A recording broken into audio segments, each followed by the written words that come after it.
Dungeons get crawled. Indie gem after indie gem. A bubble knows. It's time for you to know what a bubble knows. Time to go where the other bros go. Towers get defended, roads get light. Decks get built, dungeons get crawled. Indie gem after indie gem, a bubble knows.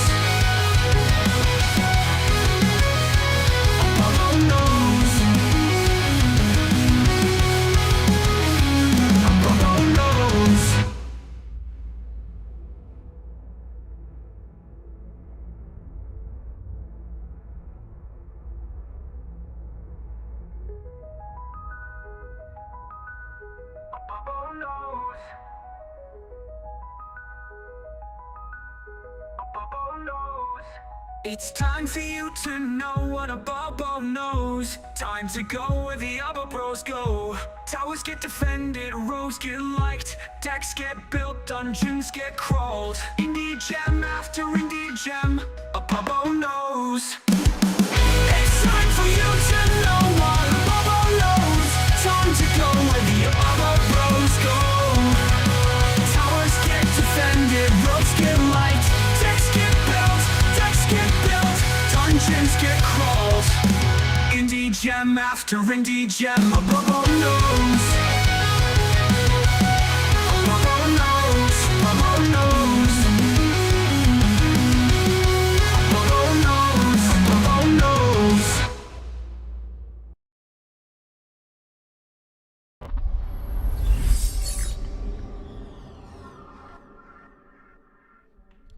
Hey, what's happening, world? What's up? Let me get this stupid thing off. How you guys doing? Good to see ya. Good to see ya. Happy Friday. Can someone confirm more like that the audio levels are good? You can hear me, you can hear the game, and you can see me getting rid of this stupid thing, perhaps.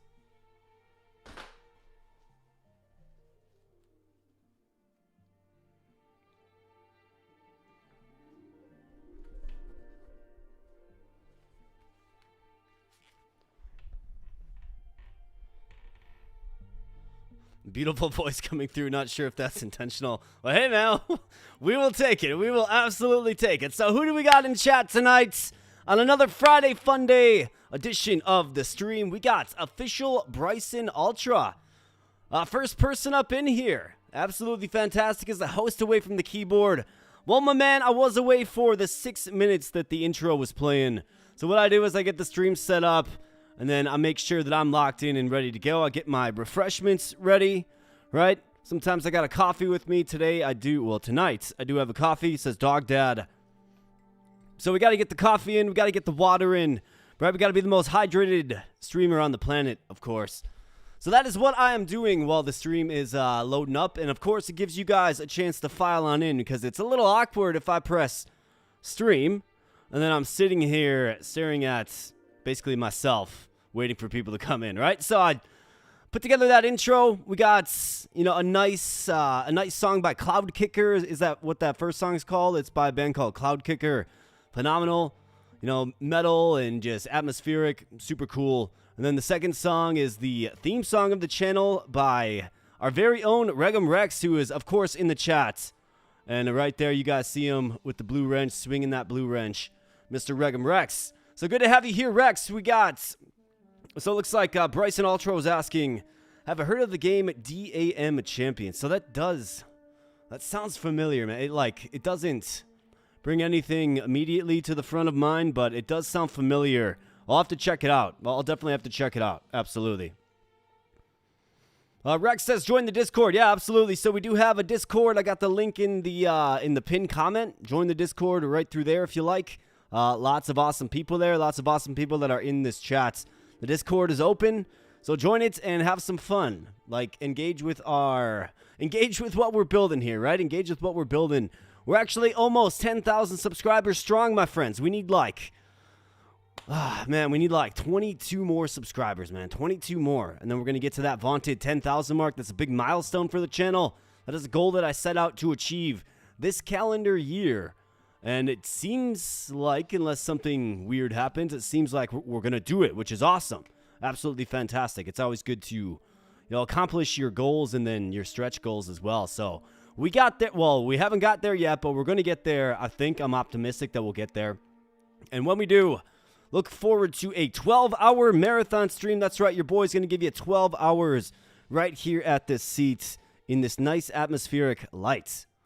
So fantastic. We'll be playing all kinds of games that, I played throughout the year right here on the channel. I'm going to bring back some of my favorites. We're going to do some viewer choice stuff.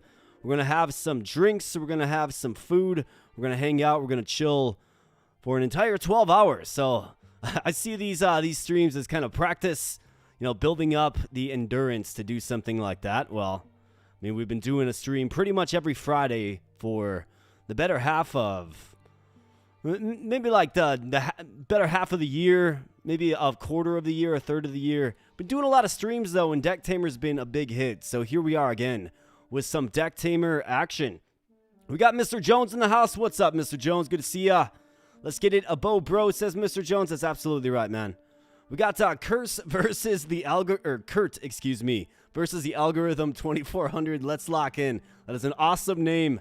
And oftentimes it feels like it's a bow, bro, versus the algorithm as well, man. I'll tell you something. The algorithm is a mysterious thing. It's hard to find out. It's hard to understand sometimes for sure. But welcome in, buddy. Good to have you here. The whole world. What is that? Fly swatter? I suppose it could be used as a fly swatter. That is so you don't get weird popping sounds on this microphone when I'm talking into it. I do it when I'm making videos for live streams. It's cumbersome, so I take it off. Audio is great. The stream coming to you live from NVIDIA Studios in Dubai. Yes, indeed. Well, we do have an NVIDIA. We got NVIDIA software on this rig for sure. So I bring to you some Decktamer viewer's choice. So we did this last Friday. Let's do it again. I threw a poll up. 93 people voted. 67% of the votes were for Decktamer. So Decktamer is what we're doing tonight. Obviously a very, very popular and fun, amazing game in a lot of ways. If you haven't had a chance to check it out, definitely do it. We did an interview with the dev team, Rex and I. We did an interview with the dev team where we asked them about the inspirations, around their game, around the artwork, some of the choices and struggles, and the future of the game. It was a good 35-minute sit down with the dev team of Decktamer, this fine game. So if you're interested in the game and you want to learn a little bit more about it, maybe about what inspired it and where it's going, definitely check out that interview. It's on the channel. You will find it in the recent video feed. You can also find it in the Decktamer playlist, which of course will be, well, it's not added now, but I'll add it to the pinned comment of the live stream for those of you watching back. And since we're on the topic of live stream, if you can't catch this full thing, don't worry. I'll leave it up on the channel. I leave all the live streams up, okay? And then, depending on how many runs of Decktamer we actually do, I tend to make VODs as well because, if you're staring down a 6-hour live stream, a lot of people don't have 6 hours to spare. I totally understand. So I'll make a VOD out of maybe our best 1 or 2 runs, and I'll throw that up as a video on the channel so, you guys can stay nice and short up with the Decktamer action. We got Faduka in the house. What's up, Faduka? Good to see you, my man. Rag and Brags folks say this is the most popular live stream at MIT. Well, we got 13 people here, right? It's popping, man. It is popping. Regardless, if we have 5 people here or 75 people here, all I care about is that you guys are having fun. That's what I try to do in my streams. We just try to have fun. We try to chill, try to chat. So definitely, feel free to voice your opinions and feedback and your observations in chat. Definitely, I want this to be an interactive stream, of course. And furthermore, for anybody feeling particularly generous, you can certainly donate to the channel if you like. Definitely don't have to, but it's an option for you. We do what's called a fitness goal around this corner of the internet, I suppose. So my whole philosophy, obviously like gaming. I'm passionate about gaming. I think you guys are probably passionate about gaming, which is why you're here. But I also am passionate about fitness. So I figured, why not meld the two together? So any donation of any kind will get you some hammer curls live on stream. I got 35-pound dumbbells right behind me. A little mat back there. I'll do them live on stream. So any donation of any value will get you 8 hammer curls at the 35-pound. And if we get up to 10 total donations this evening, friends, I'll throw in a bonus 30. So that's well over 100 hammer curls in totality. Can I handle it? Well, there's only one way to find out, I suppose. Now, of course, you don't have to donate anything to enjoy the stream. I'm just happy you guys are here. But it is something that we like to do. So it's kind of like, why not? And it looks like Regum Rex kicks things off with a $2 dono. Says, let's go swole bow bros. Absolutely fantastic. Well, we're gonna be curling some hammer curls, curling some dumbbells before we get started here tonight. Thank you, Regum Rex. I appreciate you, my man. We got Alex Corral in the house. Dude, what is up, Alex, man? Good to see you, buddy. Good to see you. You know what, guys? Sorry, I don't like the Decktamer stuff. Just for you in the chat, I'm going to be here. Hey, man, that's all good, buddy. That's all good. We have been hammering on the Decktamer. We absolutely have been. It kind of feels like, I mean, we've explored most of the game modes. We've had a ton of fun. We've done a lot of stuff with Decktamer. We've got many hours and hours of video content for Decktamer. So I can totally understand if maybe there's a little bit of burnout with Decktamer. Absolutely. And that's completely fine. I think the next stream will be the regularly scheduled Friday stream, of course. And I think I will mix it up a little bit for that event. But I do bring you more Decktamer. The people voted on it. The people get what they want on this channel. And, you know, obviously it's a popular game. It has really helped with channel growth, which is fantastic. It's a big part of the reason why we're, you know, scraping that 10,000 by year end and getting to the goals. So thank you to everybody for supporting the Decktamer. Thank you for those that view the videos, and thank you to those that have subscribed. You are really helping us reach our goal. And, you know, 10,000 is the goal, so we're going to get there, which is absolutely fantastic. Well, we should get there. We absolutely should get there. And for those of you that are new, maybe allow me to earn it first, but if you're new and you like Decktamer or other indie games, this channel is definitely a resource for you. You know, I will. I'm bringing all kinds of new indie games to the channel, to your attention, and you can make the choice from there if you want to check it out or not. You know, maybe throw it on your wish list. This channel is not good for the Steam wallet, that's for sure. This channel is also not good for your wish list population, unless you want a very populated wish list. So that is one of the things that I offer here on this channel. And then another thing that we like to do is, you know, if you guys like the games that I'm playing, I generally ask if you want to see more. And if I get enough positive feedback and affirmation that you people want to see more, you know, I'll make another video. I think you tend to get more views if you continuously bring something new. But, you know, I'm all about catering to the people, giving the people what they want to see. So, you know, if you see any video of mine in the future and you want to see more of it, just let me know in the comment section. I do read all comments. I have responded to all comments as well, but it's getting to a point where it does get a little excessive. But I will still stay on my grind. Definitely read all comments. I can promise you that.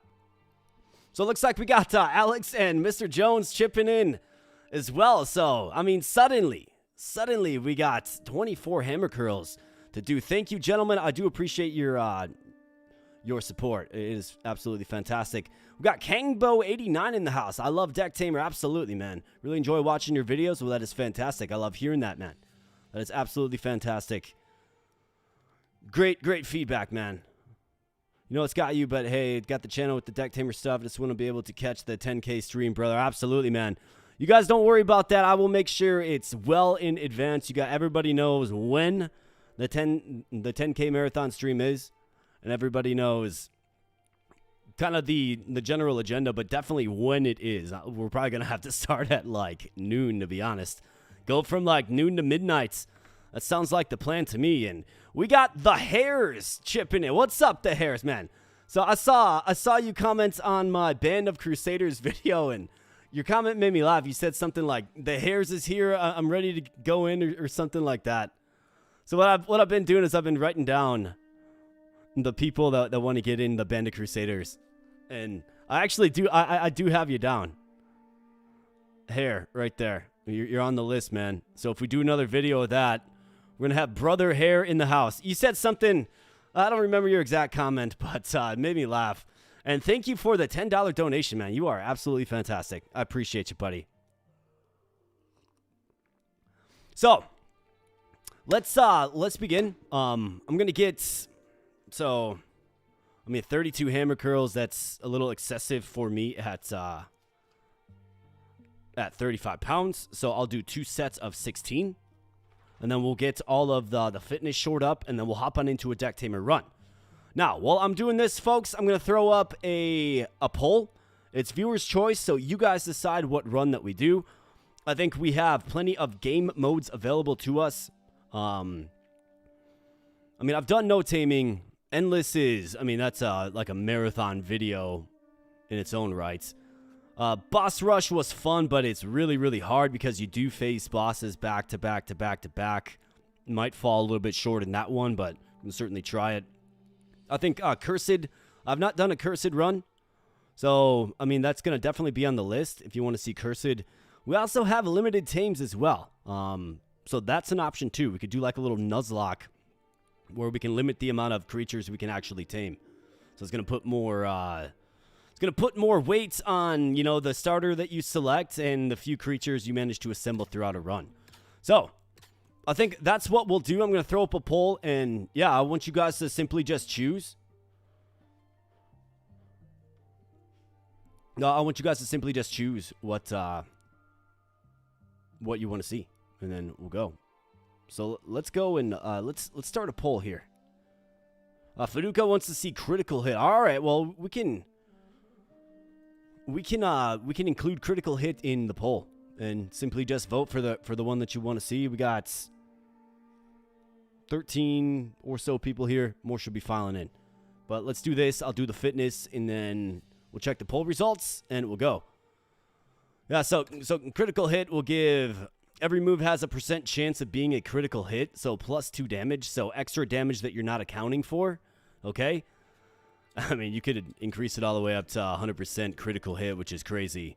I probably wouldn't play with it on 100%. That would make it really, really difficult, but it obviously works in your favor too, right? It does. But it adds some variability to the game in that you don't know if you're going to get a critical hit or if you're going to receive one. So the very, I guess, mathematical ways of this game where you're trying to figure out a math equation, right? If I do this move here, and this move here, it reduces the guy to 1, and then we can capture him. That might get wrinkled up a little bit. So let me compose this poll for you quick. Viewers' choice. Viewers' choice. What run do you want to see first? We have... I'll throw critical hits. We'll throw it at a 1 in 5 chance. So critical hit 20%. Okay. We'll do Cursed. We'll do limited tames.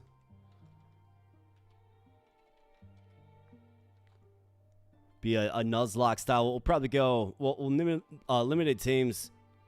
Let's see. I think 4 seems like a fair amount. Do limited tames 4. And then let's see. No healing, no retreat. I mean, that's just a masochistic way to play the game for sure. I mean, no healing is absolutely brutal. No retreat is interesting in that once you commit to a creature, it's out there. I think let's go with these 3. I think of these 3, like these 3 options do make for some fun gameplay. No retreat's not going to be fun in my mind because you're going to just sack creatures that you don't want to sack. Because you have to throw something out there, right? The enemy gets all the advantage on you with a no retreat run. No healing, I mean, that's the same thing as well. Absolutely brutal, man. Like, brutal. So let's go with these 3. Jones like the endless. We've got Fraser Machin. Excuse me, I always say your last name wrong, but hey, from the UK. Hey, man, what's up? How you doing, buddy? Good to see ya. No, this is for your run that we did manage to take across the finish line. So I'm gonna start the poll. And then we can have different options next time. I mean, if we want to close things out with an endless mode run, we can certainly do it. I don't think we're going to be able... Well, I mean, I guess depending on the success we have, we'll see how far we can take it. But Big Puff 9781 says, "Yo, is this Decktamer?" Yes, sir. Yes, sir. It is. You bet. Absolutely. Let's go ahead and start that poll. If you would, please take a moment to vote. This is going to dictate the type of run that we do. And then I've got some fitness to get out of the way. If anybody wants to get in on the fitness goal, just throw a dono my way. Any dono of any value will get you 8 hammer curls that I'm going to be doing right now. I got 32.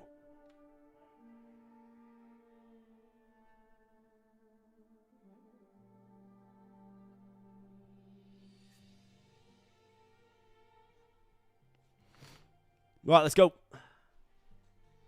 Oh, and one more thing, just real quick. We do have the Luna machine in the house. She is down there. I don't know if you guys can see it. There she is right there. Luna? Luna? Can you speak? You want to say hi? Do you want to say hi? Luna doesn't want to say hi, but she is there. Gamer dog of the century. A companion that couldn't have asked for better. That's for sure. All right, let's get these curls out of the way.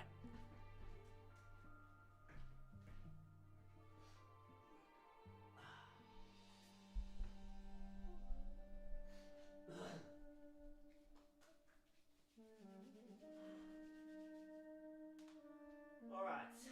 16. All right, so that is 16.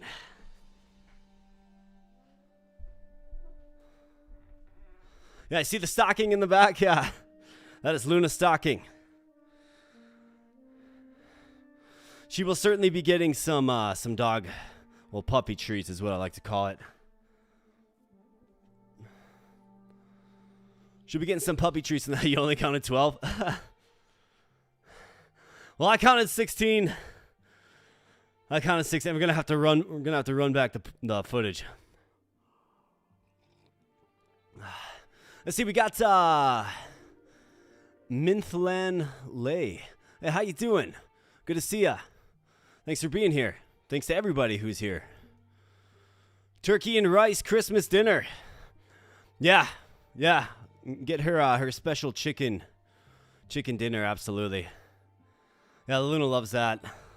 That's her favorite one. I try to get it for her on special occasions, for sure. So boss rush is where you do a run. So eight levels, 8 stages.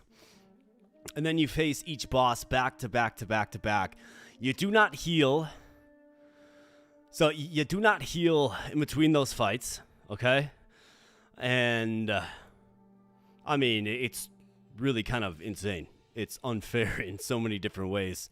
But you don't heal, right? So you go from the Eye of the Abyss into the Lost Pioneer, and it's just a grind, man. You're gonna have to have a really tough team that can sustain itself if you're gonna have success in that one. I tried it once, we did okay, but I mean, just ran out of steam, man. Ran out of HP, frankly.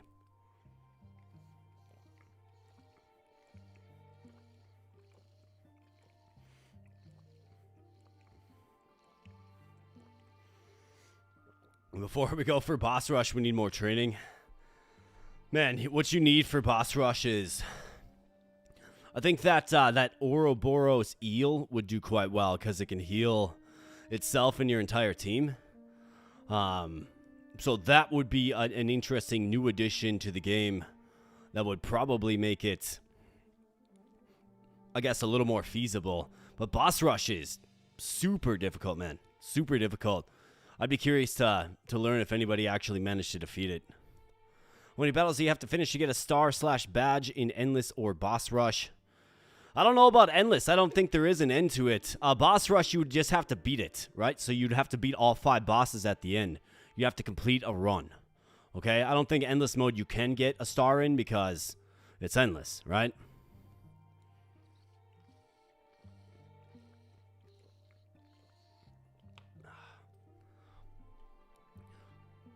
Jones is saying, I need a tree. Yeah, you're totally right, man. My problem with the tree is, like, I just don't have a good spot to put it. That's always been the issue since I've been in this place.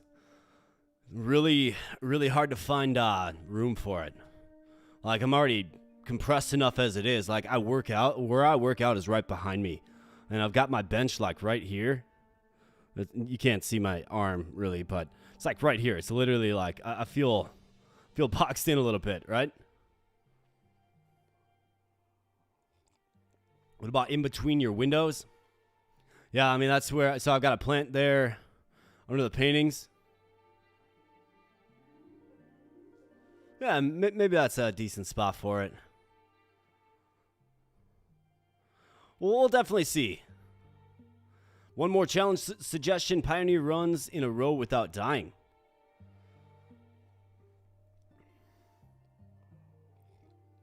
I definitely do need some decorations. You know, I am one that celebrates this time of year, of course. House tour for the 10K. Well, it's gonna be a real quick tour. Let's get the other ones out of the way. I'll carry you guys as far as my my webcam will allow.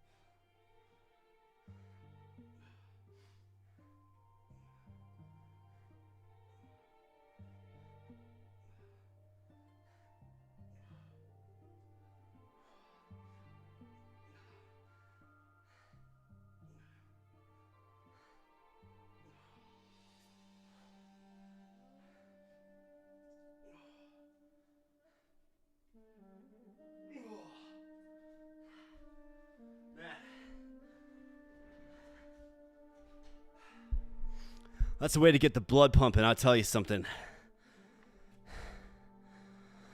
But it's done. So thanks to those of you that chipped in for the fitness goal.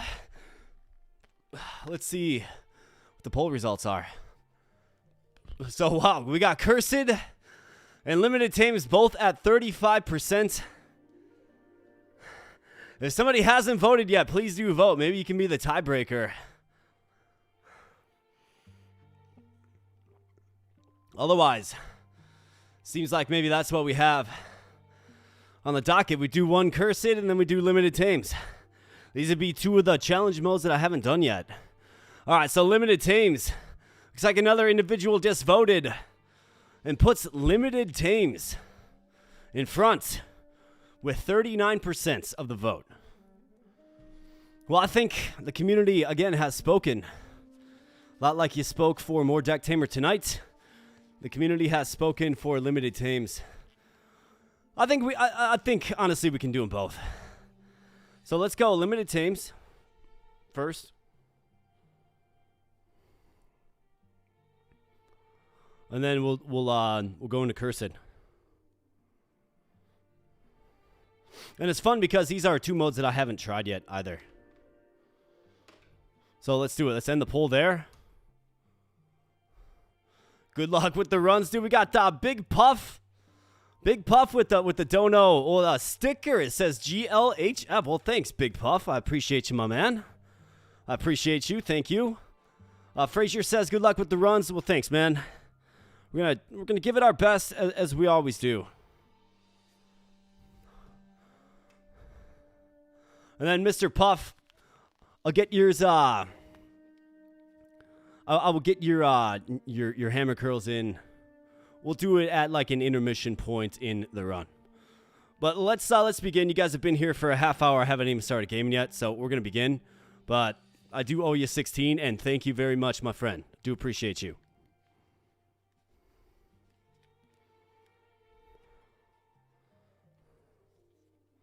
Absolutely, man. Well, yeah, it should have.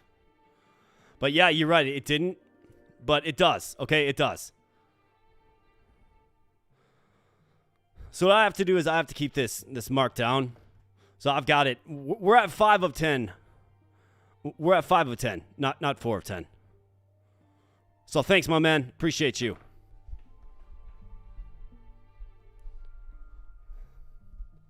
All right, so first up is going to be limited tames.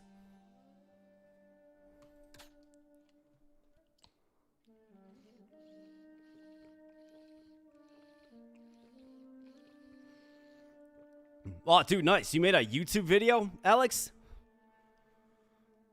You should definitely let us know your excuse me. You should let us know your channel name. Definitely. All right, limited teams. And I said 4, so we're going to do 4. Let's go.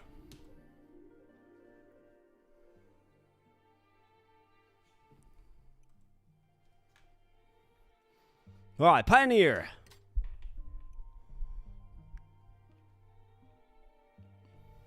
Okay, so in my last stream, I took out the Eye of the Abyss and the former Pioneer. We could do Son of the Abyss in this one, and then the Cursed Run, try the Abyssal Colossus, which seems like a tall order. Let's do that. Let's just do them in sequence. Son of the Abyss. Let's take him out. Well, let's try to take him out anyways. And for the starting creature, let's see. We got the Blood Grub. I'm a huge fan of the Blood Grub. It can just inherently keep itself alive, which is great. We got Killamaro, another strong one. It's all about the slowing effects. And then Ice Leech can, again, keep itself alive. And then I seem to always get Lumi. Like, Lumi always comes through. I mean, we're doing limited tames, so if we think about it, I mean, Blood Grub is incredible. The evolved form is incredible. The evolved form of Lumi is incredible as well. However, you have to get to the point where you can evolve it. You can't really use it until then. So, it kind of feels like I kind of want to do Blood Grub. I haven't used it in a while. It's got Bite. It's got Leech Bites. 1 HP to itself for each damage dealt. If we can get Strength on him, right, it can be a lot stronger. When placed, regains 1 HP. I think we're going Blood Grub. And if anybody wants in on the game, you want your name in the game, just put your name in chat. We'll get you in. Who wants to be the Blood Grub? I'm sure somebody wants to be our main. First come, first serve. All right. We got Jones. Jones the Blood Grub. And coming along with us, we have the Amethyst Ant, the Zero Dodo, and the Bell Rat. I do want to do a Zero Dodo run. Is this the run, though? Like, what are we rocking with? So, Blood Grub, it's got underwhelming speed, but incredible ability to keep itself alive.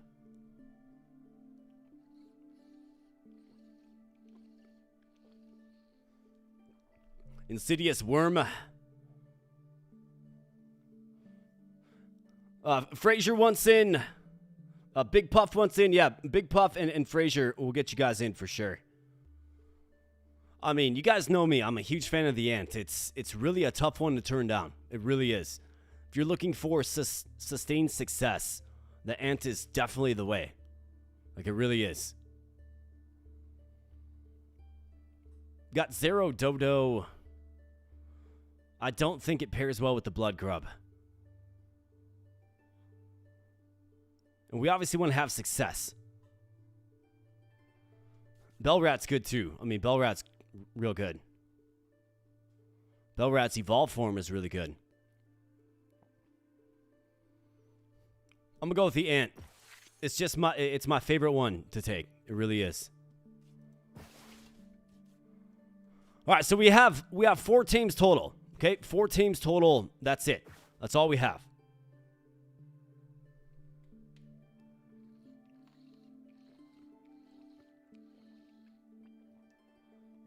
I'm going to have to check that out. I'm going to have to check out the vid that you made, Alex. For sure, man. So, Big Puff or Frazier, if you guys want to be an ant, we can definitely work you in right now. Otherwise, we'll have to wait until we get a creature tamed. Drop Bat, Skull Crab, and Maskull with defensive. I mean, defensive is phenomenal. It's so good. Vampirism on Mr. Jones is interesting as well. So, right, you do Leech Bite and then Vampirism. Get 2 HP back. That's kind of crazy as well. But, of course, we only have 4 total tames. Multi-Scratch hits 3 times at 1. If you get a little strength on that, it's pretty good. We've got Hunting Grounds and then Courtship. Adds a creature of the same species to your deck. So if we think about this, I mean, I could get another Blood Grub. Right, we could get 2 Blood Grubs, which is pretty crazy. And then we wouldn't have to waste an early tame. I think the creature I'm most compelled by is Maskull and defensive. I mean, it's very, very good. Very good. 6 speed, though.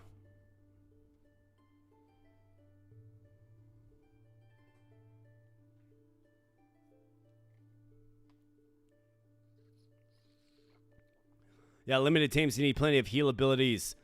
Yeah, you need heal abilities. You need things like defensive as well.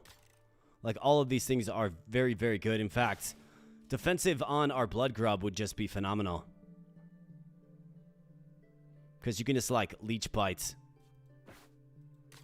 I guess it's when placed.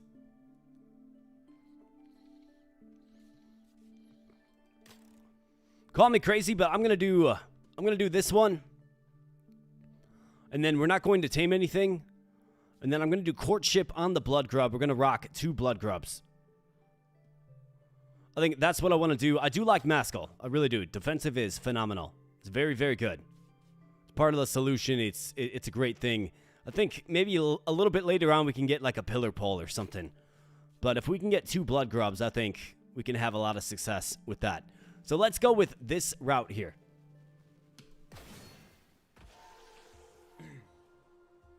Yeah, I've got an Unknown for the Bestiary, yeah.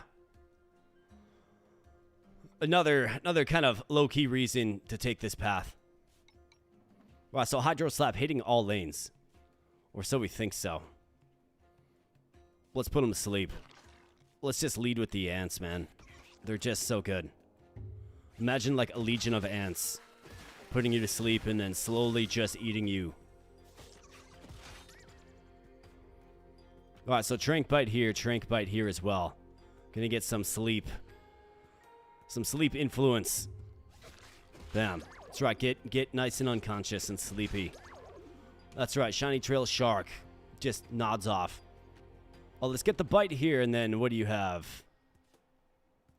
Let's get another bite. We do outspeed them. Boom, get wrecked. Alright, good. Sleep Sucker. And again, Sleep Sucker. It's so good. Alright, so the Brown Marcher. First time I've seen this one. We outspeed it, which is not good news for him. So let's go ahead and Trank Bite him. And then just regular bite you. Alright, good Trank Bite. Bite comes on down. Completely fine. Let's go ahead and Trank Bite you to put you to sleep. And then we'll bite for the win. Trank Bite. That's right, get nice and sleepy. And then refill HP and face.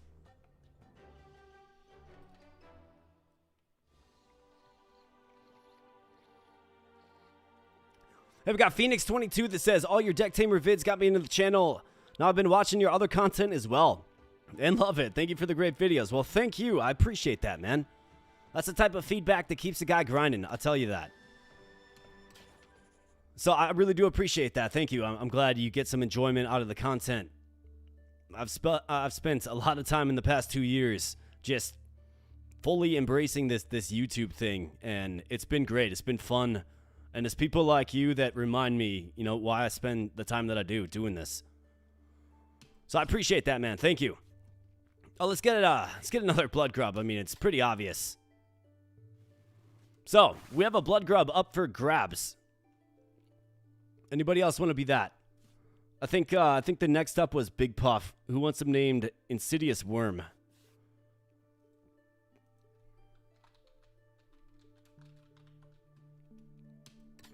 All right, Insidious Worm. And then Jones says he wants it Grubby Jones. Grubby Jones. Bam. All right, Grubby Jones and Insidious Worm. Get recruited. And now let's figure out our next move. So we got the Charming Hippopotamus. Like card art, man. Somehow they managed to shape a fish into a hippo and make it actually work. Like, it actually works, dude. That's great art. Hey, we got the new caterpillar dude. Check this out. So after eating food, gains 1 max HP and 1 speed forever? What? Interesting.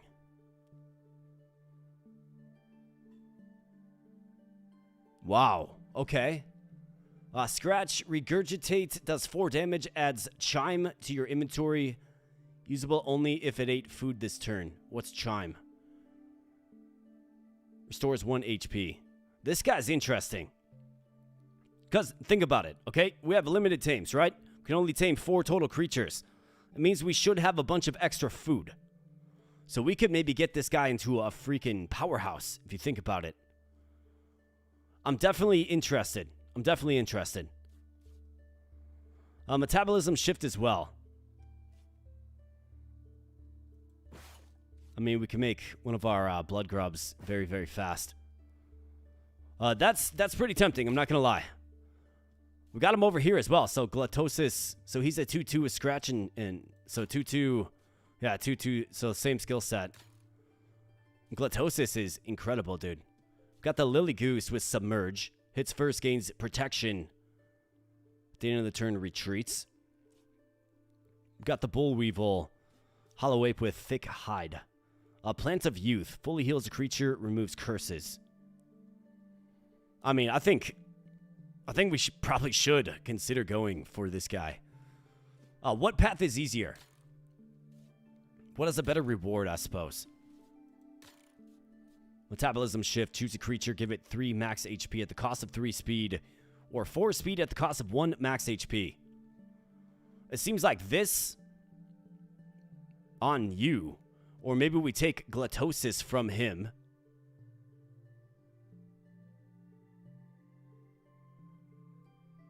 Adds chime to your inventory. Usable only if it ate food this turn. I mean, it does 4 damage, which is pretty crazy. I mean, I'm seeing something fun here with this Gluttosis. So let's think about it. I mean, who would it go best on? After eating food, gains 1 max HP and 1 speed forever. So it doesn't necessarily need the metabolism shift. -1 max HP on a grub might actually be the play. The ant too, but the ant's already pretty quick. I mean, otherwise we're looking at Plan of Youth. Fully heals a creature and removes curses. I mean, I think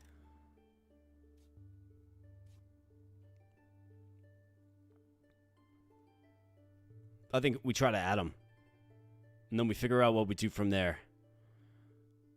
But you could give him +4 speed. Throw him out there. Give him some food. Have him use Regurgitate. Hitting for 4. It's a pretty sturdy hit.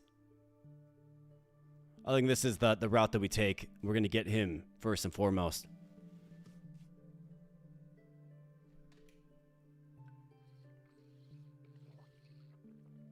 You wonder if Gluttosis works with blood. I think it does. Can you name an ant's Morgotha? Yeah, of course. Let's do it. Morgotha. Bam, we got it. We got Demonic Piggy in the house. What's up, Demonic Piggy?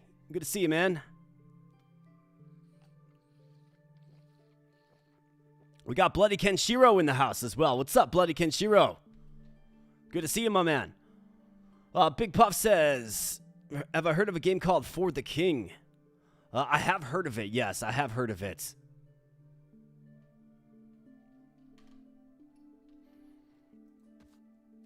I mean, it looks like a really good game. I haven't gotten into trying it yet, but really good stuff.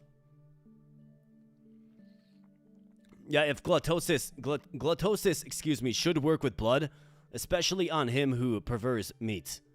Right, blood is considered meat. So if we can get that bloodhound that gives us blood, or get that skill that gives us blood on getting hits, I think there's an obvious synergy there, right?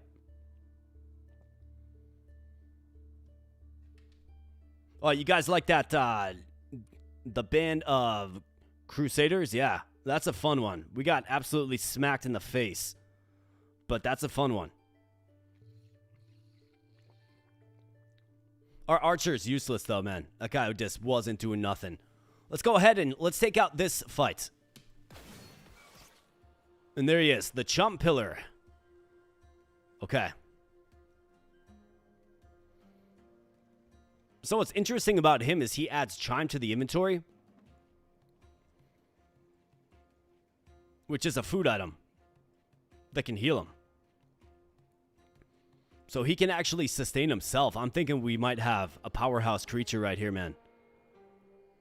Absolutely. Let's get a trank bite on him.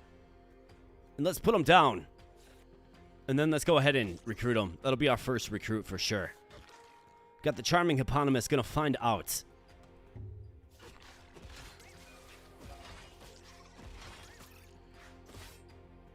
Alright, so getting a little scratched up here. Not a big deal. Get some meat. And join the team. Whoever wants to be Chomp Pillar, do let me know.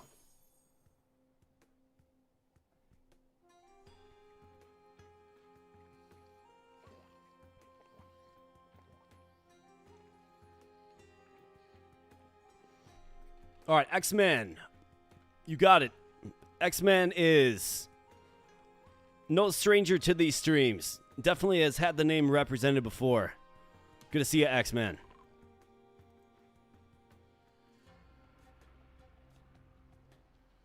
Okay, Venomous Bite is going to inflict poison to the target. So this is kind of... well, this isn't good. So we're going to have to pull... so that's going to do 2. It's going to do 3 damage. So I'm going to have to pull an ant. We'll have to get a grub in there. We'll go with Grubby Jones. We should be able to simply just fight. I mean, we could do a bites. And then once certain units are sleeping, we can go ahead and get the leech bite going. I think that's how you got to do it. Okay, so we got a bite coming. Trank bite coming to put him to sleep. That's good. The Mimi Lang is speedy, for sure. So let's pull him. Let's go Grubby Jones. And let's get the bites. Then we can swap in Insidious Worm next. Alright, Trank bites. That's right. Night Nights. Eponymous. Alright, the poison hurts, man. Hurts a lot. So let's go ahead and get the bites here. Let's pull you. Actually, I'm going to do a Trank bite. I want him to stay alive 1 turn. Let's pull you, and we got to get you out there.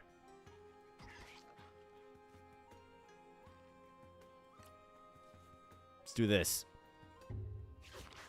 Damn, Trank bite. That's right, get wrecked, Eponymous. The charming Eponymous. Alright, good job. Insidious Worm. Alright, this guy comes out. He intends to hit all lanes. I can Leech Bite, though. We can just Leech Bite to victory.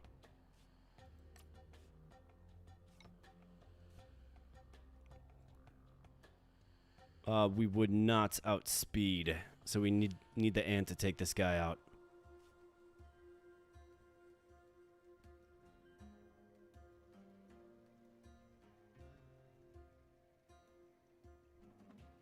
So Leech Bites will restore 1 HP. We will take 1. So we'll take 1 damage, go down to 1, restore 1 HP, go back up to 2. This guy hits for 1. Right. Need to get this guy put to sleep so we can Leech Bite him down. Get everybody nice and patched up again. Let's do this. All right, good job. Trank bites and then leech bites.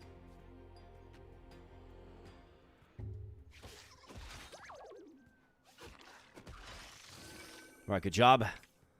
Swap you out. Let's get you out there. Let's go leech bites and leech bites.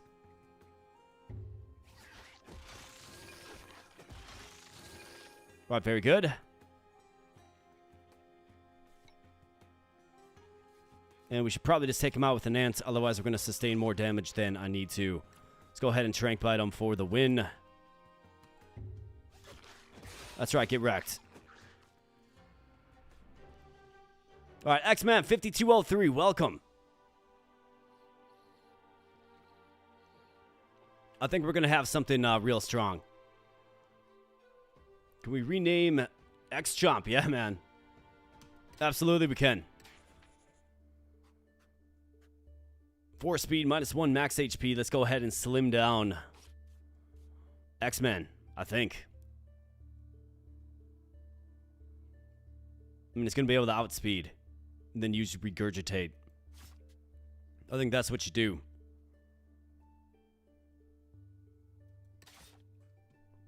I mean, 7 speed is crazy. What did you want? X-Chomp? Yeah, X-Chomp, okay.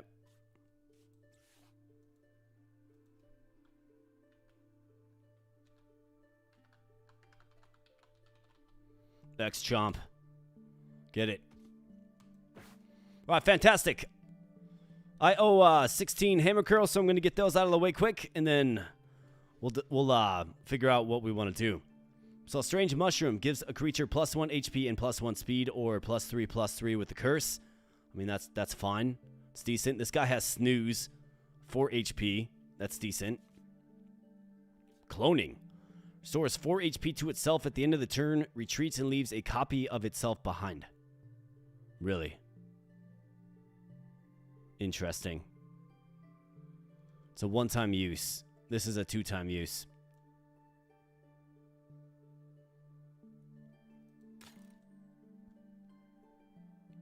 Submerge Rock Collector. Here's the Heat Tiger. Except for he doesn't have his, Wait, no, he's not the guy with the blood. It's not him. Syringe Box for a unique move. I mean, that's interesting as well. Hydro Slap. Lots of Hydro Slap. Hits all lanes, inflicts poison to all enemies. I don't like that too much. So we're probably looking at this lane here. I mean, the Mushroom is good. Syringe Box is hit or miss. Lots of HP on this lane here, but kind of low speed. At least the ant can mostly outspeed everybody. Got this guy again, though, with his Venomous Bite. That's brutal, but hopefully X-Chomp can, take a bite out of him, I suppose. Maybe we secure File Poda for some Snooze. Maybe.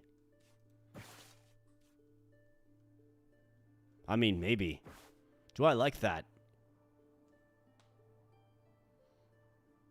Heat Tiger's ability wouldn't be bad for X-Chomp. I mean, Burning Bite is very, very strong. Inflicts 3 weakness for 2 turns to all creatures.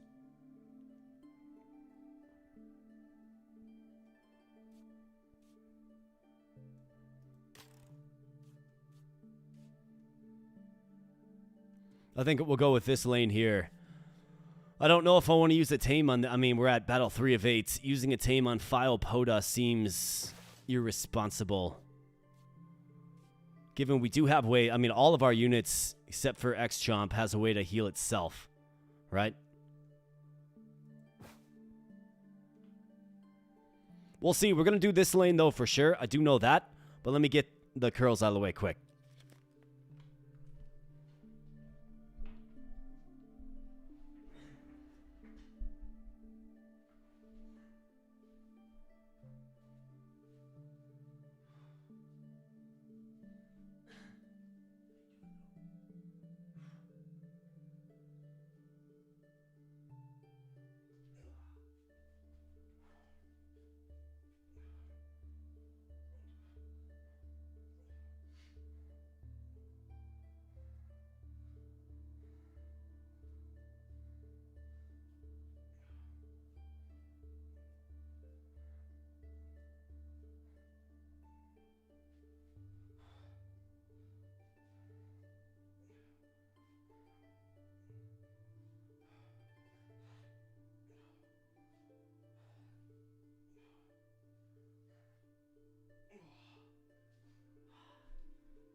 All right. So we're all shored up.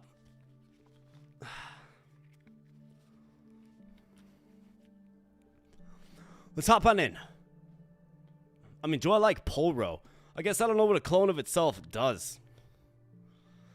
Like, does it have the same stats? Seems like a really strong move, actually.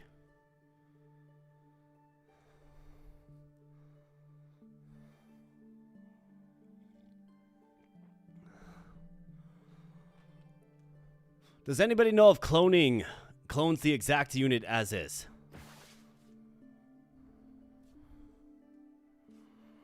Because if it does, imagine cloning on this guy.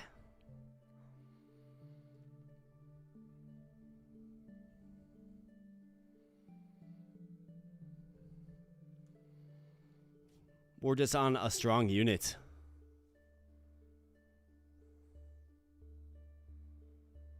Leaves it without the cloning move.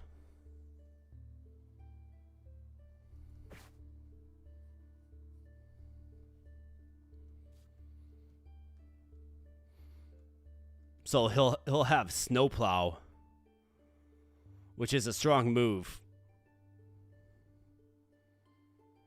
Deals double damage to creatures that have this. I mean, you'd be able to use Snowplow with the clone, or use Snowplow with him, or just clone whatever. I think maybe we should consider adding Polro, because cloning is, I mean, it seems like you don't see it often. I don't know if I've ever seen it, to be honest. And that seems really, really strong. It seems like a strong option for a unit with 6 HP.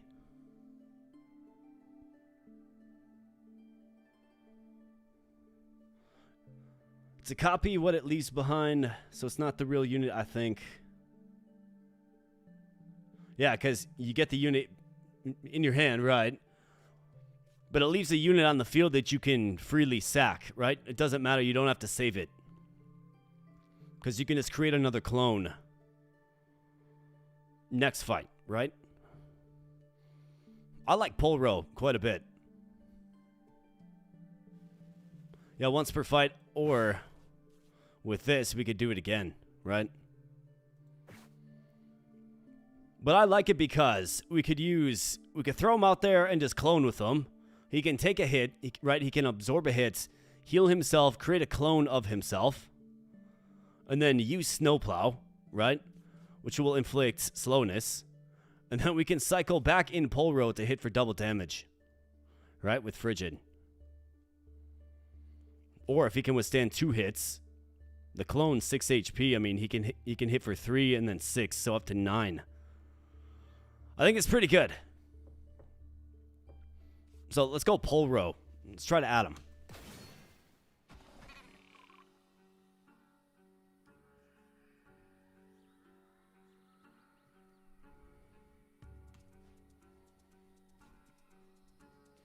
Yeah, I suppose this with cloning as well, right? Like that would be kind of crazy too.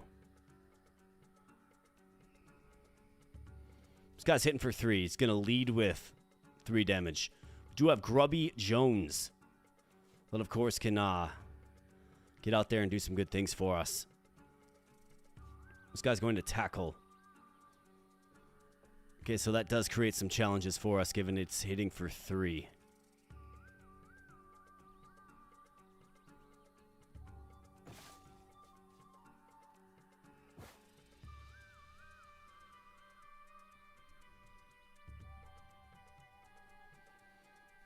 All right, so we're in a position to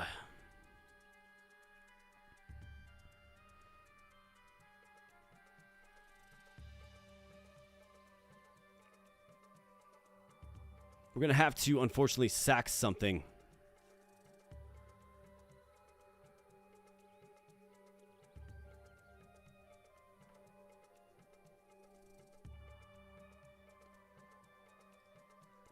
They got 3 damage here and 3 damage here.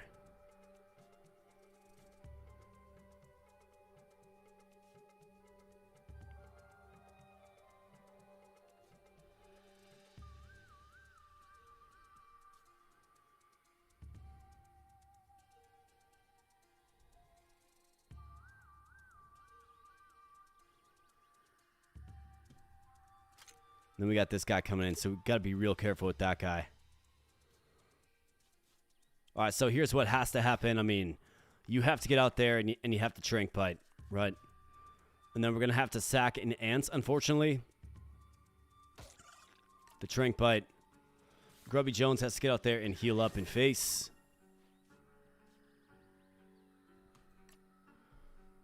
2-1. This hit doesn't outspeed, though. So I actually have to do just the regular bite. Gotta do this. Alright, trank bite, boom. Regular bite comes down. Trank bite up. Rest in peace, Amethyst Ant. Good hit by Grubby Jones. Probably have to pull him. Let's get the trank bite with you. Another Amethyst Ant here is going to have to trank bite this guy. Have to pull Grubby Jones out and most likely... While these guys are sleeping, we can do some things.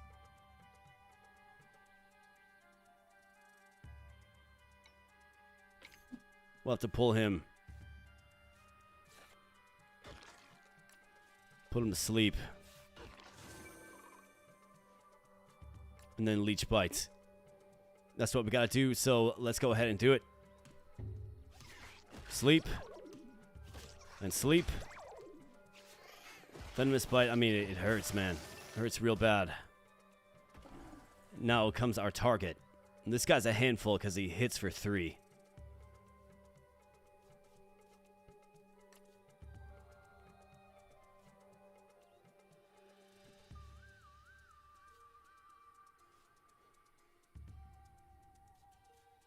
Don't have anybody that can withstand this hit, unfortunately. So we're probably looking at... I mean, unfortunately, it feels like you have to sack another ant here. There's not really much else I can do with how heavy this guy's hitting. This guy will heal up. So we might as well go leech bite here and then... get that trank bite here to put him to sleep. Next turn.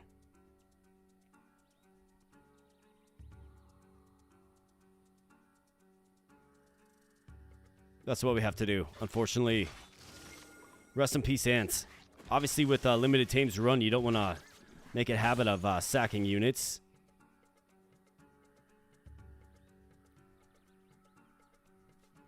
But it's something that has to be done in this particular one.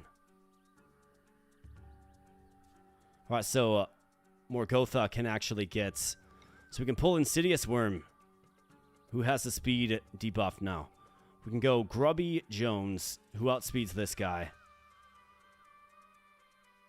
Guess he's going to get poisoned and a strength debuff. But we can bite him. We also have this guy too, who can scratch. Maybe we try to get him out there. Either way, you got to get put to sleep, so you got to get wrecked. Right? Yeah, you got to get wrecked. Or I suppose I could do this. He's going to take a hit for 2 and then leech bite back. Store back up to 2. This guy does fall. You'll get this guy put to sleep. And then I think maybe we go X-Chomp. Start feeding him some food.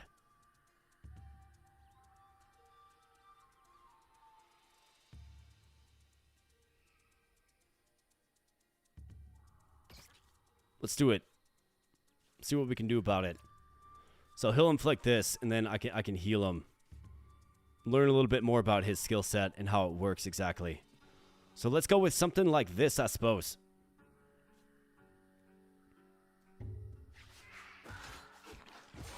Alright, good job, Insidious Worm. Scratch comes down. He gets the flu. And Night Polro.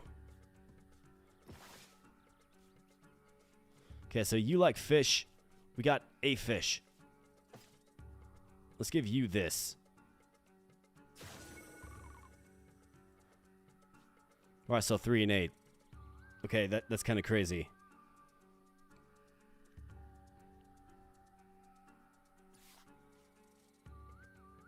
This guy's sleeping.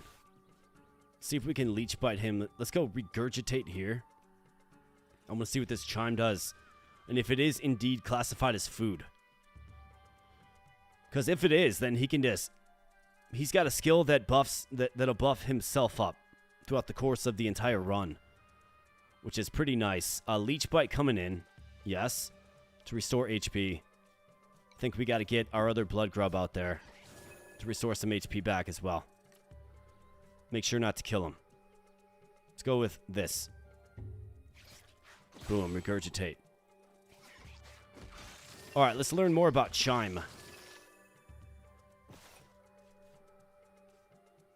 Stores 1 HP, small chance to tame.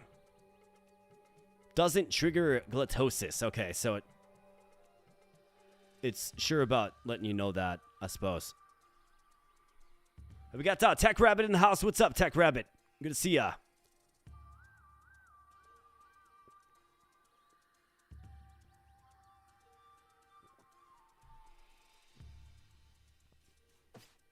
I mean, 85% with the prime fish.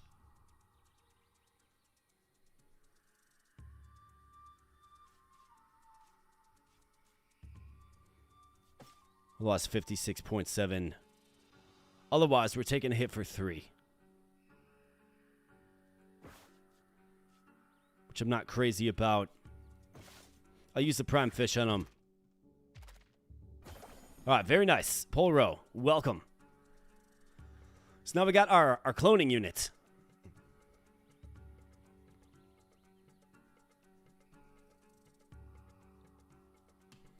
This is fine. The prime fish is fine. I mean, we got 2 more tames left to go, right? We're going to have a bunch of food left over. Let a creature eat the cursed mushroom. Plus 3 HP, plus 3 speed, but gets a curse.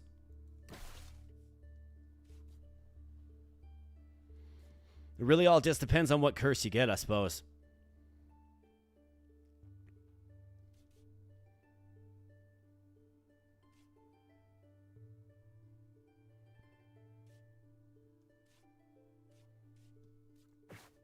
I think we will go with the Cursed Shroom, and we'll throw it on Polro. Because he can clone himself, right? Man, that is most unfortunate. Always has -2? Really? Ugh. That's absolutely brutal, dude. So now he's only going to hit for 1, but he can do double damage, I suppose. Here you go. Here's Fleshbone. Devour. If this kills the target, gain 2 max HP and regains 2 HP. Blood. If used on a carnivore, restores 1 HP. I do believe that is considered food. I mean, it's the ideal setup for our Chomp Pillar. It is. The Fleshbone and bleeding. Otherwise, what do we have over here? So, another Polro. The choice. Choose between fully healing a creature or giving it 4 mutations that can be curses. I mean, we've got to go with this, the Fleshbone.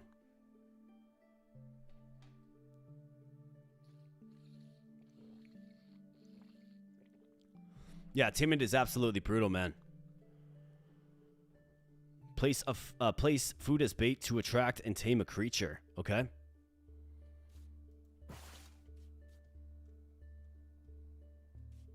I'm really curious to see how strong we can get him. This guy has explosion and agile. Ugh.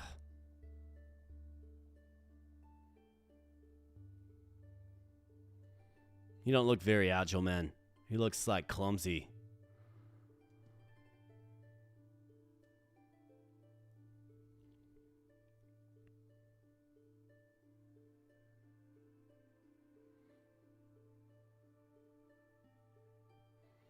So let's think about this. So Fleshbone. If we take Bleeding and Devour.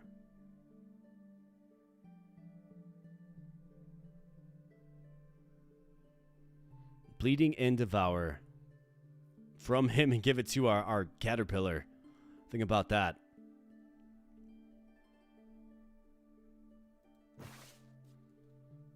Would make him pretty darn strong, dude. And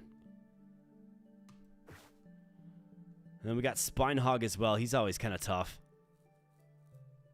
Pachi with really impressive HP. This bulbfish, though, dude. I mean, this is obviously the path that we take. Alright, so he's going to hit for 5, and he's got Agile. So if you were going to sack something, I mean, this would be the turn that you do it. Either that or I simply throw him out there and use cloning.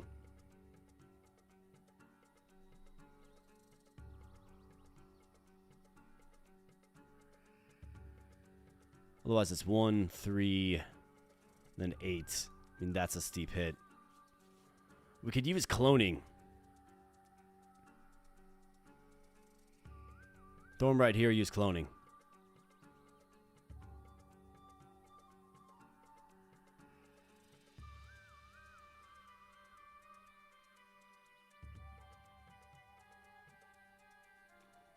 Stores 4 HP to itself. At the end of the turn, retreats. So at the end of the turn... So as in, it concludes at the very end of the turn.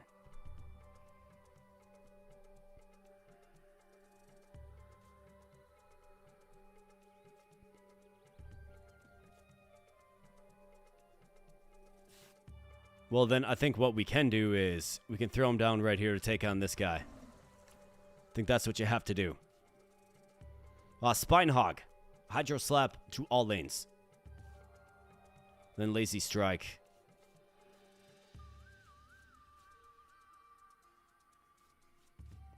This guy's got to get put to sleep for sure, man. So he's got 3 coming down.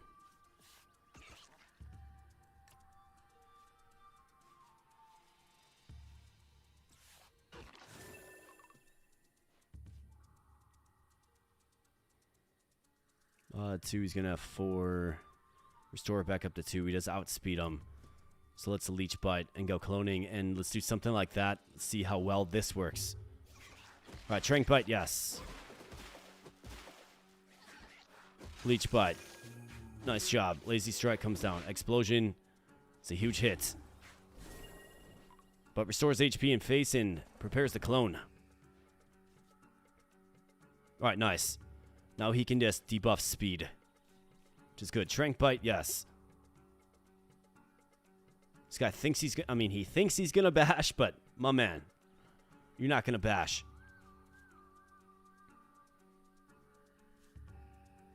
I think we start working down this guy. So let's pull you. He's gonna use Explosion again to hit for 5, but that's a clone, right? Completely fun. In fact, in the process, he'll damage himself up. So let's go Trank Bite. That's right, get put to sleep. Spinehog. Snowplow. Nice. Nerf the speed of Pachi.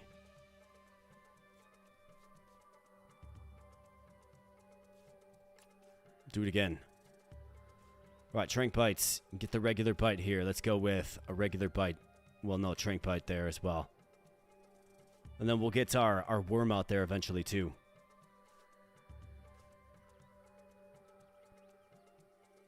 In fact, I could get the worm out there right now. Could give him a healing item.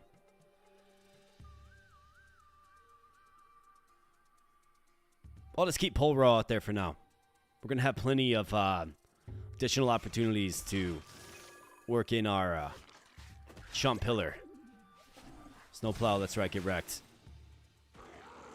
Alright, so here's Fleshbone, our priority target.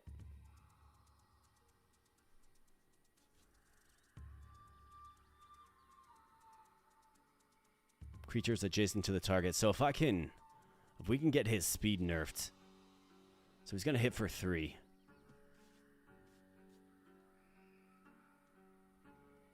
So if I do like this.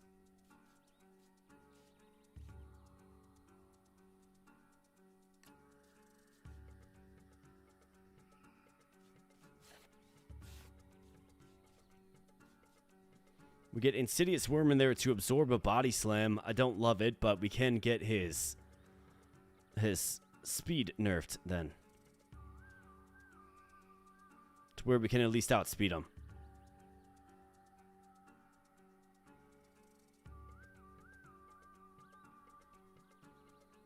That's an option.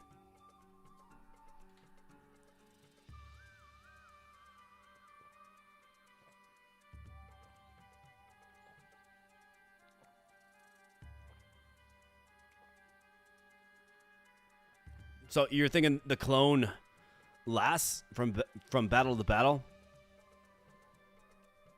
You might be right, man. You might be right.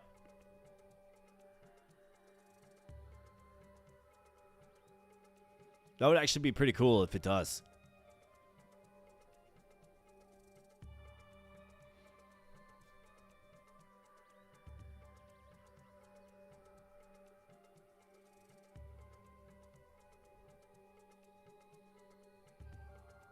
I mean, I could also get X-Chomp out there.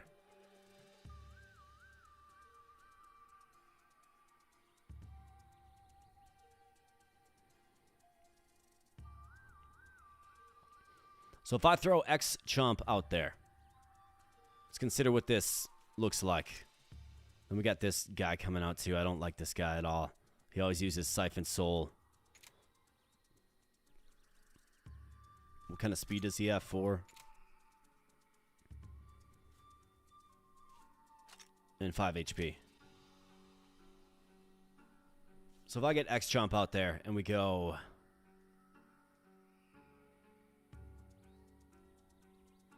I give him some food. It'll bring him up to 4 max HP. I give him some Chime. It'll restore his HP at 4, right? Tops it out at 4. Then he can take this body slam hits and hit him hard with Regurgitate, which reduces him down to 2. Then I can snowplow him with 1. Or 4-1 more like.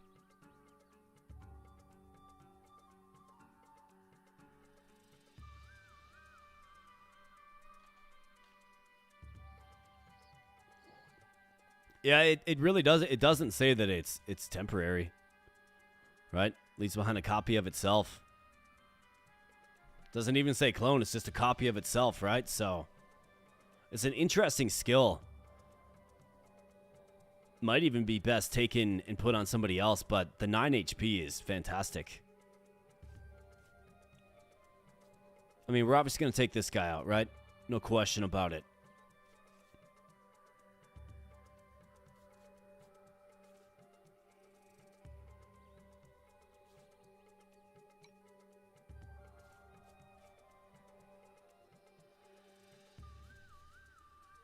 I'd like to nerf his speed a little bit.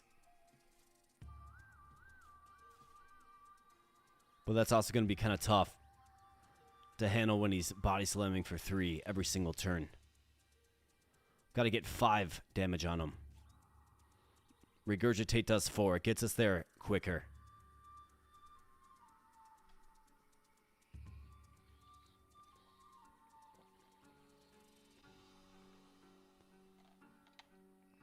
I mean, Grubby could kill him, but they do match speed, so he's, you know, he'll refill his HP full, take a hit for 2 and steal 1. I mean, that's not a bad move.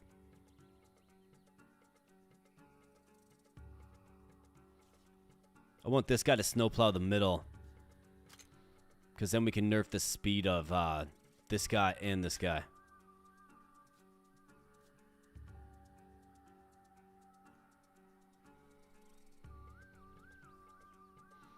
Yeah, so that's another option too. We could move the pole row over to tank this hit. I'm thinking we can probably get X-Chomp to do it because we're going to heal him up with healing items anyways. This guy, what, likes meats? Got plenty of ribeye.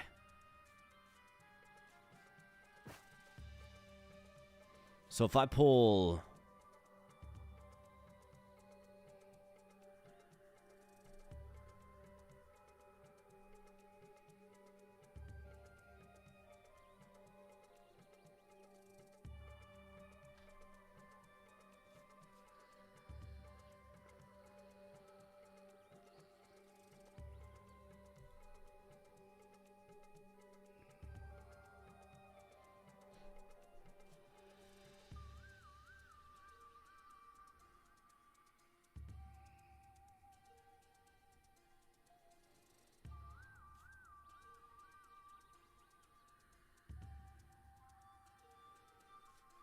Although this guy is sleeping, I mean, it feels like we should probably get aggressive with him. Heal up our ant.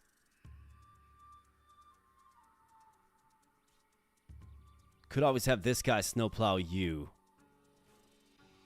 Or we could get our X-Chomp set up.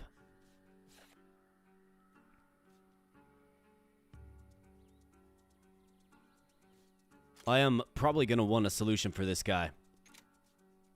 Which should probably be this pole row, to be honest. So why don't we do this?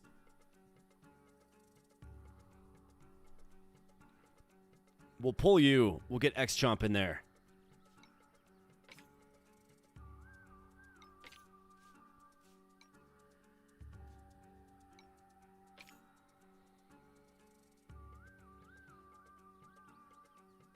Let's pull you. Let's go X-Chomp.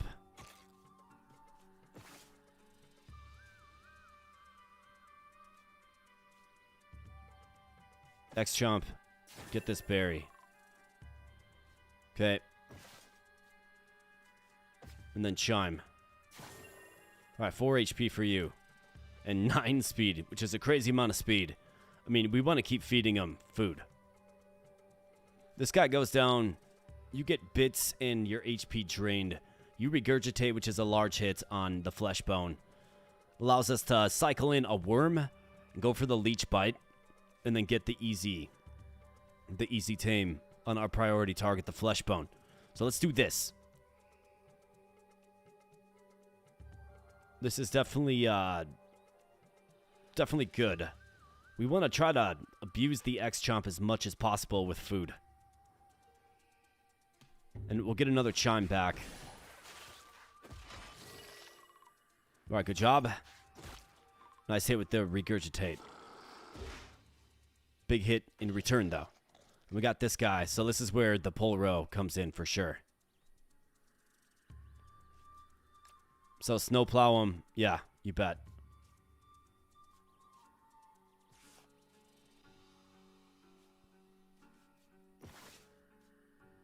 Well, let's see for you, Mr. X-Chomp.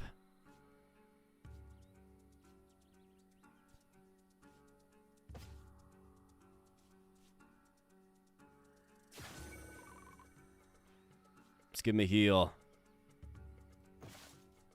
And let's give him a Chime to top him up. Let's go regurgitate to take him out. Snowplow here. And for you, we got to pull the ants. We'll get the insidious worm. He's going to devour. This kills the target, gains 2 max HP and regains 2 HP if it kills. Okay. Well, it only does 2. So let's get you out there. Get 3 HP. And then Leech Bite for the easy tame. Let's go.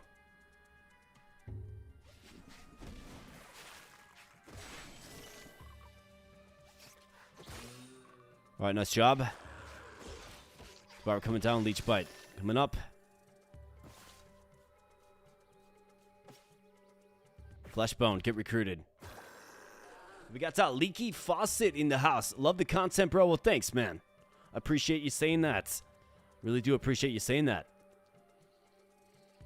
Welcome into the stream. Good to have you in chat, my man.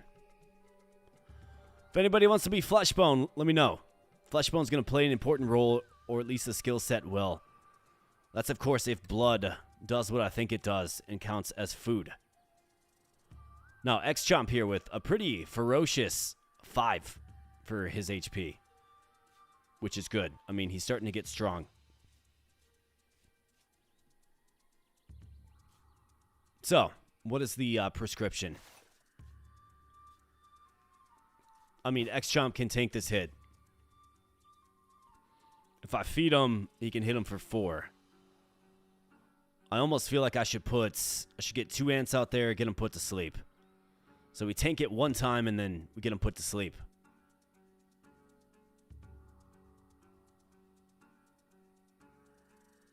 Make another clone for science. We can only use it once per fight. But imagine cloning this guy. I mean, just think about it. Once he gets strong enough, imagine cloning him. Now, you would have the weak scratch, but if we can get him a powerful move, like Devour maybe, just imagine that for a moment. I think that we probably want to go in on X-Chomp. We probably want to get him bleeding, because he'll be taking hits. We can just heal him back up. We'll get blood, right? We can use that. It feels like we should put the Bloodhound skill sets on X-Chomp, is what it feels like to me.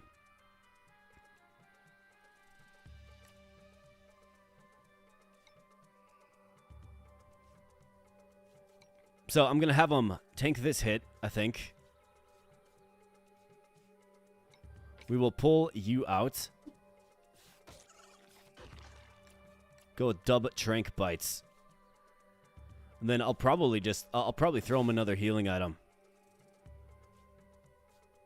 We'll heal him up again. We'll just keep raising his stats. I mean, why not? Question is, why not? I mean, 1 max HP and 1 speed forever is crazy.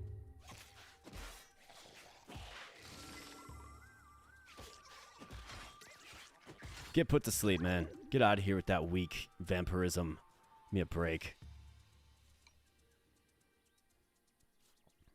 Alright, so you. Does anybody remember what we're getting as a reward? I'm pretty sure we're getting a berry, right?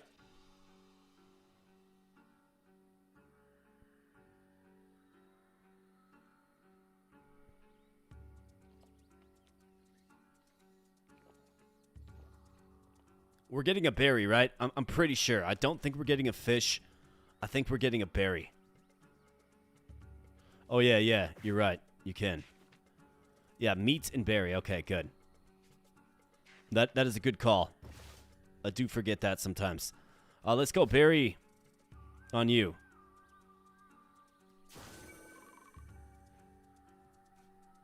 Oh, he's got 6 HP and 11 speed, right? He's getting crazy strong, dude. Crazy strong. So I think I will regurgitate.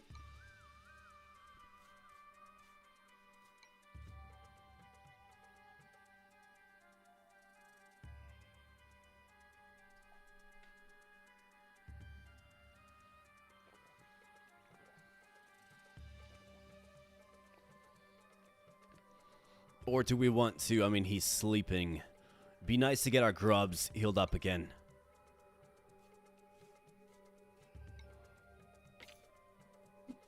So I'll pull you out. Got to get you in there for the leech bite. You're going to heal up anyways, regardless. If we regurgitate, we can get another chime that is a healing item. I think you got to do it. So let's do that.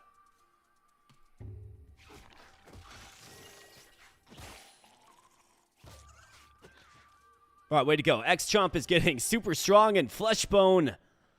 Maybe not as much for the unit itself, but, I mean, Bleeding and Devour. I mean, Devour. This kills the target, gains +2 max HP and regains 2 HP. That's crazy, dude.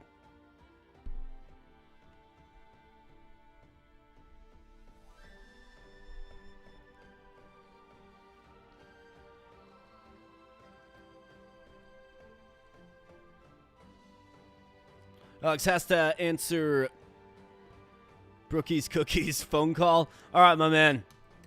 You got to do what you got to do, Alex. Yeah, we're starting to get real strong. So, danger level 2 creature, I mean, we might be able to get another useful skill. I've got this fish. I've got the meat. Our caterpillar likes the meat. So, let's go with the fish. All right, Naked Worm Newt. Huge fan. Menacing Aura is good. I mean, very, very good.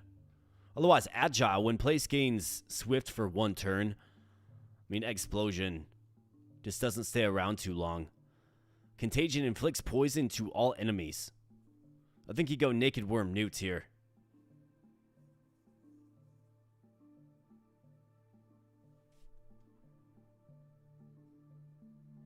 I don't think this counts as a tame. Yeah. Naked Worm Newt is by far the best one. I mean, it is a good call, though. It did say tame, right? Silver Beetle, and then Aberration. Okay, so Silver Beetle is certainly what we want, given we have 2. And how about this? We got a Great Shell showing up at the 5 of 8 battle, really. The Tricotyl Hyena as well with the Giga Sting. Plan of Might, Sword Bird. My goodness. I mean, 11 HP on the Great Shell here, dude. And it has Tidal Wave as well. Wow. Crushing weight. I mean, do we try to add the Great Shell? It's pretty phenomenal.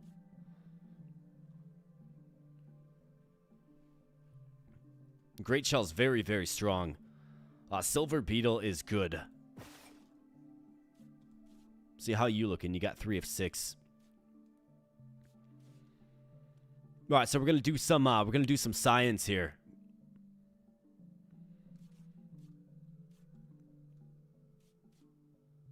I mean, he needs bleeding. When damage adds blood to your inventory, I mean, he's a meat shield, right? He just takes hits. But he stays healed up because, you know, he can produce chime, and then he'll start producing blood as well, which, if used on a carnivore, which he is, restores HP, right? And it'll be interesting to see if it counts as a food item. If it does, we're going to be able to scale this thing up big time. So that's kind of like the first call out. And then secondly, it feels like if you clone him, if you clone X-Chomp here, if you clone him, then we can get double the blood. Right? Get double the blood. We got Devour. I think you add Devour and Bleeding. And probably cloning as well on our boy X-Chomp. I think that's the path to success for us.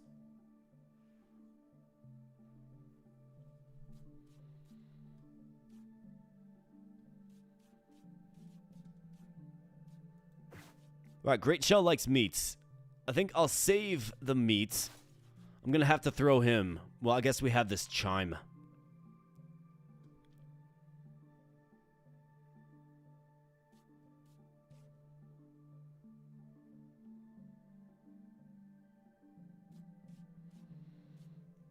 Yeah, we got to take cloning from Polro. Unfortunately, he broke himself with Timid, which is brutal. But let's take cloning. It's incredible.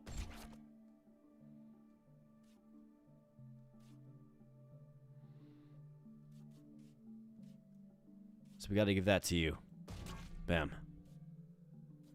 All right, nice. So cloning.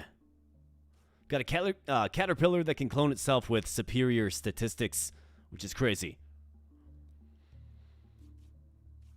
And now we need bleeding. That'll be the next thing to come off. Bleeding. Gotta be careful. He's got 2 HP left. I'll have to heal him up.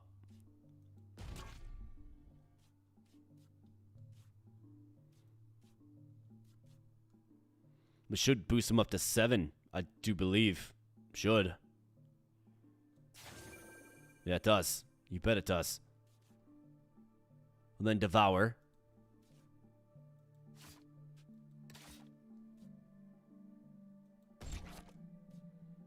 Another way to stay healed up. And then he of course, can clone himself. Alright, so we got a pretty insane X-Chomp here. Gluttosis, Bleeding, Scratch, Regurgitate, Cloning, and Devour. All just good and useful moves. I'm really excited to use it. It's going to be fun. We got Liz Curly in the house. What's up, Liz Curly? How are you? Incredible choice of purple lights. I'll be enjoying the stream here. Well, fantastic. Good to see you in chats. Great to see you in chat, Liz Curly. Demonic Piggy says, just thought of something. Does Flesh Bones Bleeding work with the Ouroboros eel self-devour? Hits itself 3 times, then heals itself for 1. Does bleeding work with... Oh, as in you'll get 3 blood? Yeah. I think so. The way I read the card is when damaged, right? When damaged. So each instance of damage...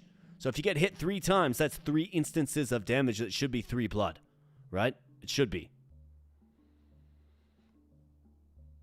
So imagine that as a way to get healing items to keep everybody healed up. Another thing about the blood is, I mean, it can allow us to use X-Chomp as our meat shield.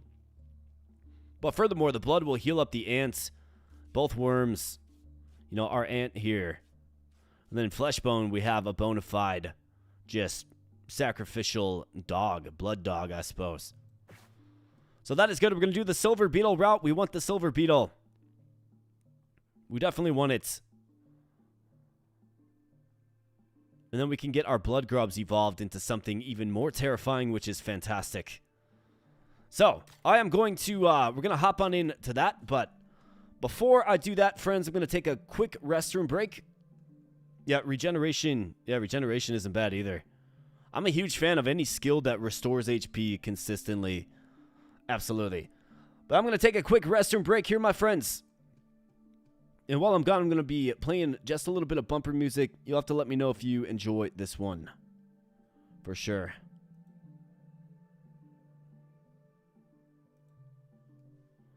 Alright, so I'm going to step away. I'll be back in a few minutes. But enjoy some bumper music while I'm gone. Let me know what you think about it. And of course, like the stream if you're having fun here tonight. Like the stream if you like what we're doing with X-Chomp. I think it's got really insane potential, and hopefully we can get it there, right? We got a couple more battles and then the boss fight. We'll see how strong we can get them. This is, of course, the no tame challenge. We've got, what, 1 tame left, I do believe. So that is also fantastic. And what else do we have going on? Subscribe to the channel if you happen to be new. We're trying to get to 10,000 before year end, and we're almost there. I need, like, literally less than 30 more subscribers. So if you like the content, maybe you've seen a few videos, but you haven't subscribed yet. If you like the content, consider subscribing to a very consistent channel. Always coming out with new stuff here. And playing the games that you guys like to see as well, like Decktamer, right? I think this is like our 4th week in a row streaming Decktamer.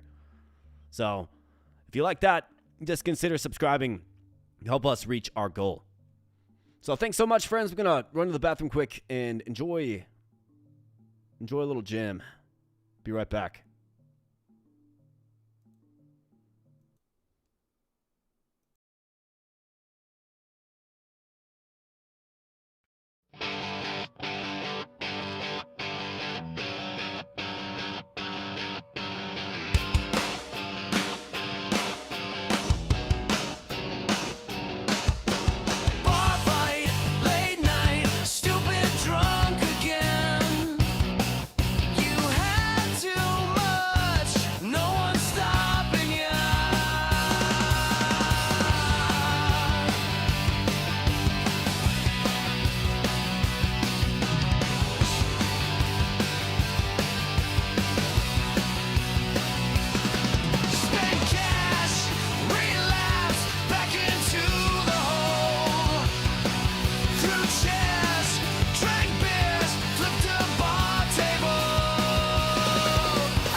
All right, back we be. Thanks for hanging with me.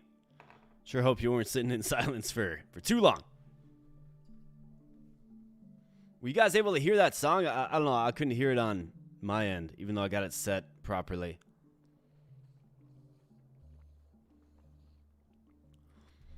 Okay, cool. Yeah, it's more of a confirmation that I did it right. You know what I mean? I'm still new to this whole thing. All right, so I think we have our marching orders. I think we know what we're doing, and I think we're going to do it, and we're going to do it right. We got this sword bird. I mean, this thing's kind of scary. Well, it's usually pretty scary, right? However, we can actually outspeed it crazy enough with 12 freaking speed on our X-Chomp. I mean, dude, X-Chomp's going to be wild. And then we got this tricaudal hyena. I mean, he's going to be a tough one because he's going to Giga Sting.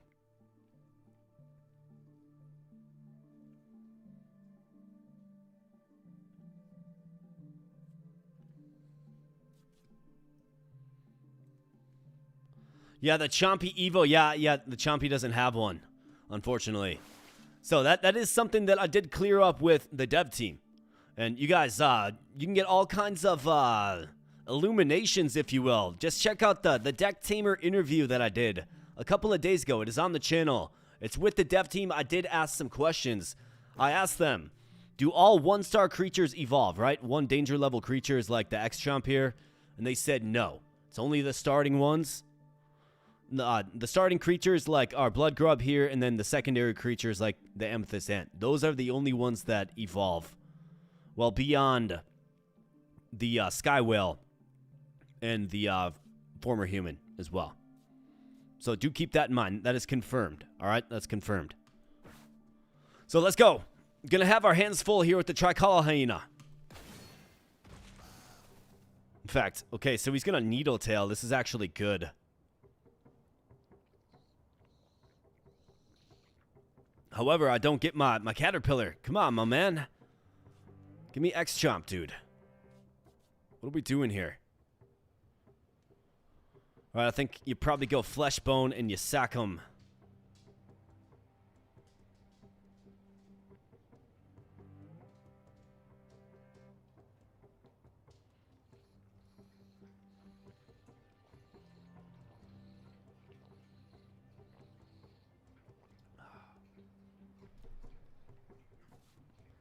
Naked Worm Newts. I mean, what you want to do is you want to throw your Caterpillar out here and just devour this sword bird. Like, immediately. That's what you want to do. And then the Great Shell is going to come out and probably Tidal Wave. Ugh. Or Crushing Weight.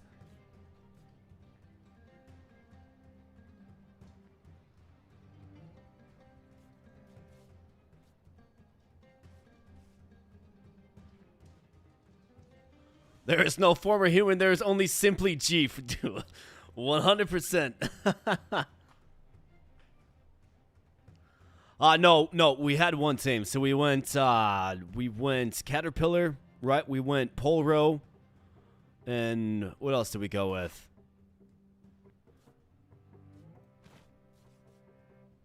Fleshbone. Fleshbone. So those were our 3 tames. We got one more. So Fleshbone can, I mean, he can get sacked, but he can at least get a hit for 3 on the hyena. So that's an option. Definitely an option. We have you that can obviously nerf attack. I mean, it's good. Everything's hitting for 3 though. So this is where you do need your worm.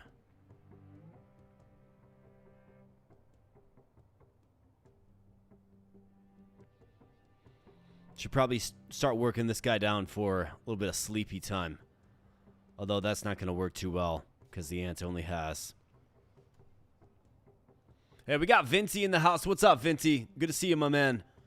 Love to see more plants in this game as a more team buffing card with no speed and higher health. Yeah. Yeah, absolutely.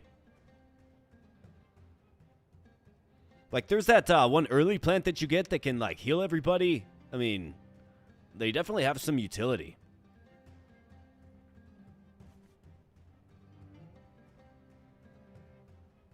I mean, you could throw the naked worm newt out there to take on that bird, I suppose. He could get the job done. But I almost want to see if we can get the devour instead. We ought like it's tailor-made. Our caterpillar needs to just consume the sword bird. So maybe you go naked worm newts on this guy. And you get the bites. Can take a couple of hits. Do I want to bust him out though? Obsidious worm, let's see. So he's going to gain 1 HP and then leech bite. I mean, can only take 1 hit really. With everybody hitting for 3. Potchi, that's where our... Against this guy, this is where the ants are going to shine. The Great Shell is just terrifying, dude. 3 speed, 11 HP, tidal wave, and crushing weights. I think I would be a fool not to try to add this one.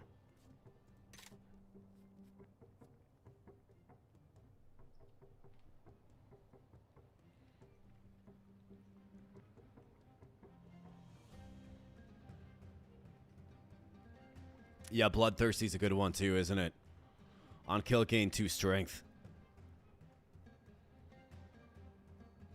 That's where we certainly want to avoid sacking units on the hyena. No, I could always go Pole Row. He could tank a hit. I mean, he's kind of a thing of the past, to be honest with Timid, right? I'm completely comfortable sacking him, given we took his cloning skill.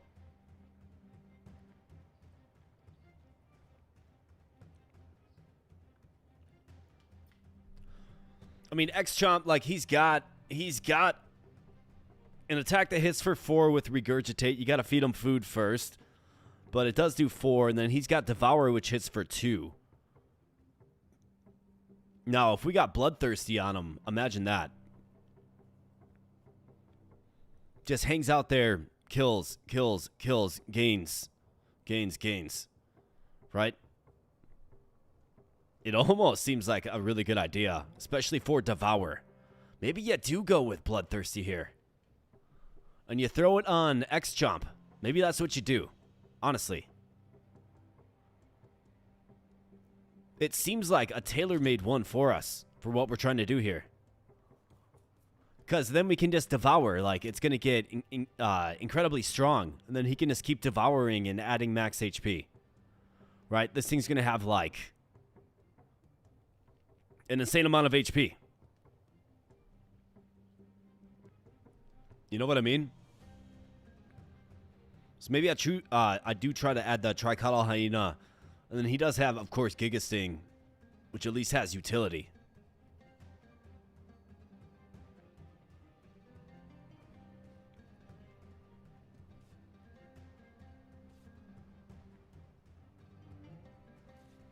Okay, so here's, I think, what we should probably do. You go Pole Row mid to Snowplow to nerf the speed of you, and you absorb the Razor Petal. It'll make you just sluggish and slow. You go Naked Worm Newt down here.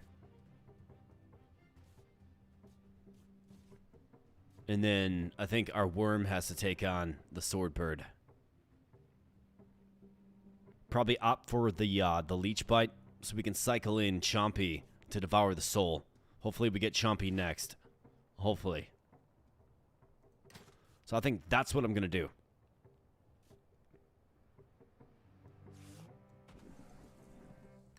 So Snowplow there. Let's go you with the bite. And let's go you with that Leech Bite. You bet. Let's do it. Lock it in. Alright, good job, Snowplow. That's right, nerf speed. Alright, Razor Petal coming down. Pierce. It hurts. But Leech Bite, restore HP and face, and we get the ant. Alright, now he's going Giga Sting.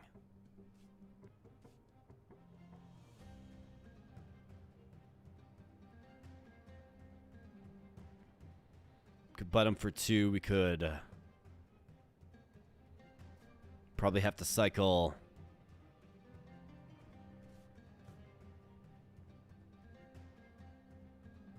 Pull row with 7 speed. I mean, it's pretty incredible speed.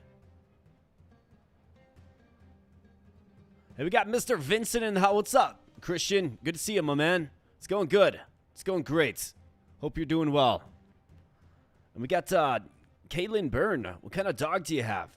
So she is a pit bull mix. So, you know, when you rescue a dog, it doesn't necessarily tell you the breed, but she's a pit bull mix. And she's actually right down here. I don't know if you guys can see her. Well, there she is. Sleeping in her bed. That's the Luna Machine Gamer Dog of the Century. My buddy. My special friend. So, she's a pit bull mix. And, I think she's got Beagle in her because she's very talkative. And she's probably got, like, my phone thinks she's a Rottweiler, which is funny. Because I'll, like, take a picture of her, and then it, like, automatically tags what's in the photo, right? And it says Rottweiler, which is funny. I guess maybe I can see a little Rottweiler. Yeah, maybe a Rottie by heart. Yeah, maybe. Could very well be. All right, so who we sacking? Pole row. Got Fleshbone. What I don't want to do is have this guy get too strong, though.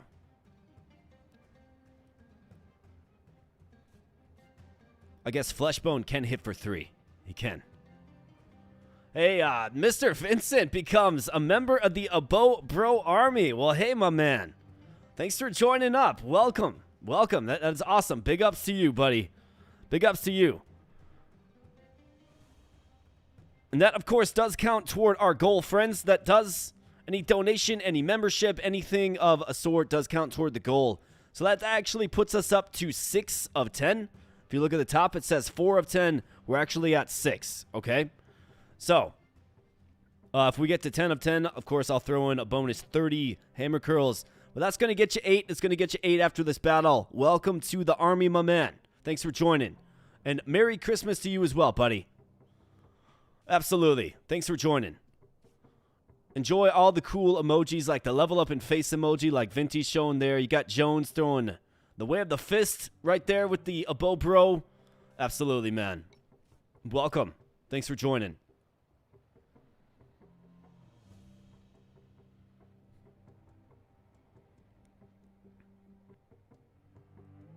All right, so we're actually... So I'm looking at what? Like, what am I looking at? I can move the Naked Worm Newt all the way over, and we could...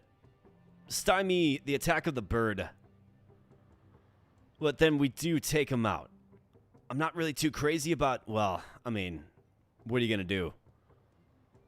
We didn't get our chomper, right? We just didn't get him. So Fleshbone has to go out there, and he's got to get this 3 hit on the hyena. And then I've got to throw the hyena the meat. And we have to recruit him so we can get access to Bloodthirsty. We'll throw that directly on our little chomper dude. X-chomp, right? So that's what we do. We get in Fleshbone. So that means Naked Worm Newt. I mean, Pole Row, unfortunately, it looks like your time is up. With Timid, though, you're just broken. Broken in so many ways.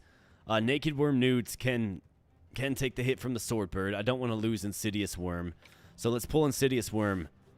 Let's go here. Let's go Snowplow with you to, again, just nerf the speed. And then Fleshbone, you go first. So you're going to have to absorb a big Giga Sting there, my man. But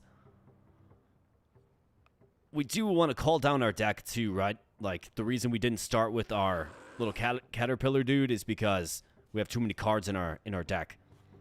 So let's do something like this.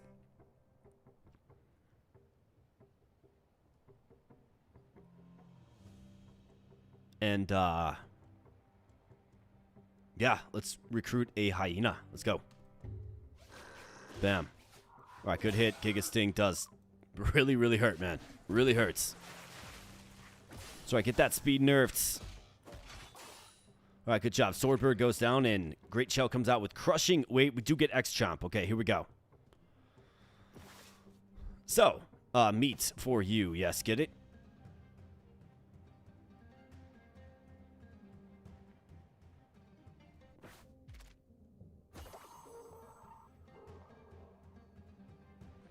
Yep, Fleshbone. 07's in chat for Fleshbone. And welcome, Tricotyl Hyena. And then there was the Naked Worm Newt. So our deck is looking a little thin suddenly, but this is where you use the ants on this guy because they can tank this hit, put him to sleep. X-Chomp. I think the Naked Worm Newt probably has to tank this crushing weight. We got to get through these guys as quickly as possible so I can get him put to sleep.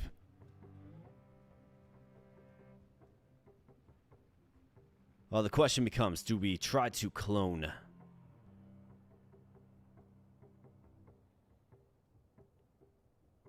mean, I could use Chime ×2 on him. We got Crushing Weight coming down.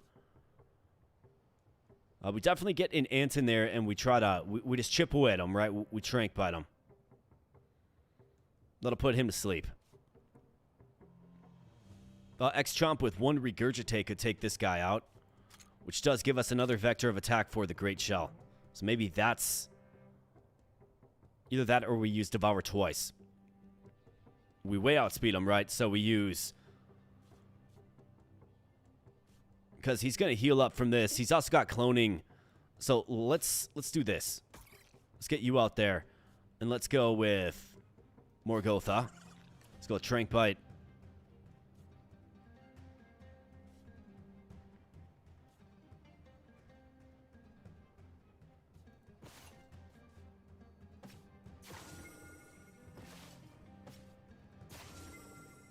Devour, we're going to use that ×2. We use a bite there, simple bites. We'll do this. Naked Worm Newt, 07's in chat for Naked Worm Newt.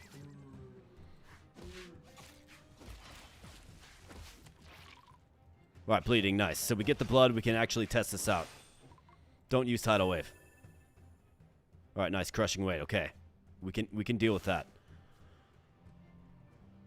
Okay, so, this guy. You gots to devour, my man. You gots to. Devour. Take him out and restore HP and gain max HP.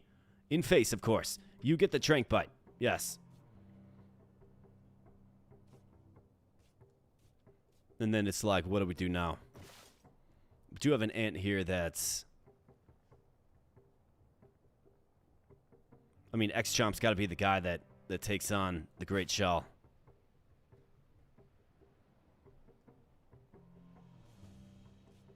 So that means that we're down in ants as well.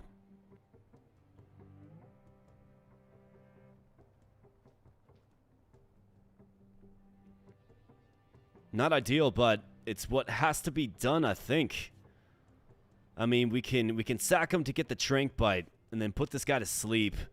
It's not ideal. It's less than ideal. It really is, but I'm not sacking my grub.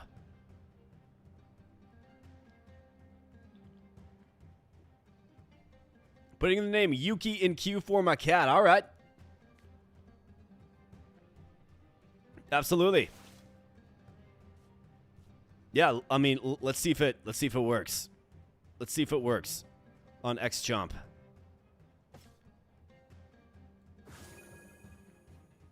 Okay, so it does not. It does not give him max HP. Okay. Well, now we know. At least. But we do have Devour. Right, Devour does give max HP, of course. And then we of course, can clone him. So here's what has to happen, unfortunately. 07's in chat for Ants. He's gone as well.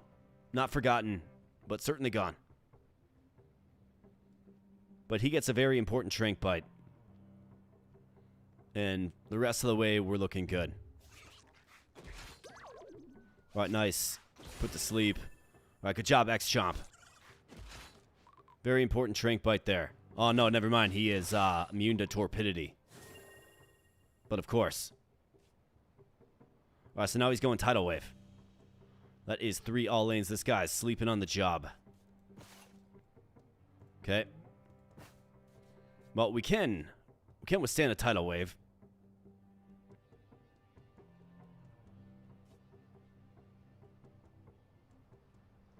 This guy's got a very powerful discharge as well.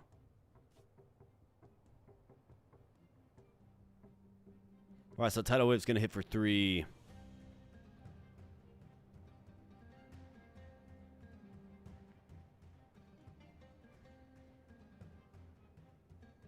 Going to get some blood from the Tidal Wave.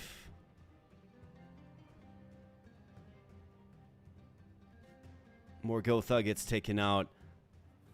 It's always the fight when you get the silver beetle that is very, very challenging. I think you got to get your grubs out there, man. Regeneration is very strong. And then he's got a very strong discharge coming up.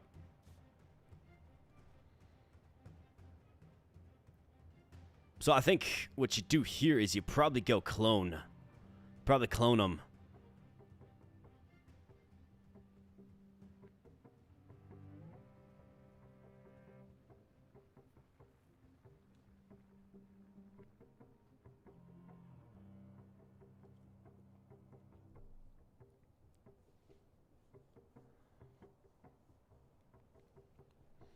You swear I was a bleach blonde hairspray bro in that tabletop flick game video? It must be the, what do they call that? The Mandela effect? Must be the Mandela effect.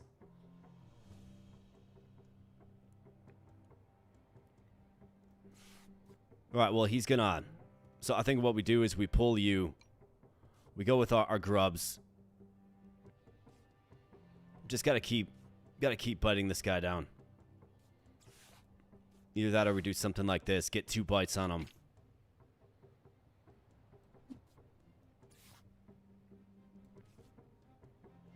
Well, I guess you have to do the leech bite, don't ya?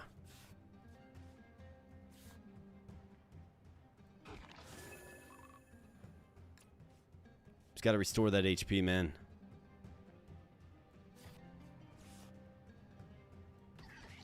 Then you gotta get the bites. Then you got a clone. It's actually a little tighter than I thought it was going to be.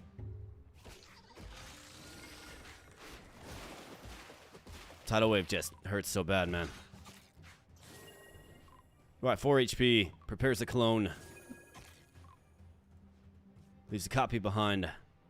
And a lazy strike. Again, so crushing weight coming down. That discharge is getting very, very strong. Like, terrifyingly strong. Can blood prompts regurgitate? That's something that I didn't check.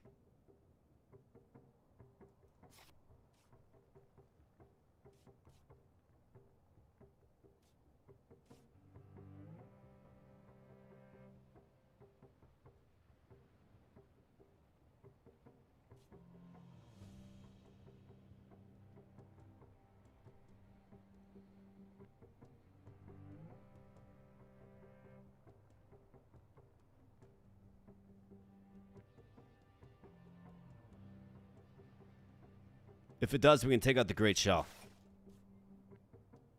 Suppose there's one way to find out.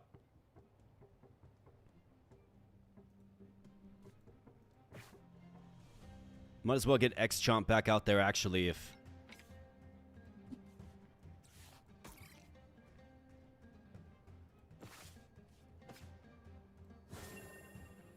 Alright, it does not. So, interesting. It truly is a food item. Truly is a food item.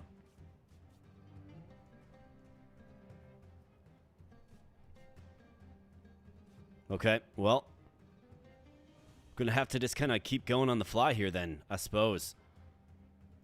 We can get a bite and a devour. Devour on this guy, of course he does have regen, but at least we get blood. Right, we get blood in this fashion.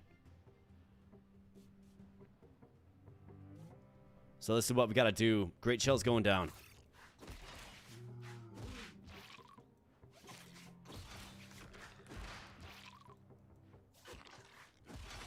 And I do have the X-Chomp clone to sack, if necessary, once he uses this discharge, which just keeps growing in power, which is terrifying.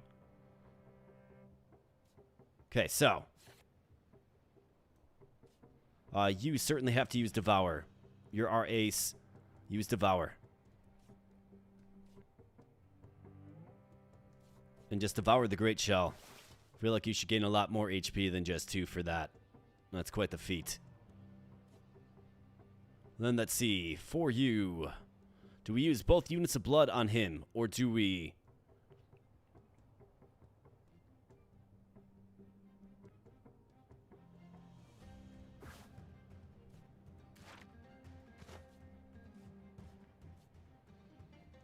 So we could leech bite all the way over this way.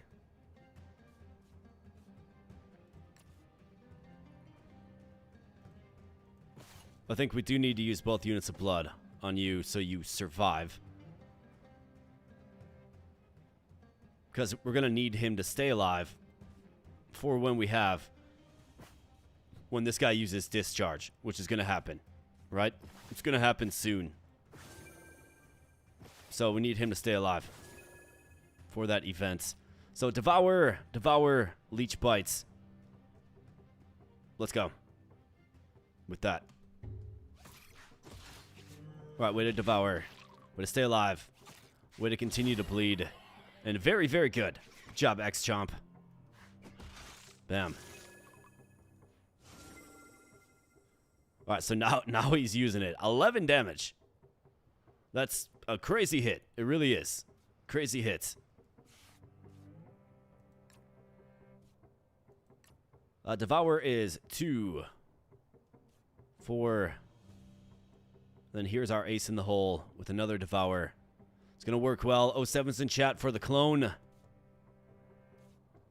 You did great, clone. Like, thank you for being just on top of it. Let's see. So I could... Might as well do this. Promotes more HP across the team.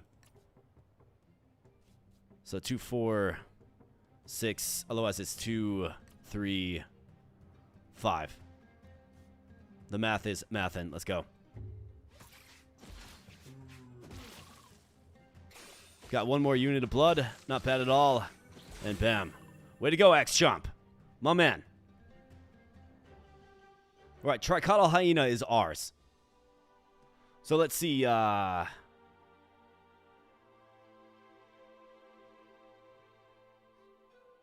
Christian wanted, what is it? What was it? Yuki, right?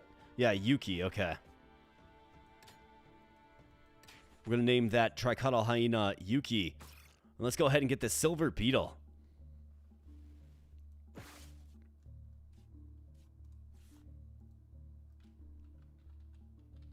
Yuki. Bam. Alright, so Yuki, the kitty cats. We're going to take Bloodthirsty from you, Yuki. And we do, of course, have the Silver Beetle now, which gives us access to the Blood Angel. If you guys haven't seen that creature, you're going to love it.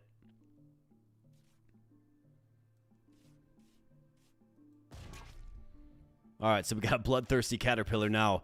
And here we have Grimjaw. However, I'm all out of tames. So let's choose the best rewards in the path that we feel like we can, of course, have the most success on. Grimjaw, we got Carcoplid. Upon receiving a negative effect, gains protection. Armor tackle, plate slim, galvanizing. Otherwise, we have fusion. Okay, choose 2 creatures to fuse into 1. I mean, this is where if the clone does actually work, that would be pretty crazy. So I think we choose this path. We try to clone. We try to clone, and then we see if it works. This guy has Obliteration and 10 HP. On retreat, gives a copy of its positive effects to all allies. Blood Surge. Every time this creature gets healed. Regeneration again on this Pachi. Crystallon. Crystal Surge. Heavy Bite hits last.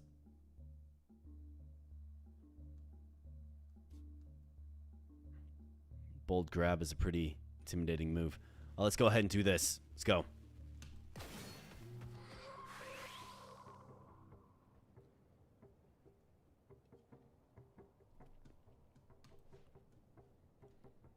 Right, so this guy's using Obliteration.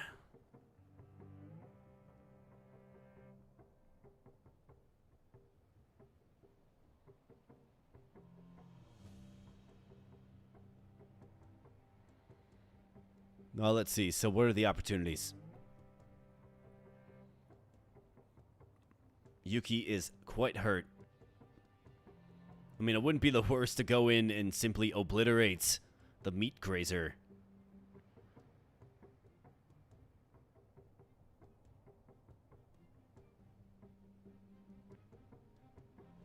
With the Giga Sting. Now, we do sack Yuki, but, I mean, let's be honest. Yuki's just here for a moment. A big hit for 7 would be a big hit. I mean, he's got 10 HP, right? That's a lot of HP.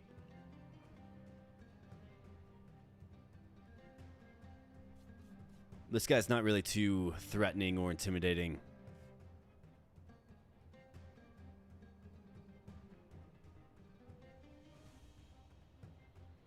We'd probably clone X-Chomp here, I would think.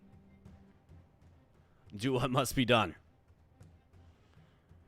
Well, it's either that or you simply lead. I mean, we go full team out there, or we simply throw Yuki out there and get the Giga Sting right here. And then wait until they're a little less strong next turn. I think you probably got to go Yuki mid lane, Giga Sting for a big 7 hits. I think that's what you got to do. So that's what I would do in this lane here. We got, I mean, the Blood Grub. He can be, so he's Iron-Blooded. So he'll be able to stave off this hit. And then we can evolve him. Pull a Silver Beetle. We also have the Crystal Wasp as well. I think X-Chomp on the Crystallon it's a good solution. He can devour him in two hits and then get strength. Right, get bloodthirsty.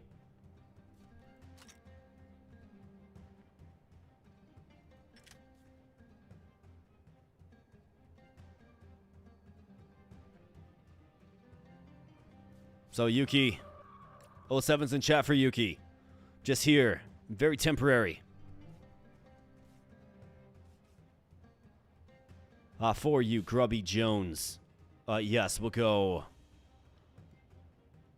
This, you outspeed. In fact, you're really going to outspeed once we get the Silver Beetle out there. Blood Angel. All right.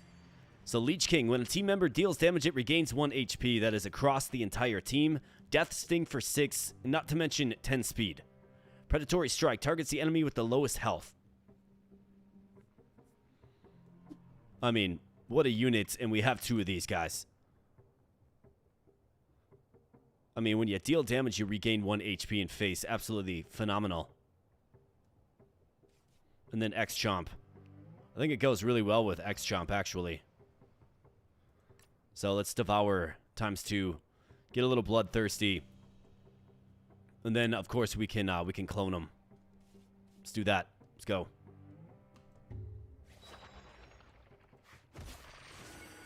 All right, there you go, Leech King. Lazy Strike comes down.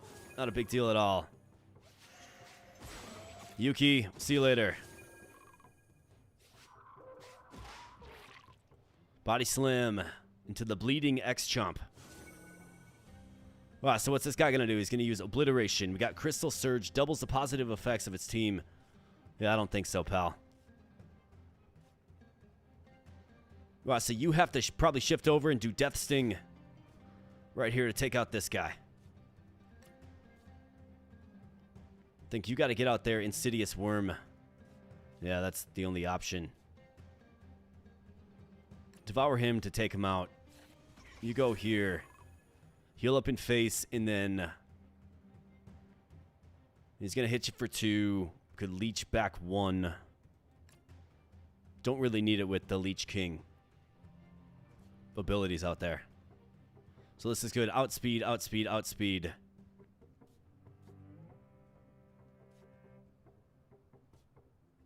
This is good. This will work. Bam. Good job, Leech King is just phenomenal. Imagine Leech King times 2. All right, we're going to have the benefits of it proccing off twice. And X-Chomp with the just devours. Absolutely. We got Red Max. I love watching you play this game. It's interesting and very brutal if you mess up. Oh, yeah. This game punches you in the face if you make one miscalculation. For sure. And our X-Chomp is up to what? What is he up to now? 15 max HP. That's crazy. Buffaline is heavy biting. Well, at least he thinks he's heavy biting. This guy's going to shell bash. Double damage if the creature has protection. I mean, let's just death sting him.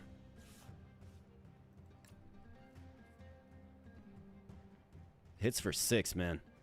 I think you probably devour this guy, and then we can clone him quick. This guy's going to use heavy bites.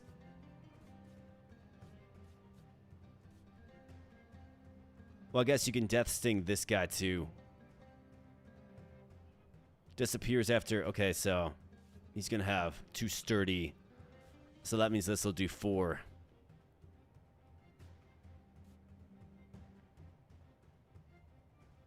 So then, what do you got to do? I think you stay here and you do this. We might need X-Chomp to clone it himself right here on this lane.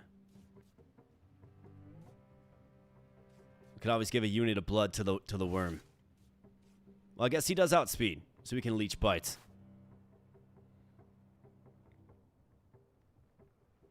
Well, actually, so he will get a leeching effect. So we can simply just bite to take this guy out. Take him out. Gain 1 HP back. For you, let's have you, let's see. I mean, what do we like better? I feel like he's going to be spamming heavy bites. Tail Shelter is only temporary. Very, very temporary. Let's clone. Let's clone with him. He'll get 4 HP back, right? Let's do this. I'm good with this. Alright, good job. Leech King procs off. Cloning. Alright, takes a big hit, but, you know, is bleeding now. Which is fine. Death Sting, that's right. Take out that Carcoplid. Alright, so we're going to find out pretty soon here if clones do persist. We'll find out.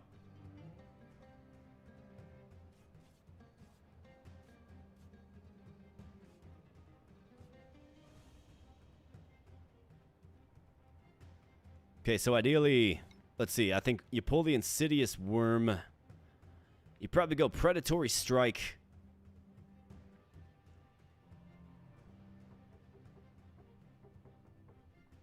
I'd like to be able to devour him. Get up to 17 HP max.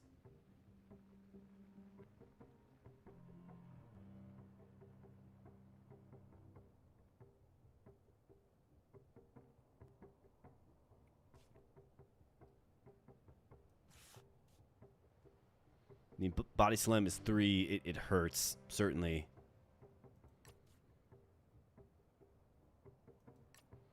But let's do something like this. Blood Angel will pull you, get you out there. We will devour. Let's go.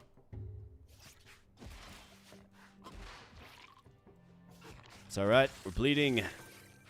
Bam. All right, nice. Another soul claimed by X-Chomp. Absolutely fantastic. X-Chomp is indeed getting stronger. Fish and Berry. Let the Surgeon operate. Okay, so we're going to find out. Okay, so it does not. Okay, it does not. Clones are only there for one fight.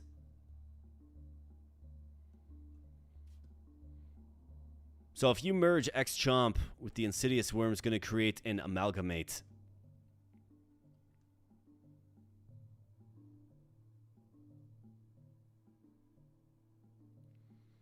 So I think it's like, what is the play, right? Because then you can't evolve it. It won't evolve. I think that the Blood Angel's like fantastic and phenomenal. It's got a lot of speed. Do you merge the Silver Beetle?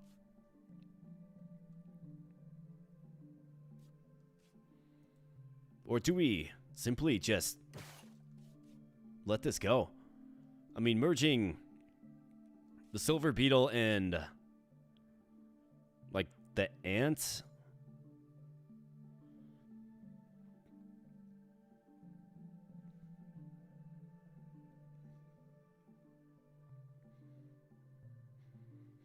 Yeah, Faduka, yeah, I'll definitely make this one into a video. I'll make this one or the next one that we're doing into a video for sure. You bet. Otherwise, I do also leave the lives up, and after I'm done streaming, I add timestamps so you guys can pick right back up where you left off too. Don't have to go sifting through, you know, a 5+ hour live stream.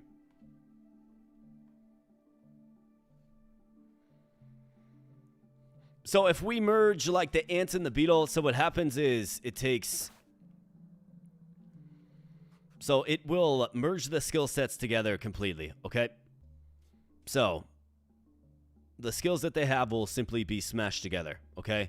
Same with the traits.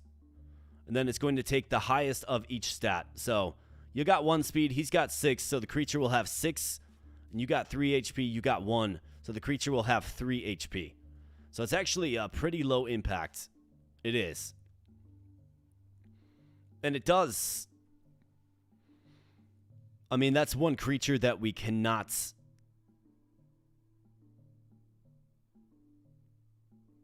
potentially sacrifice should it come to that.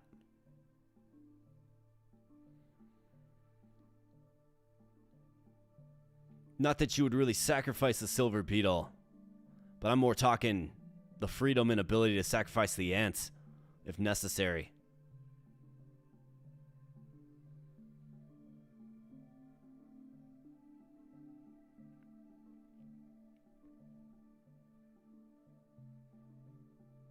I mean, there's no real value. Like, you get a scratch that hits for 1 and then genotoxic. So a worm and the ants is not a bad idea. But the reason I don't want to do that is because the creature will create an amalgamate, is what it's called, okay? And the amalgamate does not evolve. The worm evolved into a Blood Angel is far superior. So I want to keep the worms in their pure form. Right, if you merge and can't evolve, it's not worth it. Yeah, definitely not. So I almost think we don't fuse anything. Yeah, I think we gotta leave. Now, if I had that Tricotyl Hyena, right, we'll definitely do that, but we had to sack him, unfortunately. Tree of Balance. Choose a creature, either set both its HP and speed to 5, or set them both to 7, but with the curse. I mean, this would go well on our ant, for sure. Otherwise, we have what? Duplicated creature. The copy gets a curse. So imagine a duplicated X-Chomp.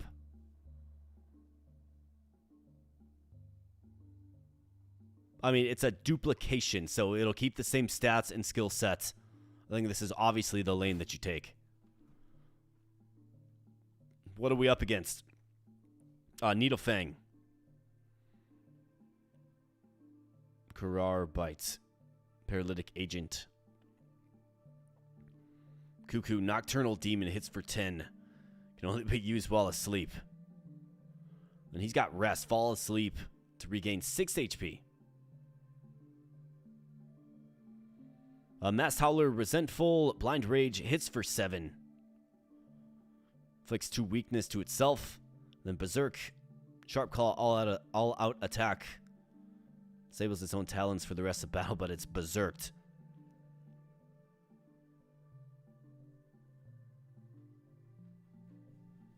The X-Chomp does not evolve, no.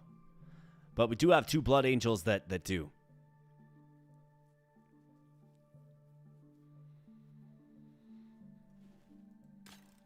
Battle 7 of 8. I mean, I think this is good for our ants, but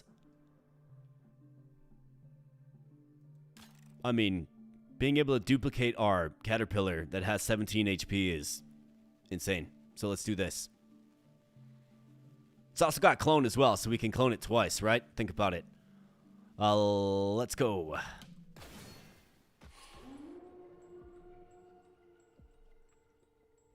Alright, blind rage.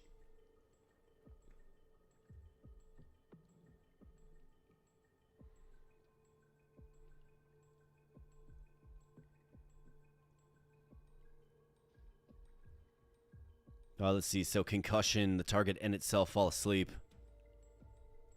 And then he's going to, of course, spam Nocturnal Demon.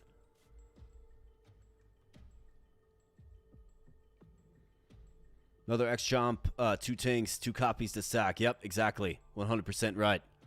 And especially now that we know the clone does not carry over. So we have a big hit coming down with Blind Rage. I don't much love the idea of X-Chomp absorbing that hit, but he's probably going to have to. We can get Blood Angels out there that we'll be able to take some hits. Not to mention promotes healing to everybody. We could have him use Regurgitate if we feed him something. Regurgitates in... I mean, 7 is a giant hit, though. I could also use blood to deal damage to this guy. So we can simply just take him out. I mean, 7 damage is a lot. So if I use... I mean, I can feed him like a fish. Or something. We can use Regurgitate for 4. If I use 3 units of blood on this guy, we can take him out.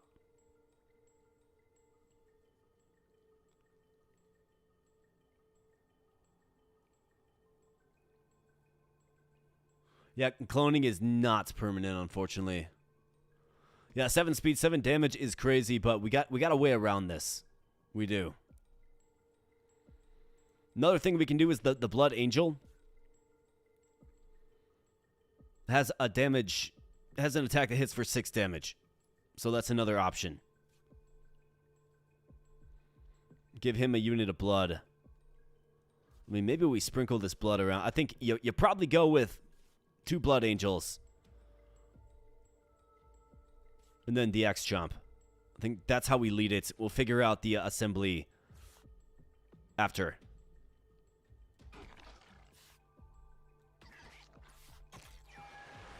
Let's get them both. That's right.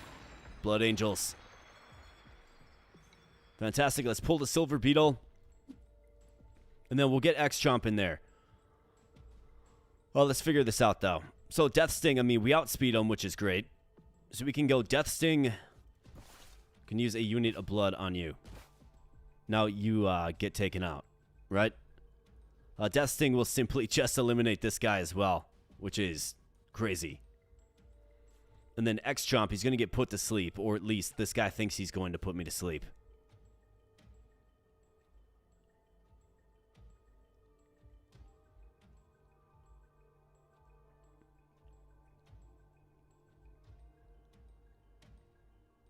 I mean, I could feed him something and we could regurgitate.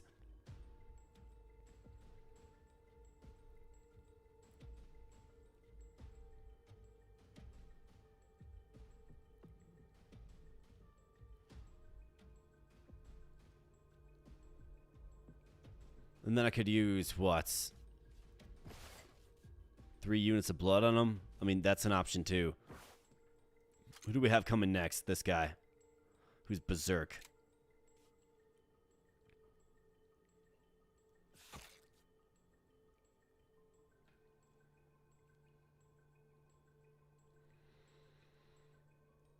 I could also just take this and then clone him, too.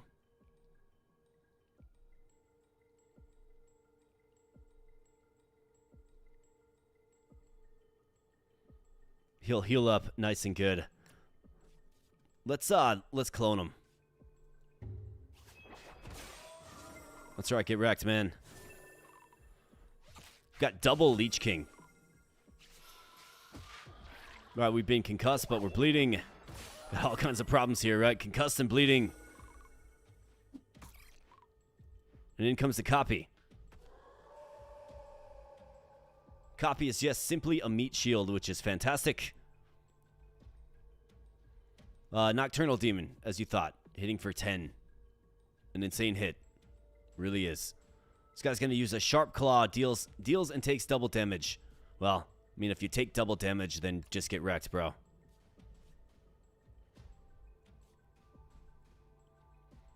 This guy's going to wipe out my clone, which is completely fine. We can Devour and Death Sting for the win.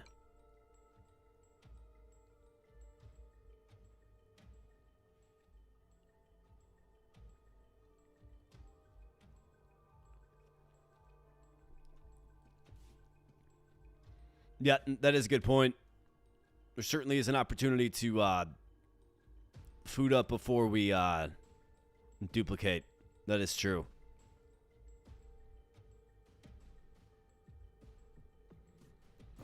I think the question becomes, I mean, we can increase max HP outside of fight too. Let's just get out of here in one piece. Like, we're going to get out of here in one piece, which is fantastic. Bam.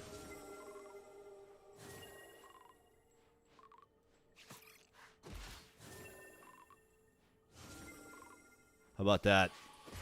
Get 2 HP back after every single attack. Absolutely crazy. The Blood Angels, very, very strong, man. Huge fan. Good job. All right, 2 more berries. This is good. Duplicated creature, yes. Obviously, X-Chomp. All right, so what debuff does he get? Faint-hearted. Not the end of the world if you have 17 HP, right? So this is good stuff, man. We got Cole Lamary. Cool, a Decktamer live stream. Hope you're doing well. Well, thanks, man. I'm doing great. Hope you're doing well as well. And welcome to the stream, buddy. Good to see ya. Great to see you in here.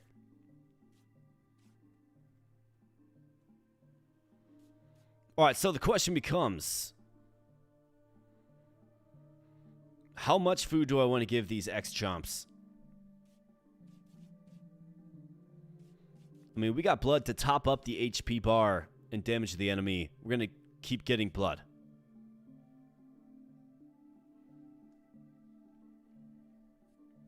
Yeah, for the next sticker, I've got some ideas. We need, I forget how many more members. We need a few more members before I'm able to add another sticker, though, unfortunately.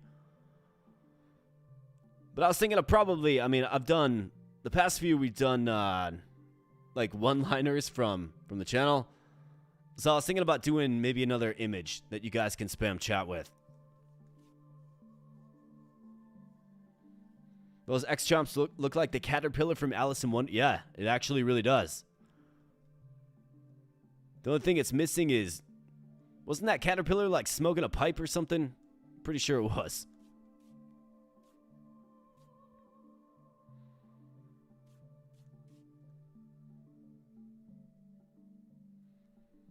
Let's see. So what's like the smartest way to do this? So if we get more max, like we're going to get a broad heal, right? Everybody's getting healed this turn. Which is obviously very, very good. So if we get more max HP. I think you stay put. You got all of these food items that we can use to take out the boss. So let's do it. Yeah, hookah. That's it. All right, so here we go. Orphan Colony.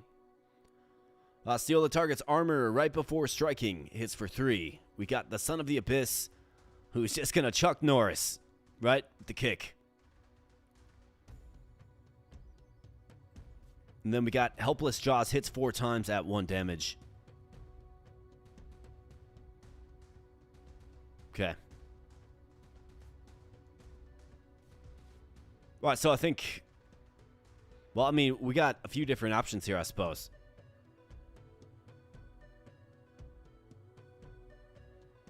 Orphan Colony with the ink is not great, but we do have the durability of 2 X-Chomps now.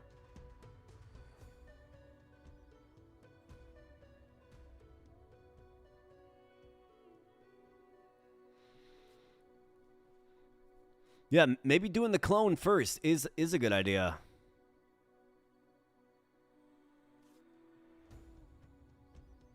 With full HP, right? They're going to have more HP overall.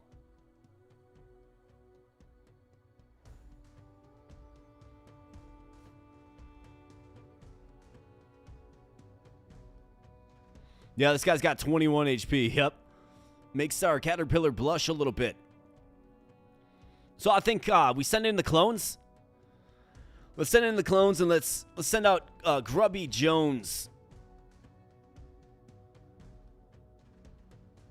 to get some heavy hits on this guy.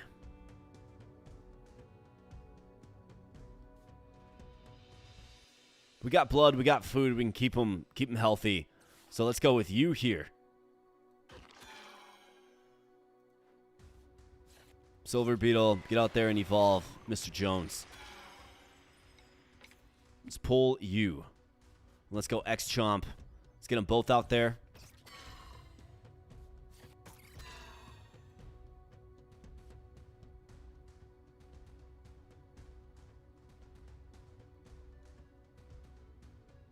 Right, let's make sure the guy that's faint-hearted is not on this lane. And let's go clone. And clone. And then let's go Death Sting.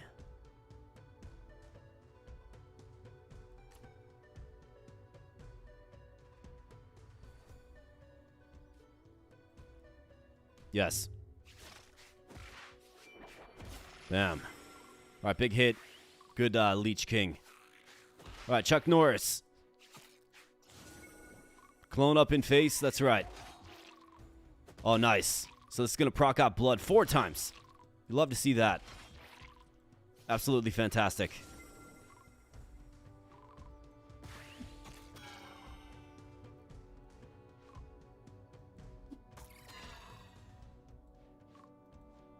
All right, we got to get this guy out of here so he stops making me all sluggish and whatnot.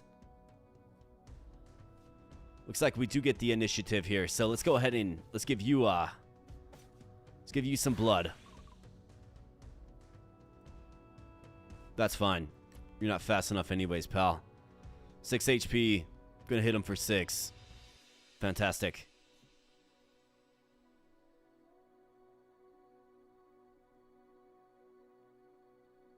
Removes all negative effects and restores 3 HP to the team. That's fine.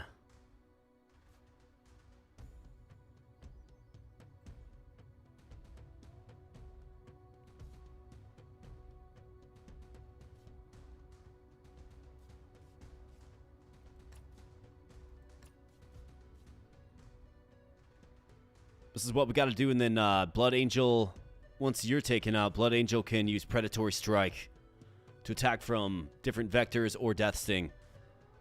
So I think this is what we do. We sustain with these guys.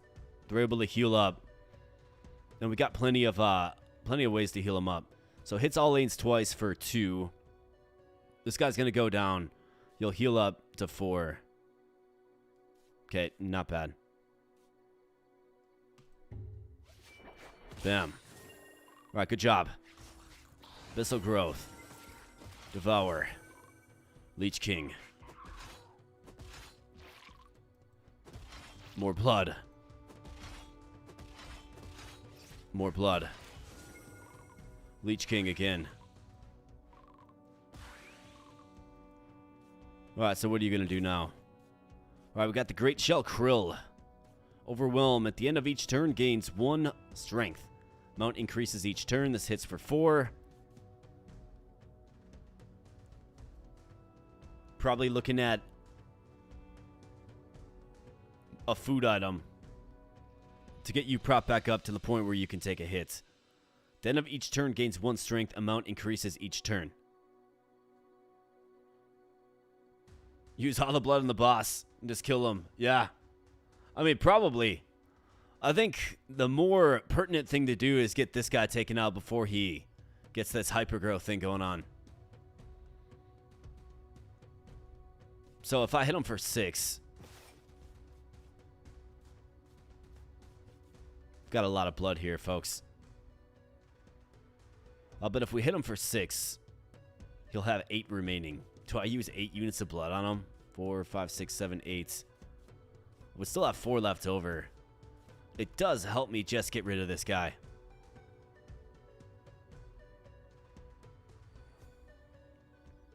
Either that or we attack him twice. I use 2 units of blood. Hits all lanes, removes positive effects from all. That's fine. We're not buffing up ourselves. Oh, this has hit me for 2, though. So this hits me for 4. We hit him back. So we'll have 1 HP left.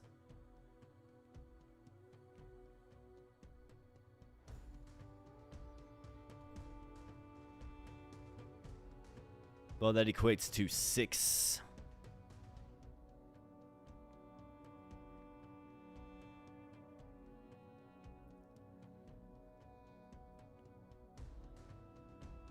So I hit him, I restore up to 3.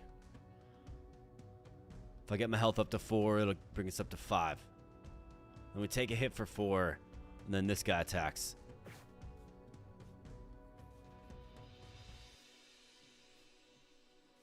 So I think what we have to do is we actually have to switch this around a little bit. We have to do this.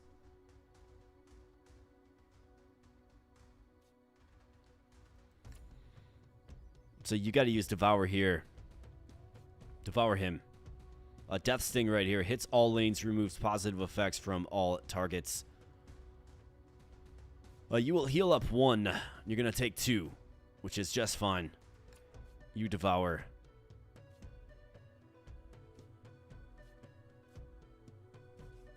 Let's do that. Let's keep just whittling him down. You're going last. You're going last. Completely fine.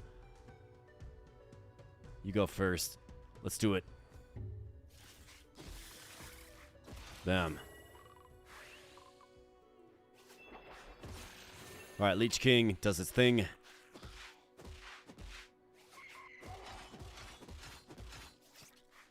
Alright, Devour. Certainly need some more powerful moves. That's where the Blood Angel comes in. Alright, Hypergrowth. Now this guy gets super, super strong. This is where you want to take him out with the Blood Angel if you can. Depends on what this guy's going to do. He's going to chuck Norris. Okay. So 6. I want to use 6 units of blood because this guy just gets absolutely insane, dude. He's got 5 speed. Right, it's crazy. Hits all lanes twice.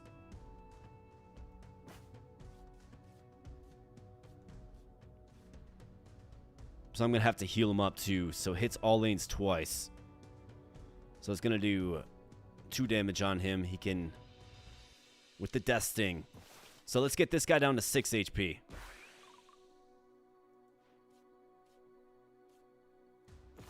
Okay, so he's boosting up the speed. Guess I didn't consider that.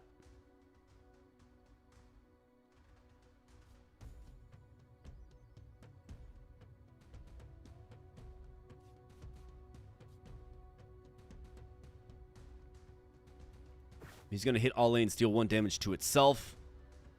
Hit all lanes for 2, so... Then hit all lanes twice, so 2... 4. So we can get him maxed out again.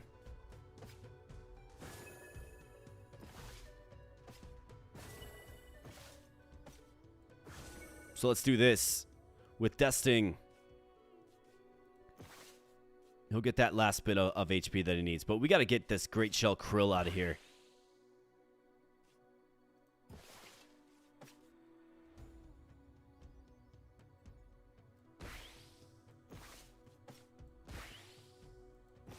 Really buffing up speed, man. It's kind of scary. It is. But that's what has to be done. That's why you have a ton of blood, right? It works. So Death Sting takes him out. He's going to receive the damage first, though. Hits all lanes, deals 1 damage to itself. Going to hit me. Not a big deal. We take him out. You got a Norris Roundhouse coming. This guy is just a clone. We could pull the clone and get a legitimate X-Chomp in there, I suppose. But there's no real reason to do that. This guy can devour, hits all lanes twice. So all lanes for 2. So you got 2 damage coming your way. You're going to hit. Go back up to 3. Hits all lanes twice for 1 damage. So 2, it'll reduce him down to 1. Got a Norris coming, so 2, you'll get hit by that. That'll do 3. That'll do 3. It's all lanes twice. Well, what's cool about it is I've got this item, so I could make our X-Chomp clone again. I'll obviously have the one that isn't debuffed. But all the X-Chomp is really missing is a strong skill. Like, I'd think back to that Giga Sting. But this is going to work out the way we have it set up right here. So, let's do it.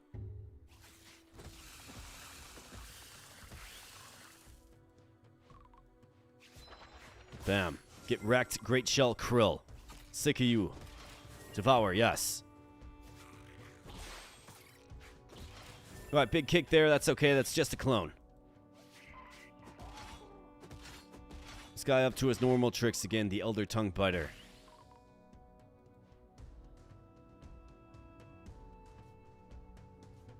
Removes all negative effects and restores 3 HP to team. We can Death Sting him. Hits 4 times with Helpless Jaws. So he's going to get 3 HP.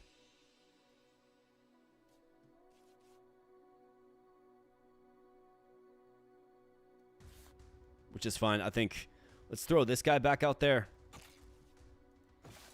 The one that is not debuffed.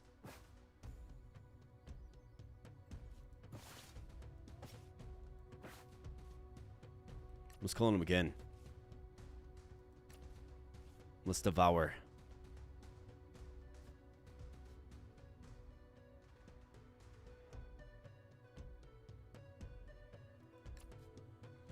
Could also do this. Predatory Strike.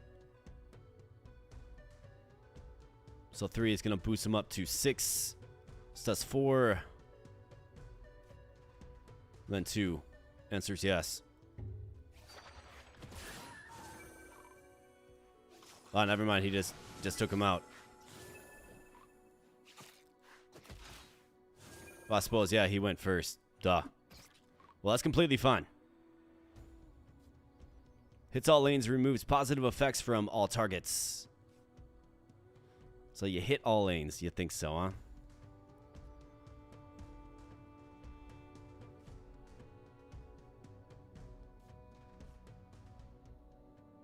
Well, if we Death Sting him, we'll be able to stave off that hit. Death Sting, Devour, and Devour. I definitely have to start building up some of these bloodthirsty stacks.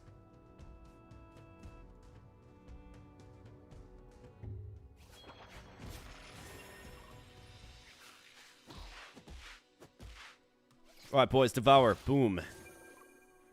And boom. You bet.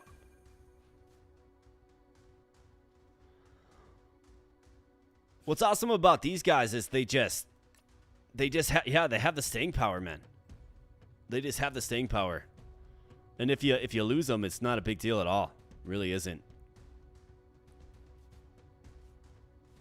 I've got 2 more with full 17 HP just waiting. I think one smart thing that I can probably do is with this guy transitioning out, right? He's going to get the kick. We can Devour for the kill. I think we can pull this Blood Angel.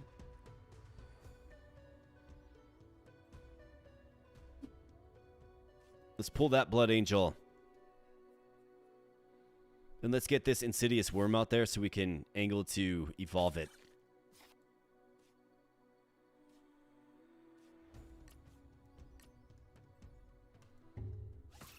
Bam, get devoured.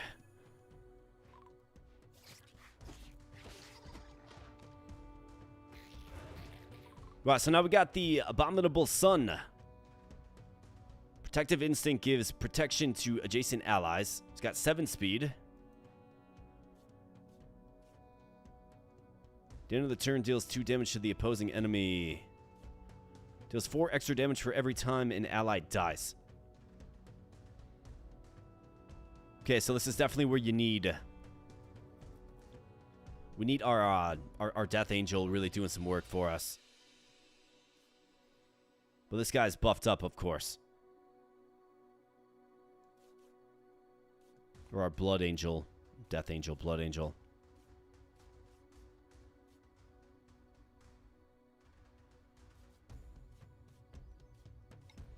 So let's pull you out. You're starting to get those strength stacks. Let's get this Silver Beetle in there, get you evolved.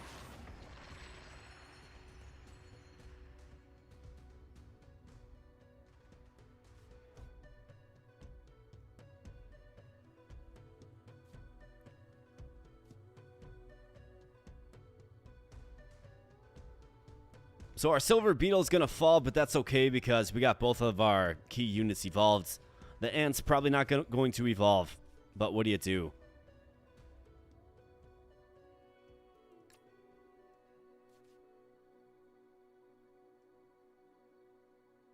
Fills the board with Living Tumor, okay. So this hits for 4, deals 4 extra damage for every time an ally dies. We've got to start getting some heavy hits on this guy.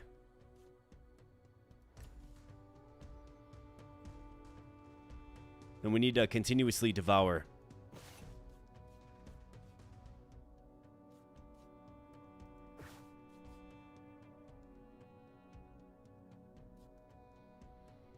Alright, Silver Beetle. Nice to know you, buddy.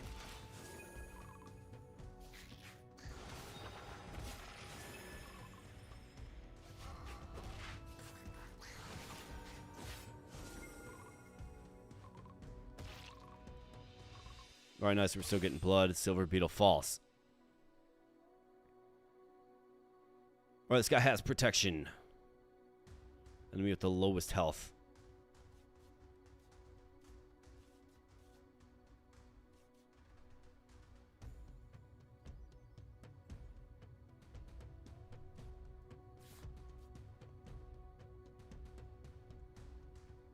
So if we do this, he goes over, boom. Then the Devour hits. There.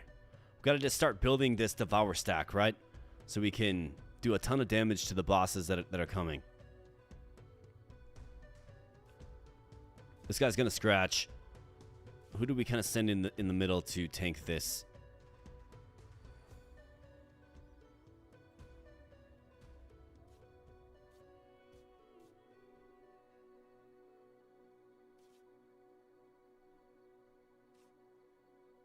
Four uses left. The bleeding.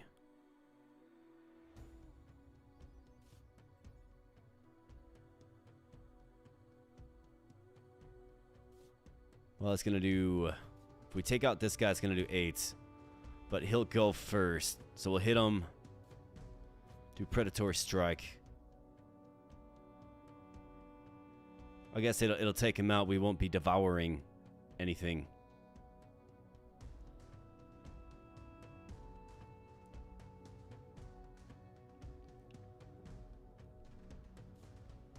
I mean, this guy's as good as the real one, really. The only difference is the real one has a clone that, you know, is used up. The Blood Angel does need a heal, yes. But he'll use Predatory Strike, which will heal him, right?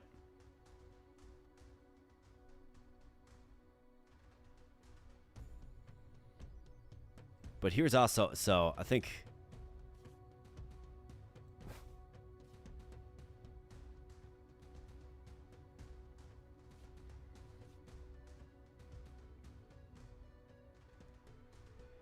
Oh yeah, the Made in Hell, yeah. You're totally right. That's a good call. Gotta keep that in mind. Does this remove protection? Sure does. Alright, well then cancel that. Devour here, this take 4 damage. Completely fine, we can heal him up.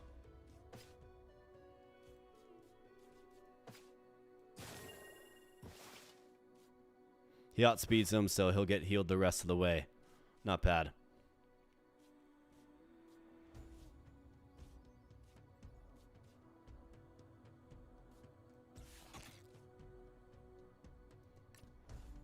Let's keep devouring here, my caterpillars.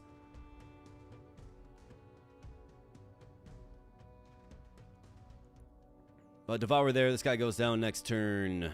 Not this turn, but next turn. This guy hits for 4. We're going to hit him first and heal up for 5. This guy scratches for 1 and then does 2 because of Made in Hell, of course. Let's do that. Bam.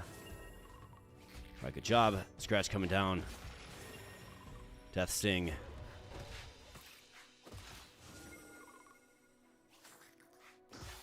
Alright, Made in Hell coming down. Not even really a scratch. Alright, Devour, yes. Take you out.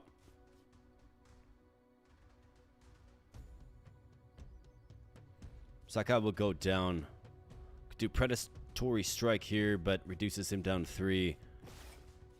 Could use a unit of blood on him. And then we could go for the Devour here. Would have to heal him up, though, again. Although, never mind. So he's going to get super strong with that.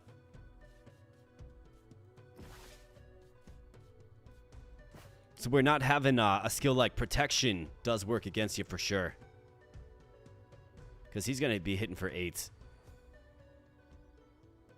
Yeah, middle's going to be getting 8 damage after this guy falls. Yep. Yep, it does.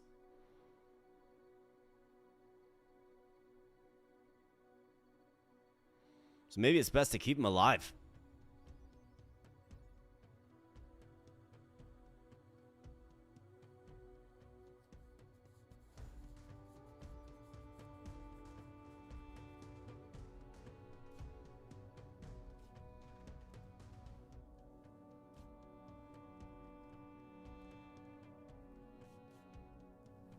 I think you're probably right. I think it probably is best to just leave it alive. I mean, maybe even just get X chomps out there across the board. I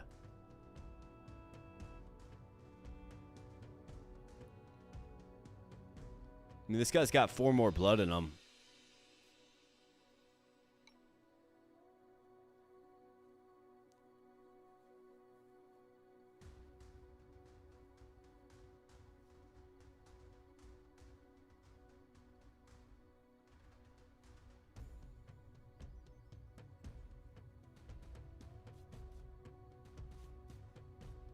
I want to find a way to, like, get some damage on this boss, though. I'm going to pull the Blood Angel. That's what I'm going to do. And then we're going to throw you in and just keep devouring.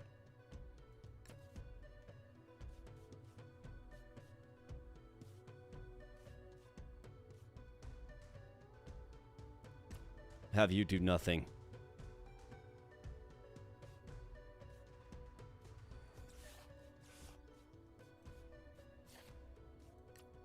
Let's have you devour the boss. Have you do nothing. You hit him. See how long we can kind of sustain this. We do have a lot of HP. So we might as well bide our time before we make the boss super strong.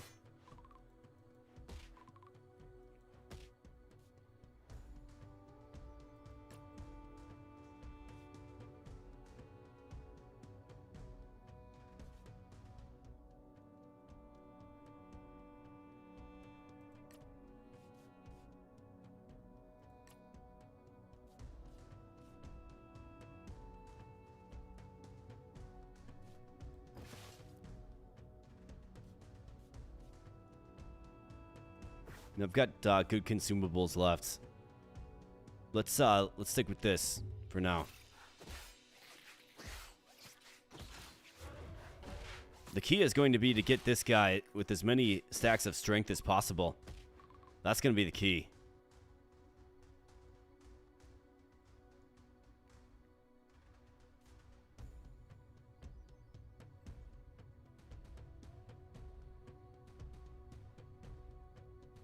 And then eventually we can just maybe try to full send.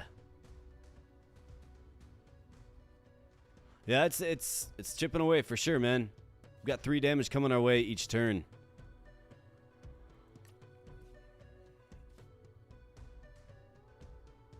Even more so with the guy with faint-hearted.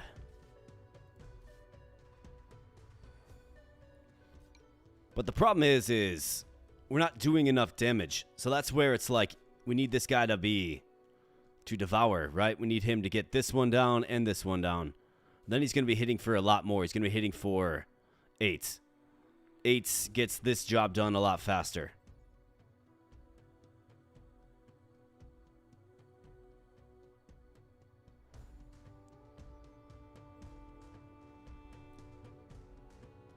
Then having a Blood Angel in there would be useful as well because of Leech King, right?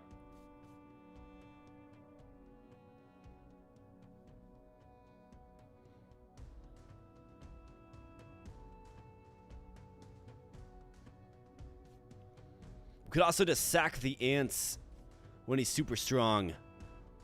Because basically what happens is, so once you kill his little cronies here, he brings them back. And then he goes back to attacking. But he does spend his turn using this skill. So if we can get enough damage in these two positions on the boss, and of course outspeed him, we should be fine.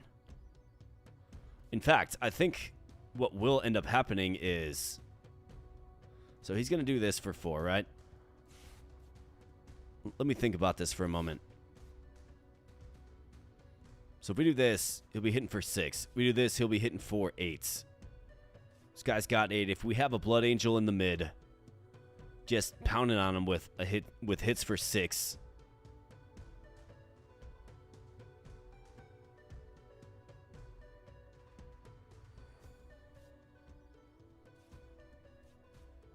Could always just sack one of these faint-hearted ones too.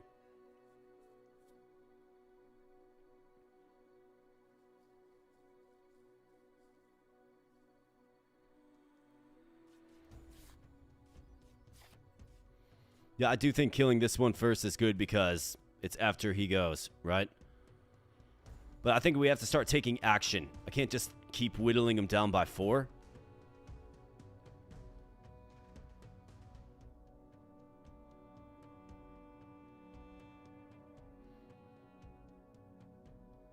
So if I get a Blood Angel in the middle, just hammering away on him.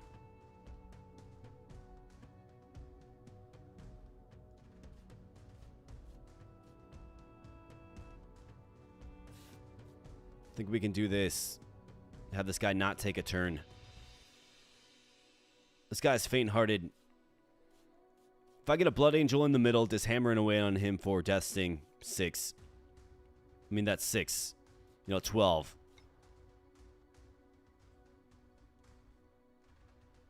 Oh yeah, I got some food left for sure. Regurgitate all powered up will hit for 10. I do got a couple of units of blood as well. We could sprinkle in there, right? Got 3 units of blood left. Blood also comes in handy with the next boss too. The next form of this boss, that is.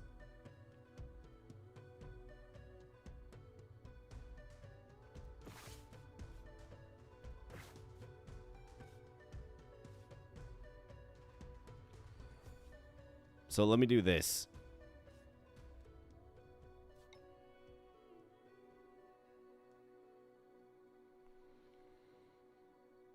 I think with blood we can, yeah, we can get it done.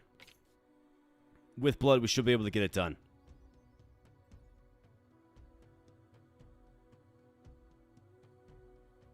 But I think what he's going to do, so if I kill this guy, which I'm going to do, I think his next turn will be to use this to replace this guy, right? Which gives me a free hit on him. But then this guy, of course, will still be here. Then he'll go and summon in a unit right there.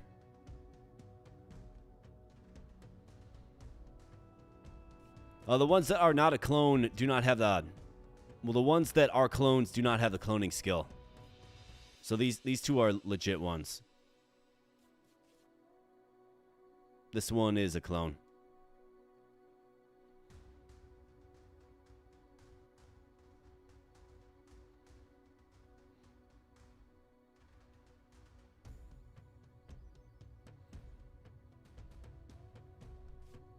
What do you got for HP there, pal?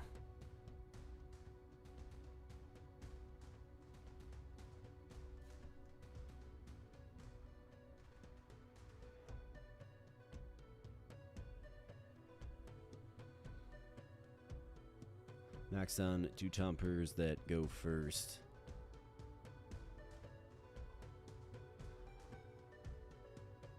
I think we probably need to spend...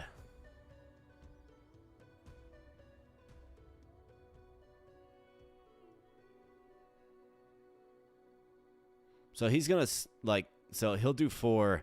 If I take out this guy first, it hits for 8, right? We know that. We know that much. It hits for 8.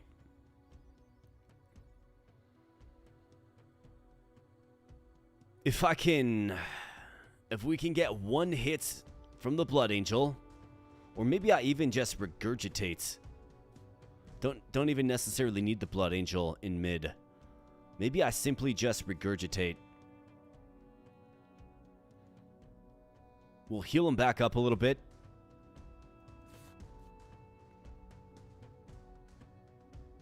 We can regurgitate, get this chime. Get a hit on him for 6. And then consider killing these guys next turn.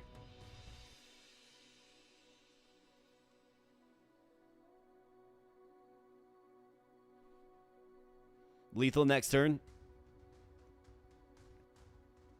So if I go for it, you think the math is mathin' to take him out next turn?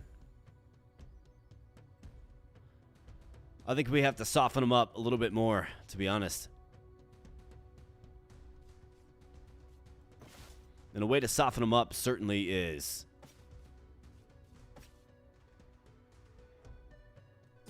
Let's give you some meat. Let's use regurgitate 1 more time on him. It's going to reduce him by 6 hit points.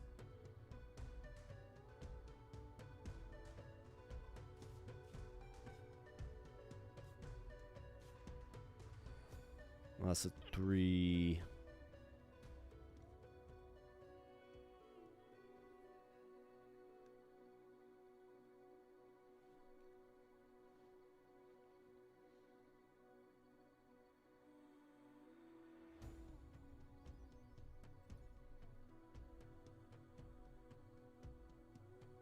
So he's actually not going to move. What he'll do is he'll just summon in his cronies again. That's what he does. That's his scripts. When he loses one, he summons them in again. He uses this. So he'll actually stay in the middle. At least based on what I've seen. So we can use Devour here. Reduce you down to 1. We'll do nothing with you, I think. So 4, be hitting for 3. This guy's going to get hit for 2 and then 3, so 5. That's what we got to do.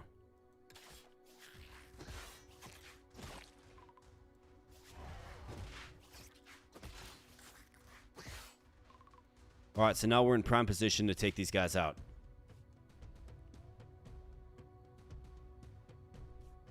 So X chomp. I think we wanna consume.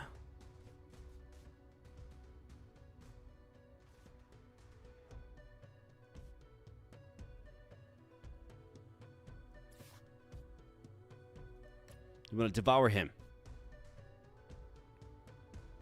This guy's gonna hit for 4. This X chomp can take this hit. Could also just sack the ant too. Or we can sit on the ant, sack him later. Well, this guy is faint-hearted. Works against me, of course. This guy's not.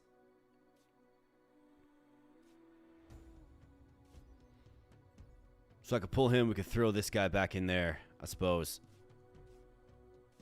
Which one are we kind of going in on for?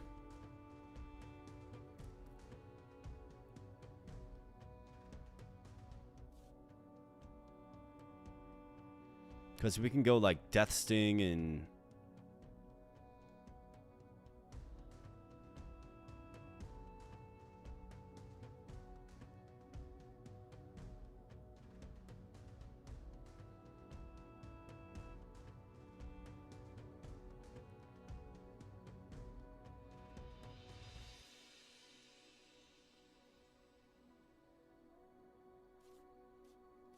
Yeah, we'll have an 8-hit come in middle, yep. We will. That's where you probably sack the ant. That's where you probably do this. I'm okay with it.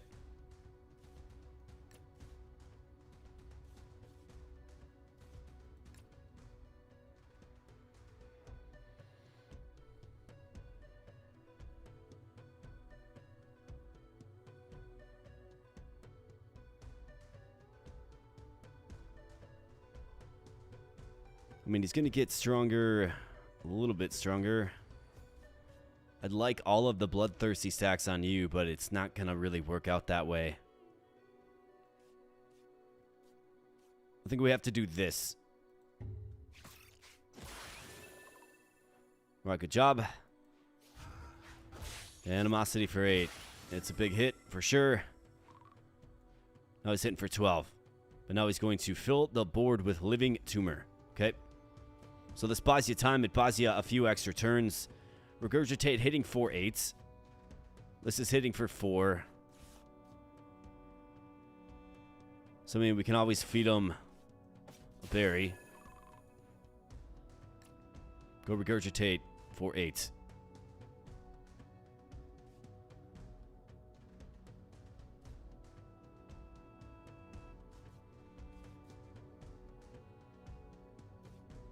Oh, this guy can go first. We can Death Sting. Yeah, here we go. The math actually works out perfectly. The math is mathin'. So let's pull you. Let's go you here, Death Sting. Let's go you here, Predatory Strike.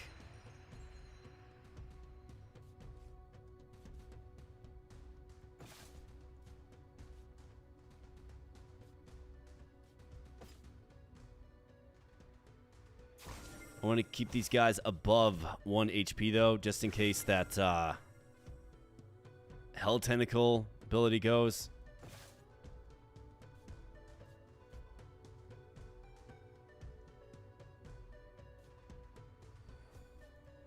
They're going to leech 1 life, too.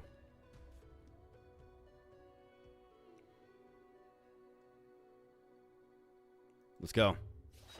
Bam. All right, big hit with the Death Sting. All right, good job. All right, so here comes these jabronis. But bam.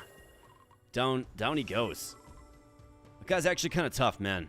Like, you gotta... Well, I guess it depends. It depends on the build that you have. That's what it depends on. But those guys certainly are a challenge. So let's go ahead and Death Sting to victory. Well, at least for this portion of it. So 6... So give protect to adjacent allies. So these guys are getting protect. We want to make sure that we devour as much as possible to get this skill as strong as possible.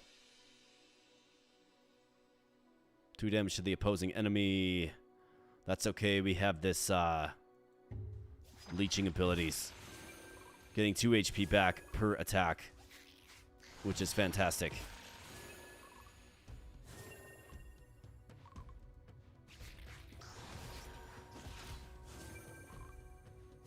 Got a few units of blood. This X-Chomp is getting nice and healthy. So let's devour you. So 3 damage coming down.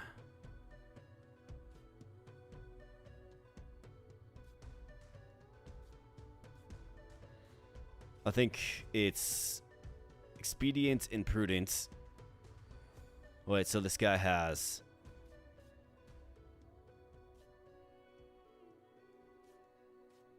Let's devour you then instead. You don't have protection. So we could Death Sting you. You're going to hit for 3, though. Let's get him a fish.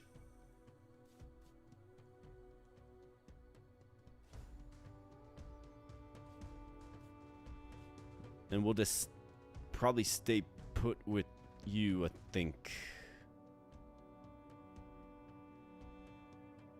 Yeah, the perfect sun still awaits. Yeah, this ain't, it's not quite GG's. Almost, but not quite. We got a whole nother challenge awaiting us.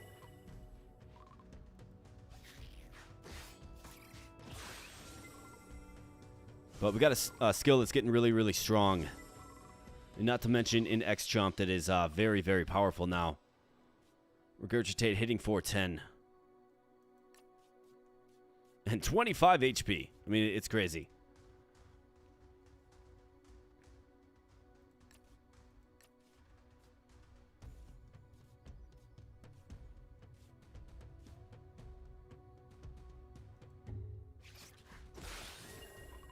All right, good job, X-Chomp. My man.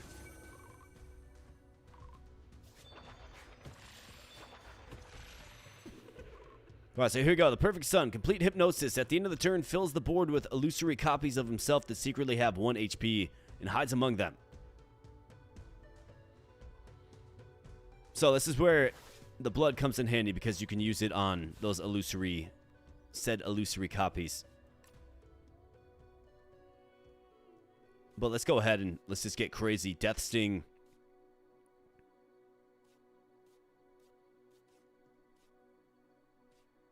And Devour. Powerful opening salvo. And you can see that the Blood Angels, it just helps us. Helps everybody stay so healthy, man. Like X-Chomp as well. He devours, right? If he kills on Devour, he gets 2 HP, but then he also gets an additional 2 HP from the Leech King. I mean, Dub Blood Angel is pretty incredible.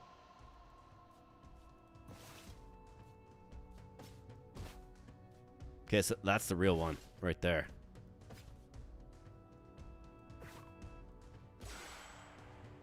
Twas but an illusion. Right, Wing Slash for 5. No big deal at all.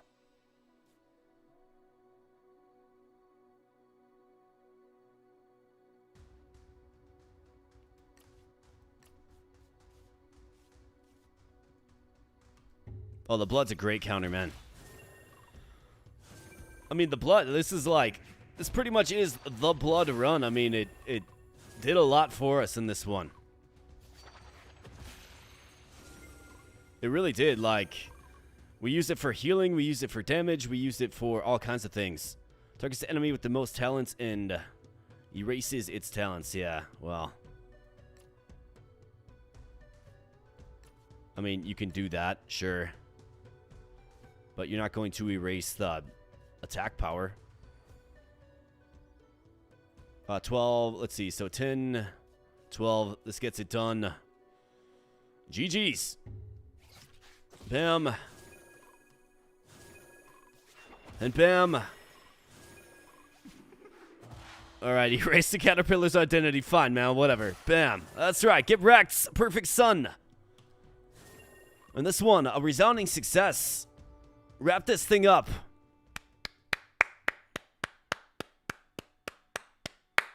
Not bad, man. That was a really fun run. And we featured the caterpillar. Who'd have thought that?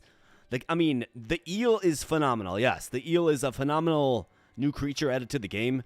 But that caterpillar, man, that caterpillar is where it's at. Absolutely. Like, phenomenal. Phenomenal units. A crazy skill set. A different skill set where you're feeding it food. You're funneling it food. And then I think we stumbled into some really good, I guess, support skills to add to its overall build. It would be cool if Blood did raise the max HP. It does not. But that would be cool. That's what I thought was going to happen, but obviously that's not what happened. But that would be cool. And then, of course, furthermore, I think he really just lacked a strong skill. I'm really glad that I took that ability from that hyena and gave it to him. Otherwise, we really would have struggled in this one. We probably wouldn't have won. Probably would have been just whittled down by attrition. But fantastic. The no taming, well, the limited taming, excuse me, run has been complete. And we get some more diary pages unlocked. And level up in face. All right, good deal. Turn in a winner. It's always good to turn in a winner. X-Chomp. Legend, man. Just absolute legend. X-Chomp. See, you know who's likely going to be featured in the thumbnail for this one? It's Mr. X-Chomp. For sure. Good stuff. Good stuff. Absolutely. So, we managed to take our first run across the finish line. That is fantastic. I'm going to take a quick restroom break, of course. But while I'm gone, my friends, if you enjoyed that, if you enjoyed the fun build that we put together, a simple thing you can do is, of course, smash the like button, right? If you're having fun here tonight. If you like the Decktamer, if you like a successful run that was pretty tight at times, intense, maybe a little bit unorthodox, the build that we managed to kind of stumble into. But if you like all of those things or any of those things, smash the like button. That does help get the stream in front of other people. Of course, it helps the channel grow a little bit. We're trying to get to 10,000 subscribers by year end. We're almost there. We need like literally 25 subscribers. So if you are new here and you happen to be hanging out, consider subscribing. Would greatly appreciate that. If you want to throw some donations my way, you can certainly do that. We do have a fitness goal involved. I do owe the community 8 hammer curls. I'm going to get those done right now and then head to the bathroom. If anybody else wants to get in on the fitness goal, any donation will get you some hammer curls live on stream. And we are at 6 of 10 donations for our goal. If we get the goal, I'll give you a bonus 30 on stream. So, we're going to, I'm going to do those things, but let's formulate. I think the next run is going to be a cursed run. Based on my notes here, the people wanted cursed next. So we'll do a cursed run. Probably going to be a lot more challenging. We'll definitely see. But that's up next, right when I get back. So give me 2 seconds. Let's get these curls out of the way. Then I'll do the restroom break. Then I'll be back and we'll go. But that's talking shop, getting you up to speed, the administrative stuff out of the way. So let's go ahead and get these curls done. Let's rock and roll.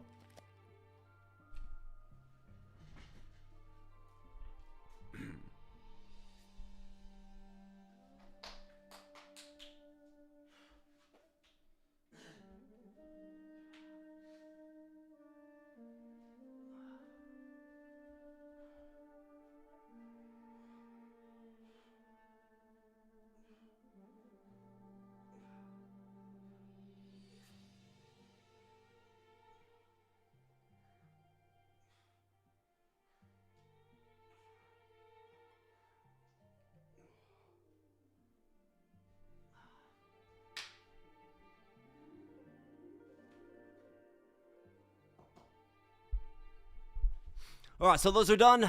I will be right back in just a moment.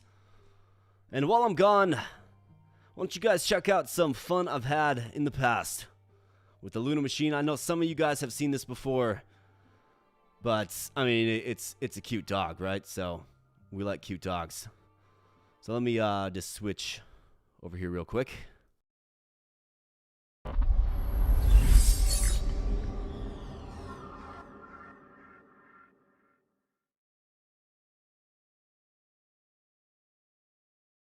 We'll get the Luna montage rolling, and I will be right back. I'm just going to head to the bathroom real quick.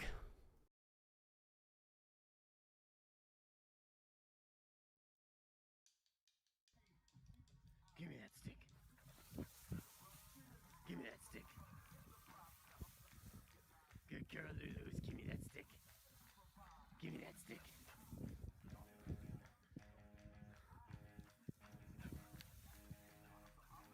Give me that stick. Get it, Lulu. Get it. Give me that stick.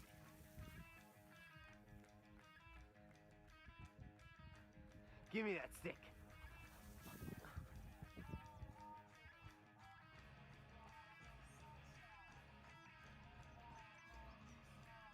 Give me that stick. You silly puppy.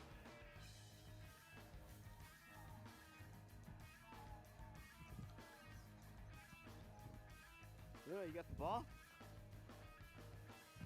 Here, give, throw, give, give. Alright, you ready? You ready? You ready? 1, 2. Here, go get it. Go get it, Luna. Get it, Luna. Good job, honey. Good girl, yeah, good job, sweetie. Good job, Luna. Good girl, honey.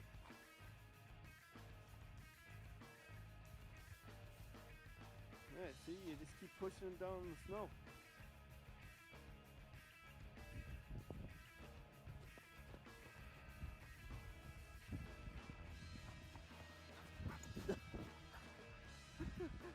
You're such a little horse.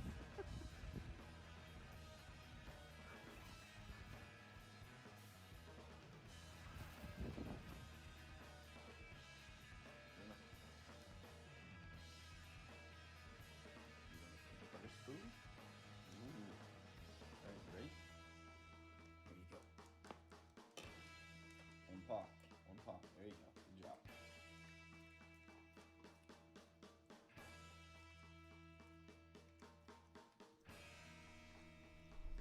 That's my pride and joy. That's my special friend, the Luna Machine. And right down there is the Luna Machine in real life. Just hanging out. Right, Luna? Luna. You want to say hi? You want to say hi to the people? We're watching a little video of you right now, Lou. What do you think? What do you think, Lou? Can you say hi? Can you speak? Speak. Can you speak? Can you speak? Since when are you so shy? So yeah, that is my special dog. Super cool. 8 years ago, today, We've had a lot of fun times together. 8 years of joy. Okay, so Happy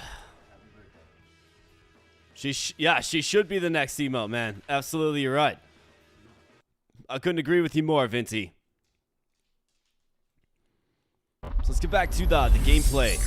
And one cool thing that I wanted to show you guys. So I got something that's gonna help me spice up these streams a little bit better. So check this out. So I don't really know how to use it the best yet, but this is a stream deck, okay? And this is really a really useful tool because what I'm gonna be able to do is, so effectively what I'm doing is I'm operating OBS, right? And I basically had to toggle to another scene. I had to play the Luna montage video. I had to manually pause my audio, manually pause the game audio, do all those things, right? So the Stream Deck allows you to do it with just a push of a button. Allows you to do a variety of those things. So we're going to be able to level up these streams. I just got to learn how to use it and get it installed as well. So it's going to be fun. We'll definitely be cooking with this for the 10,000 marathon stream.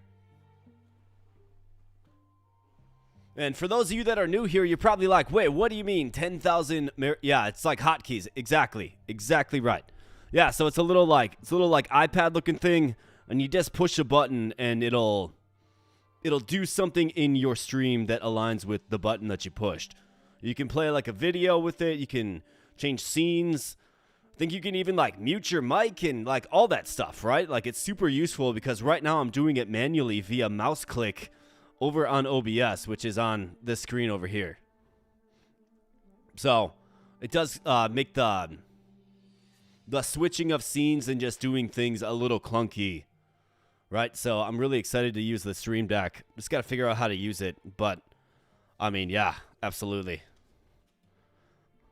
Oh, we're 20 subs away. Yo, what's up, Kelly? Good to see you, my man. Brother Bone's in the house. Yeah, 20 subs away, friends. So, like I said, when we get to 10,000 subscribers, we're going to be doing a marathon stream right here on the channel. That's 12 hours, my friends. You got me for 12 hours. I will let everybody know far in advance the day we're doing it, the start time, all that good stuff.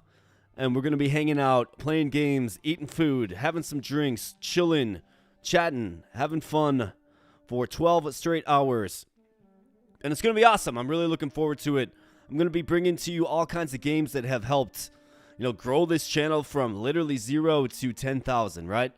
I'm going to be trying to touch on all of the games that I think that you guys have liked over time. We can do, different runs of different things, all kinds of stuff. But I'm really looking forward to it. Just got to get to that 10K mark, and we're almost there. My goal was before year end, and it looks like we should probably get it. So that's pretty exciting. It really is. It was looking like at about the early November to mid-October portion that we were going to fall short. by a couple hundred. Well, we've had a crazy surge, and I can actually thank Decktamer a lot for that. Like, the popularity of Decktamer really helped boost the channel, which is awesome, right? Which is awesome. Got a lot of subscribers from Decktamer because you guys like the runs. I like doing the runs. So yeah, that has really got us in a great spot to meet our goals, which is fantastic, right? 10,000 subscribers. You get that, what is it? You get the 4 zeros, right? Instead of the 3, you get the 4 zeros. I don't know, just, it looks better, right? 10,000 subscribers looks better than 9,900 something, right? 10,000 is what it's all about. So, really looking forward to it. We're going to get there. We're going to get there together. And like I said, as a reward, I'm going to be hanging out. I'm going to give you guys 12 hours of my undivided attention. Just hanging out, chilling, playing games, doing all the good stuff that we want to do. Absolutely. So, that's something to look forward to.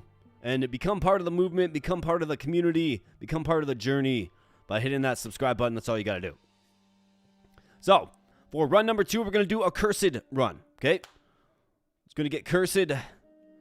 Love the content. I'm watching you for a year now. Like the chilling voice from your great vibe overall. Hope you reached this year. Oh, thanks, man. I appreciate that. I really do appreciate that. That is wonderful feedback. And it's feedback like that that really keeps me coming back, man. It really does.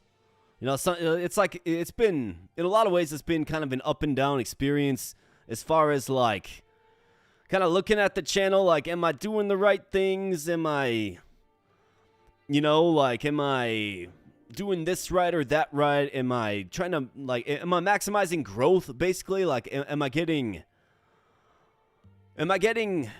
growth signals from the effort that I'm putting in? You know what I mean? And sometimes the answer is, of course, yes. Like with Decktamer, the answer is yes. With other things, it's like no. I'm still kind of feeling out what certain people like and what certain people don't. The audience that I have here has changed a lot over time, right? When I first started this channel, we played a farming roguelike deck builder. I think I did like 70 videos of that game.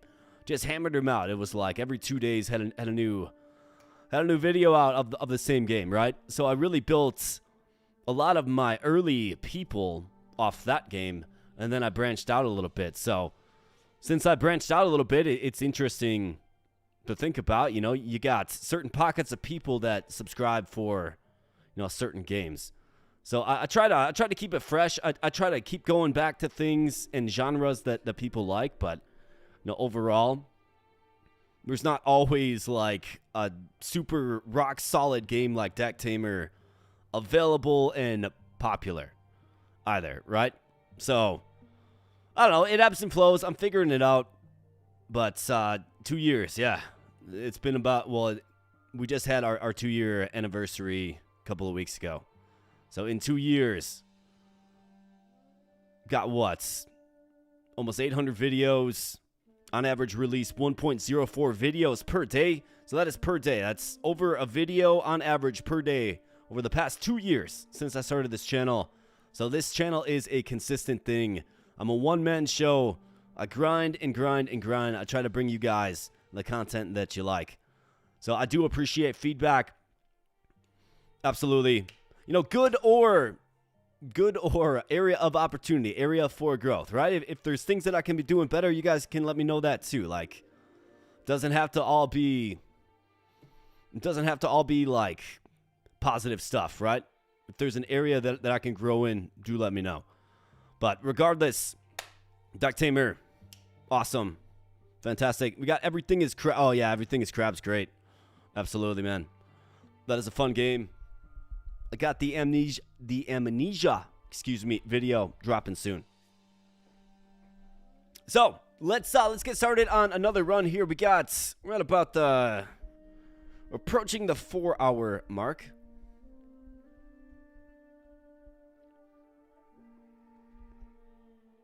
Yeah, the Wild World run, yeah. Can you please name a creature, Lexus? Ah, you bet, buddy. I got you, man. Anything for the newest member of the Abobro army, man. I gotcha. So let's go ahead and let's do a cursed run. This is going to be a lot more difficult Because we're going to get certain creatures that are just unusable. I don't even know how well this is going to go. But we're going to do the Abyssal Colossus. And this guy's a handful. I might have to go like Sky Whale or something.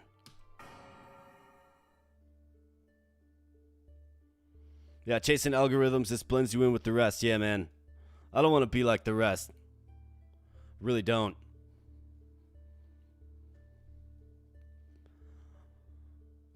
All right, our starting creature, Killamaro, Furball, and Glowtongue. 3 really good options here, honestly. I mean, Furball's great. Killamaro, great. Glowtongue, great. Furball with the 6 stock speed is really, really tempting. Doesn't have a talent, though. We can get him a talent, though. And, of course, we have to consider that this, our starting unit, is going to be the only unit that doesn't have a curse on it. So it's going to be super important, right? So we have the False Yeti with this guy. We have that Gargoro thing with this guy. Glowtongue turns into Arachnotongue, which is all about, like, vulnerability.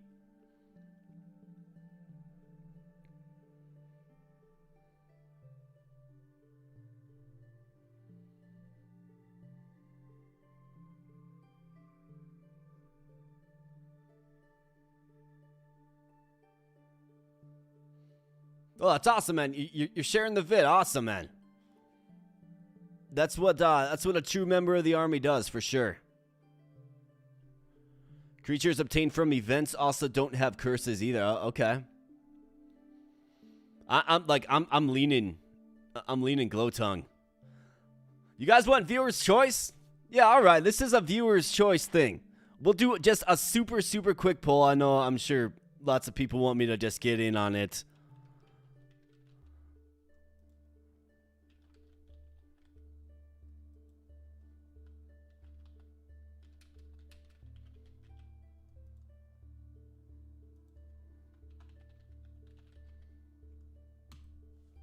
Polls up. You guys vote. Let me know who the starter is.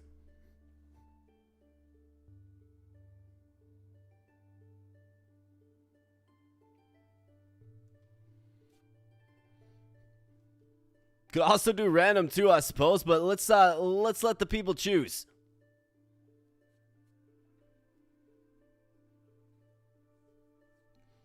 Right, Glowtongue has the lead, 50%.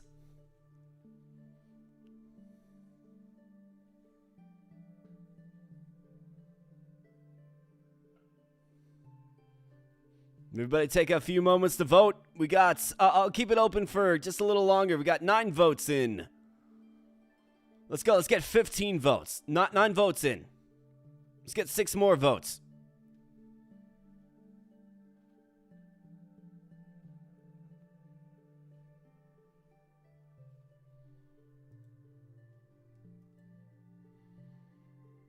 All right, Glowtongue has a commanding lead at 56%. I mean, Glowtongue's a really, really good one, man. Vinty and Jones want Furball. Furball's good. Furball is very, very good. I mean, insane starting stats, 4 and 6. The 6 starting speed is crazy.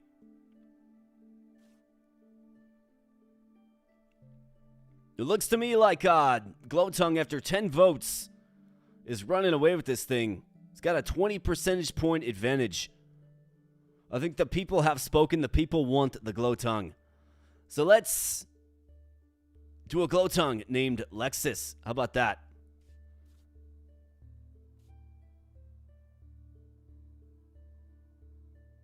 Rigged election. Furball evolution is probably unhinged. It is. It's very strong. It's called a False Yeti. And what's funny about the False Yeti is if you read it in the book, apparently it's like, it's got such a strong sense of smell and penchant for vengeance that's If a creature crosses it, it will hunt it down for the rest of its life, just to get even. And should the creature die, it will hunt the offspring as well. So it's really crazy. It's a really fun read. You should check it out in the bestiary, of course.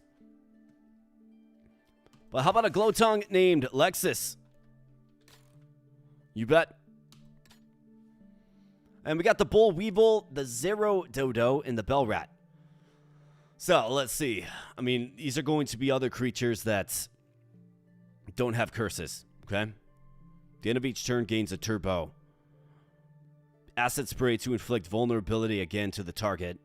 Exo Gnaw. Gains sturdy for 3 turns.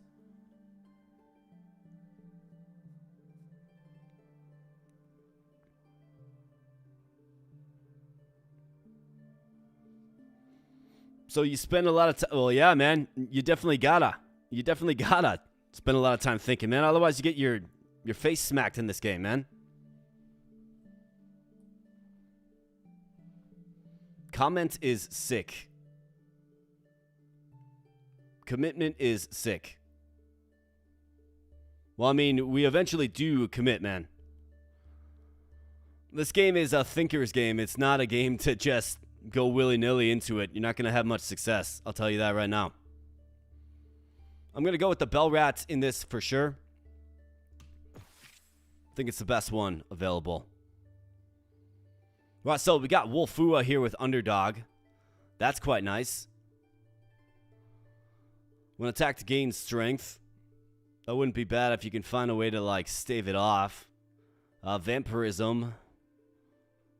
Also not bad. And we got Draga in the house, says hello all. What's up, Draga? Good to see you, my man. What's my favorite evolution is a question in the chat right now. Man. That Lantern Dog. So the evolved form of Lantern Dog, the Lantern Hound. That one's phenomenal. I'm also a huge fan of Leposeidon as well. That's another great one. Wolfua here with Underdog is pretty tempting. Probably not for Lexus, but maybe for another creature that we get along the way. Otherwise, we have the Candy Ram, the Charming Hippopotamus, and another Glowtongue. I mean, chaining 2 Glowtongues together would be quite nice. But we do have the Tree of Balance here. HP and speed to 5. It's a way to get you just a little bit more speed, I suppose. Or set them to 7 with the Curse. I mean, Underdog's very, very good. It really is. Especially as I think about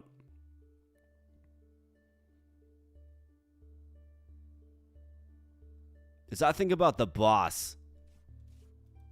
Like the Abyssal Colossus. This Glowtongue will be debuffed, right? We'll have a curse on it. Because it's a cursed run.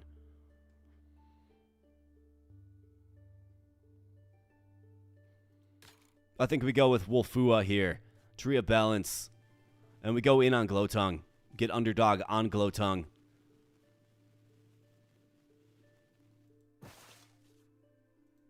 Let's do it. Did I evolve the Bell Rat? Yes. Yes. I forget the official name of it. It's like the something devil, I want to say. But it's absolutely phenomenal.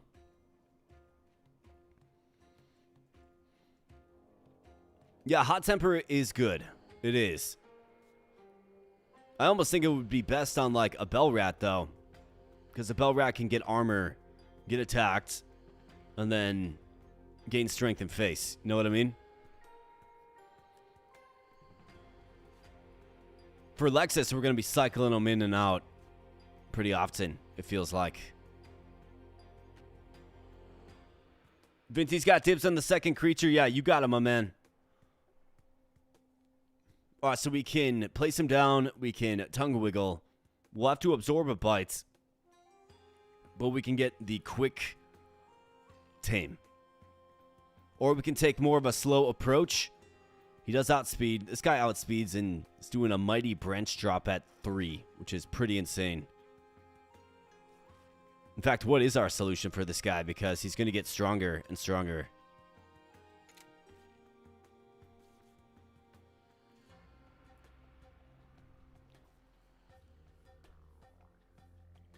I almost think you have to go Lexus on him. Do the ambush and the tongue wiggle.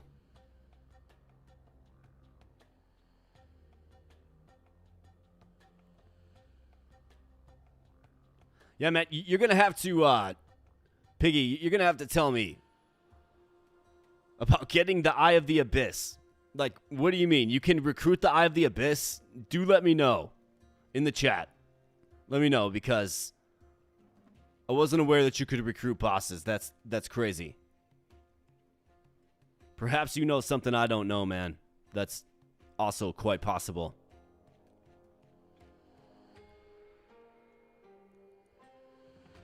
I mean, taking a branch drop right now is brutal. Should name it Bell Rat Gong Show.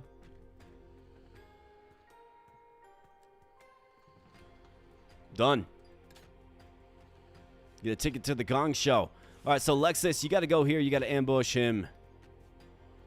And then we got to tongue wiggle him down quickly. Now, we're going to take a hit for 3, which is massive. But it's what you got to do, man.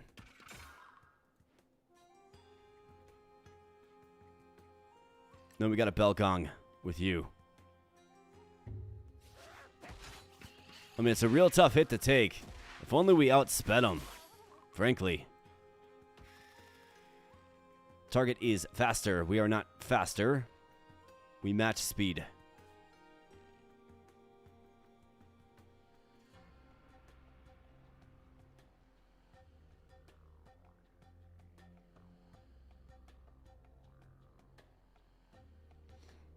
Oh, yeah, you're talking about the Forgotten Laboratory Flask or whatever, the Master Ball? Yeah. Yeah, that doesn't work in the final boss.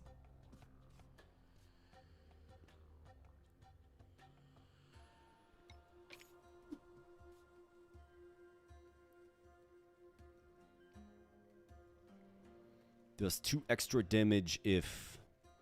Well, I think it's where you just kind of go in on your bell rats here, man. So let's go Hammertail. And it's only doing 1 damage. Let's Hammertail him.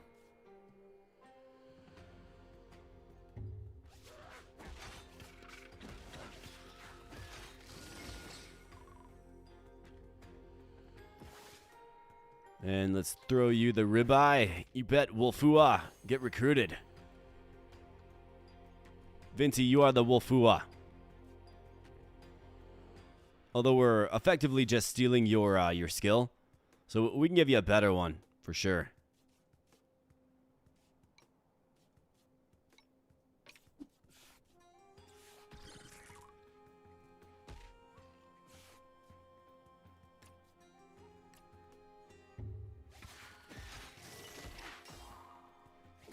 Bam. Get wrecked. Drop bat. Got Vinty. Locked him in. You need to evolve a creature that can't evolve by taking the evolve move off of Tadwell that turns into an abomination. Then you need to give the abomination the evolve move again. Really? Are you serious?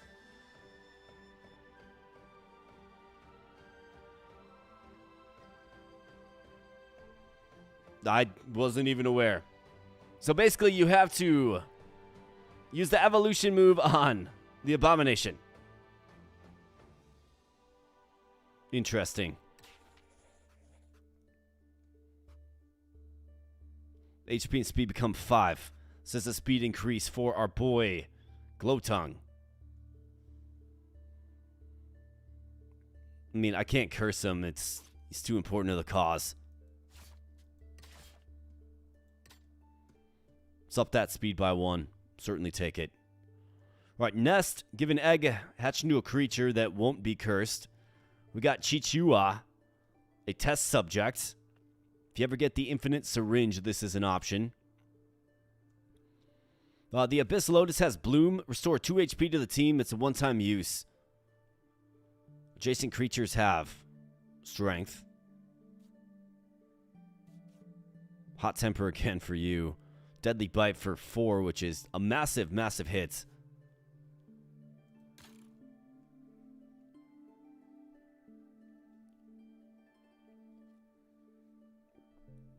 Yeah, you need Test Subject and Ascension, yes. Yeah, so you get Ascension, you put it on the Test Subject, you use the syringe to facilitate Ascension to the creature to turn them into the Abomination.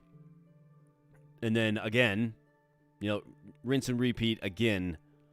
I didn't realize you could get the Abyss Eye in your deck. That's crazy, dude.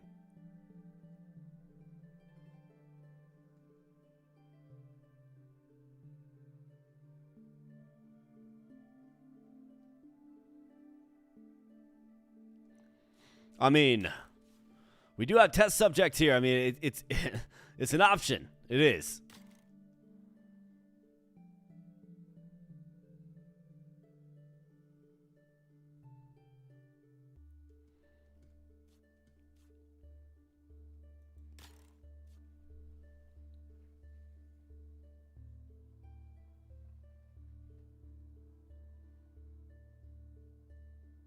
Test Subject.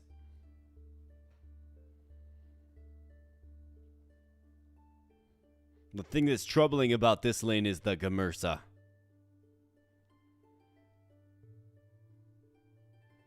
Not to mention the Mimilang with 7 speed. 7 speed, man. My goodness.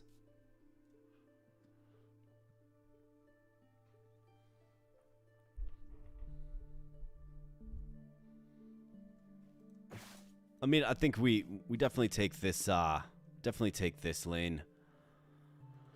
What do we need? So you need a berry. We got a berry, got 2 fish.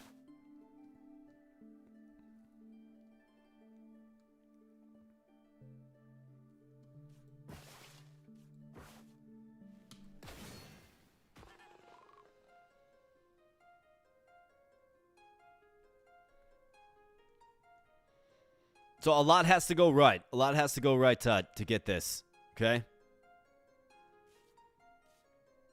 But it's certainly a possibility. Like, it's certainly something that we could play around with. Oh, great. This guy's hitting for 4 now. Man, that is a huge, huge hit, dude. This guy's going to use Bloom.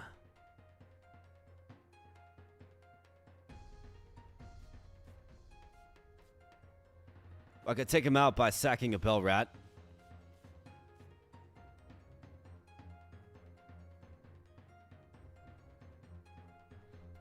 Yeah, so in my endless run, I had the Test Subjects, and we did get the Infinite Syringe, yes.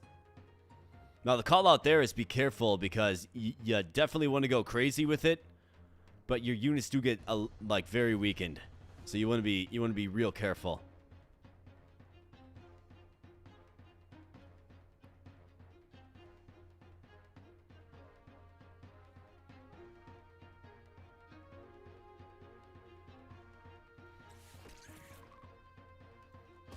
Let's do that. Let's get the hit on him.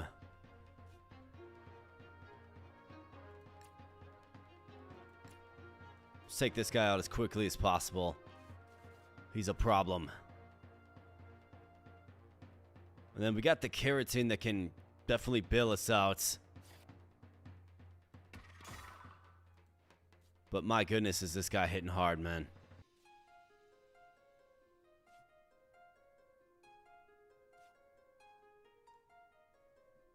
I guess he's going to get healed up, isn't he?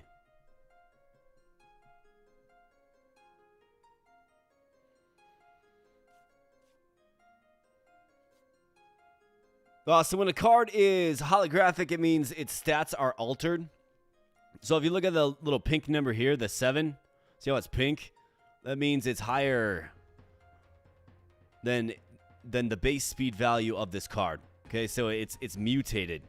It's also got this hot temper mutation as well. That's what the pink means. It's mutated. It's not germane to the unit But sometimes the game will mutate creatures.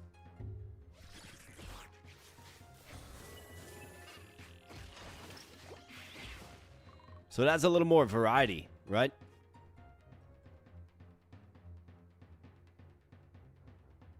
Germain, yes. Germain. I love that word. It's a great word. Well, this guy, like, you don't have any attacks on you, bro.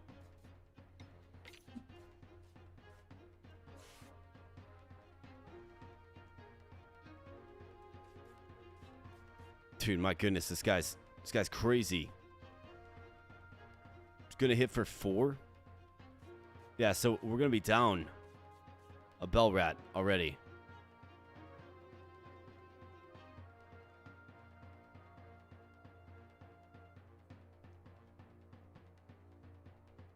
Unless I like pull you and cycle you back in to get the hit. Probably too late for that, actually. All right, well, we got to go Gong Show here, man.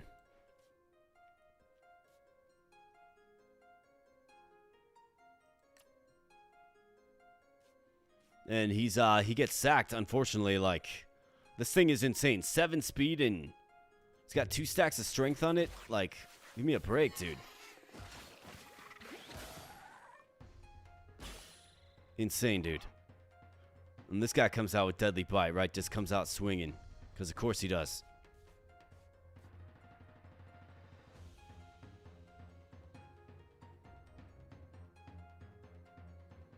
We do outspeed him, though.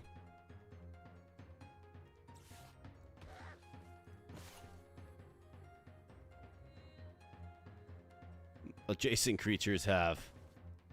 That's just absolutely brutal, man. Let's grab that underdog from you there, Vinty. Let's throw that on our boy Lexus. You gotta get the key bites. Then Lexus is gonna clean up.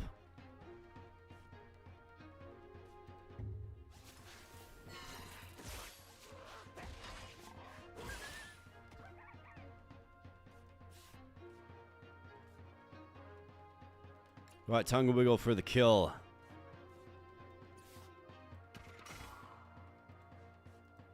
And Belgong to stave off the damage.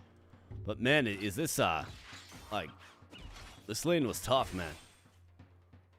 Alright, we had Sluggish. Alright, well, we're gonna have to scrap this run. I didn't see that. That is my apologies. Wouldn't be the first time.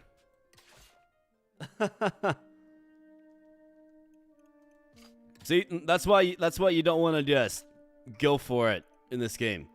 You gotta think, man. You gotta think long and hard. Alright, let's try it again. Let's run it back. That wasn't good.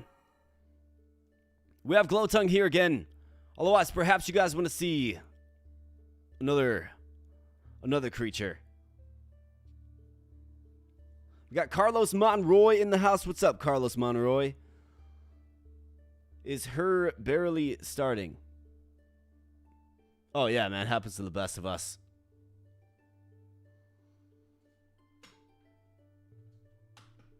I have the Abyss. Yeah, I just learned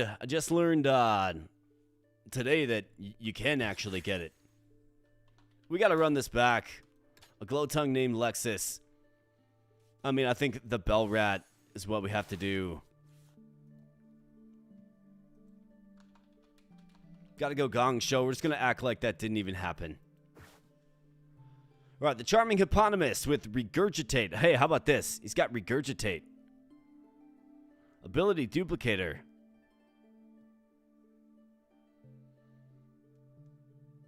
Determination has 2 strength at full. Dual Stab. Agaric Frog, Drop Bat, and Bull Weevil. Get a food or get 2 items. Dub Berries.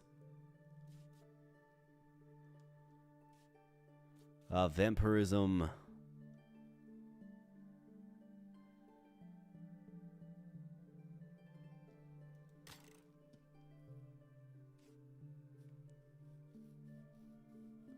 Do I like any of these skills?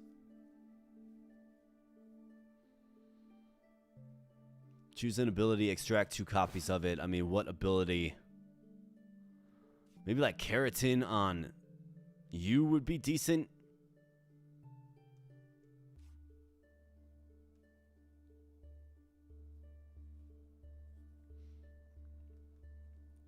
Oh, the bat's absolutely terrifying, dude. If you think about this thing, like, that's great artwork, man.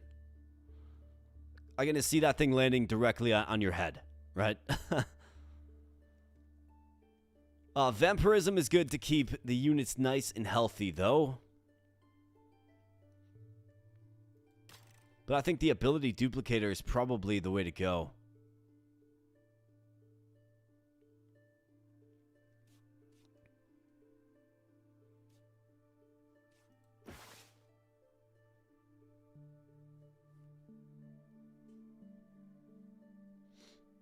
Yeah, the hippo's ability does do 4, but you have to use a food item on it before it's able to do it.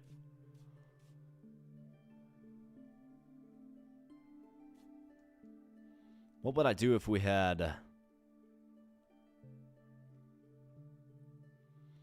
I mean, I don't think keratin's a bad skill at all. If we got this, has 2 strength while at full HP, I mean, that's pretty good.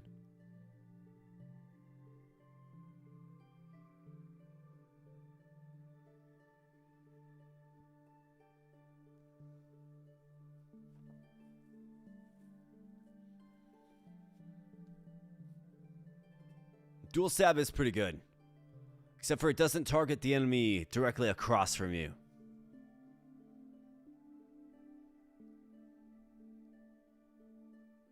Yeah, I have not used him. I see him all the time. I haven't used him. I'm just underwhelmed by him, to be honest. Love the artwork, but underwhelmed by it.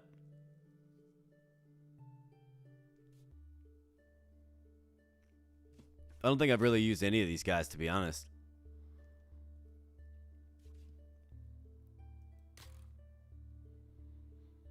I think we probably have to do...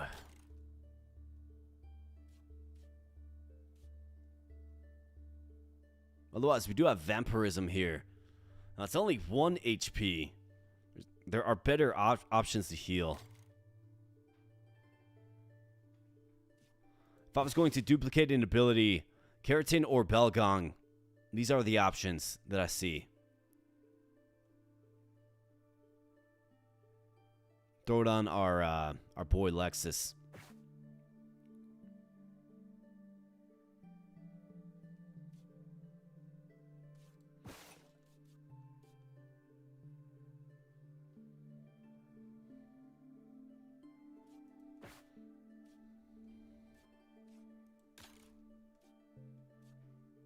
Yeah, toxic stare. I mean, this would be good as well. That would be good on glow tongue.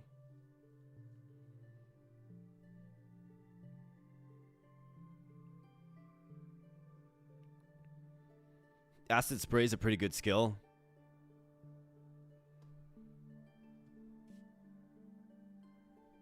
I think we got to go with the ability duplicator.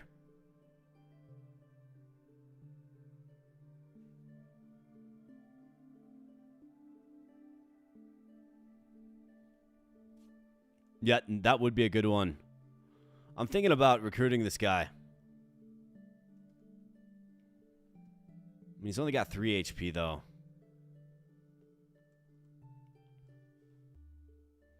I think this is a lane we take, regardless. Alright, so. Nice, easy counter for this guy is you go Lexus on him. Reduce him down, right?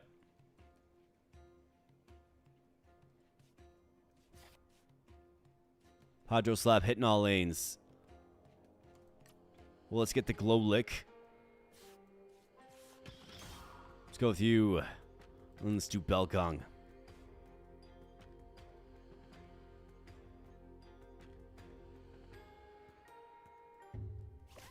Bam. That's where I get debuffed.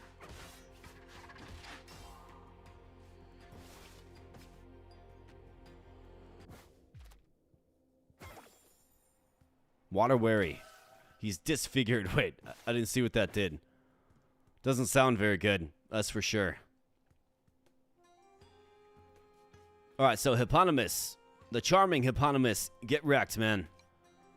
This is going to hit twice. He's got 1 armor. And that's really all that we can do.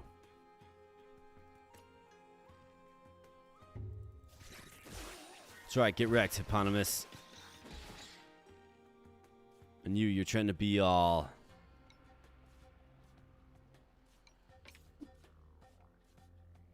crafty and clever.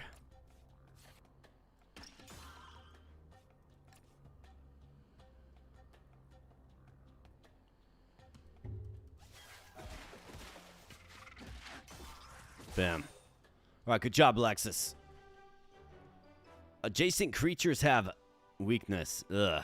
So you can't even use them. That's not even a usable creature.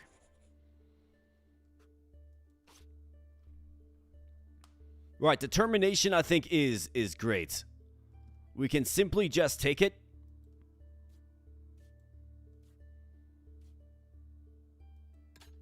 Let's take it and let's get it on a bell rat. Let's get it on our boy Glowtongue as well.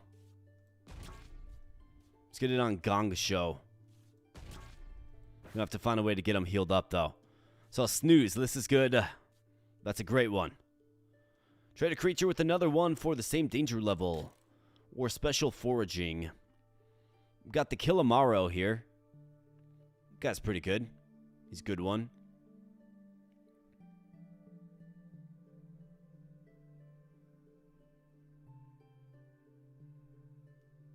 Has increased speed, too.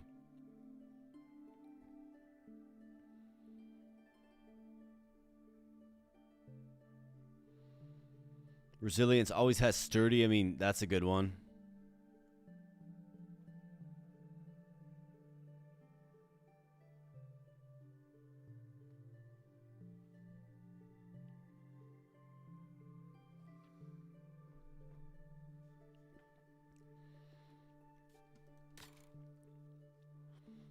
I mean, Snooze is great. Restores 4 HP to itself. It's pretty essential.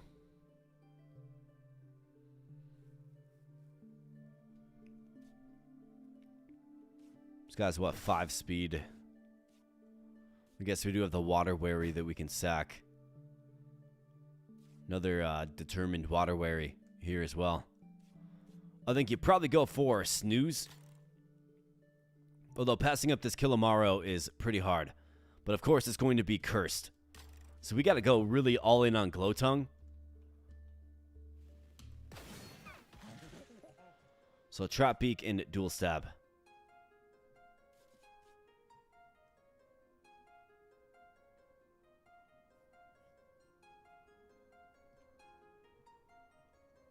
Yeah, Resilience on Bellrat would be really, really good.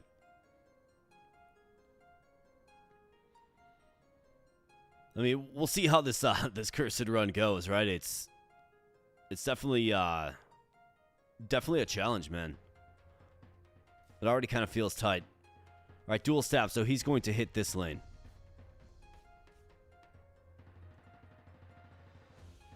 And this guy's just useless. Unless we throw him out there and Dual Stab with him. There's a special syringe that allows you to add a curse to an enemy, but regularly, no, you cannot use syringe for curses.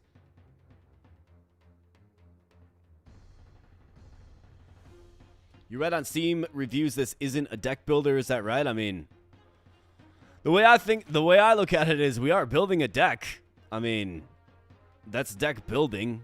No, is it like a Yu-Gi-Oh or a Magic the Gathering? No. But are you building a deck? Fundamentally, yes. Except for your deck is a team of monsters, right? A team of cool-looking units like so. You don't necessarily build a giant, well-synergized deck in this game, but you are building a deck. I mean, these are cards, and you are building a deck of them. So I think it's safe to call it a deck builder, but it's more of a... It's more of a monster collector over a deck builder, if that makes sense. It's like a monster collector with deck building elements, I guess. I don't know. I wouldn't get too caught up in the classification of it. What I can tell you is it's a really fun game, and if it looks fun, I would highly recommend it. But that's, of course, just me.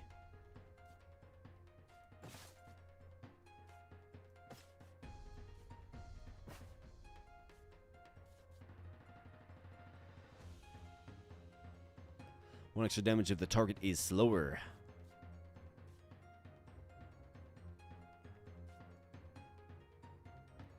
Well, we're going to be about the same speed.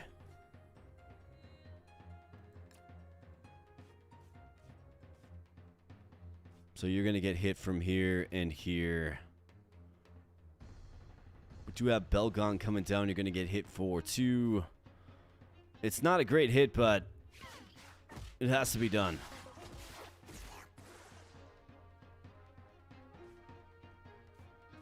We just don't win the speed battle, man.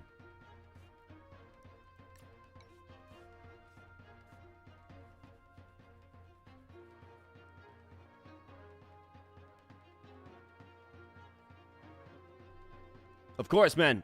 You absolutely bet. Yeah, I've had a commenter mentioning Inscription. They said that this game is similar to it as well. So I've got it on the old wish list, right? So the enemies can get wrecked and then gonged off stage. I like it, Kelly. I like it, my man. All right, so Lexus, it would be great if you were just a little bit faster, but this guy's toast. We don't have much for team speed. This guy hits this way, so you have to cycle out the Bell Rat.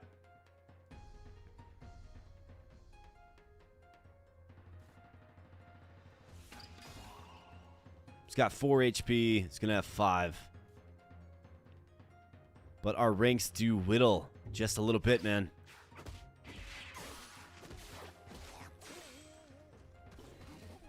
Here's our Phiopoda. And then, of course, this guy comes in with the branch drop.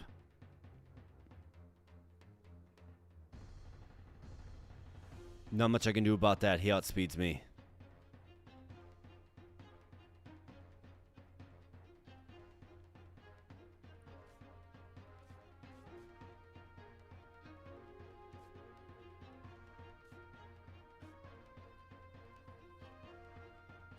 It's an appropriate time to likely pull Lexus, but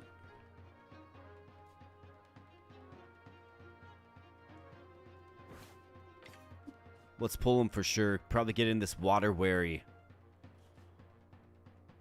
And probably sack the Bell Rat, I think. Could always do this.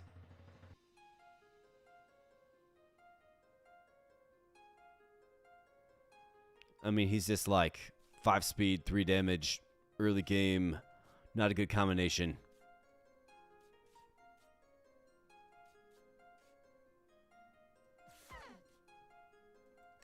Let's do this.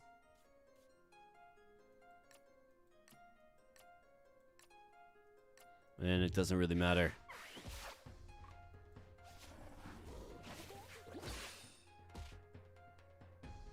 Let's do dual stab again.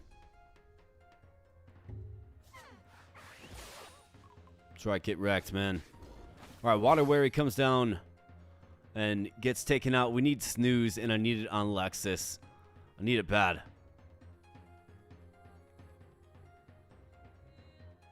I mean, 7 HP on this guy is insane. Some of these creatures have just insane stats this early in the game, man.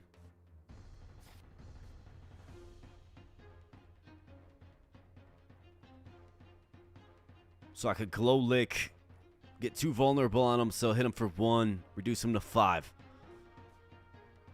We got 2 poison coming down, but we do outspeed, so let's go ahead and let's do this. And Belgong. Boom. So 5 infection comes down. That's okay.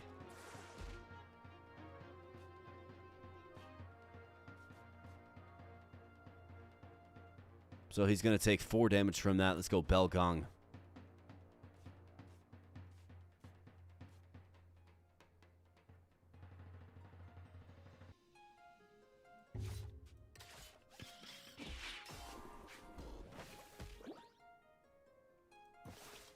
And how about...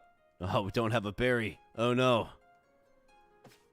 34%. 51%. I think you roll the dice. Come on, File Poda. Join up. Alright, he's coaxed, at least.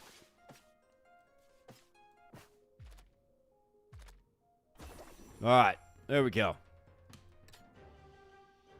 Yeah, Water Weary's curse is... I think this curse run is going to be tough, man. Trade with the stranger.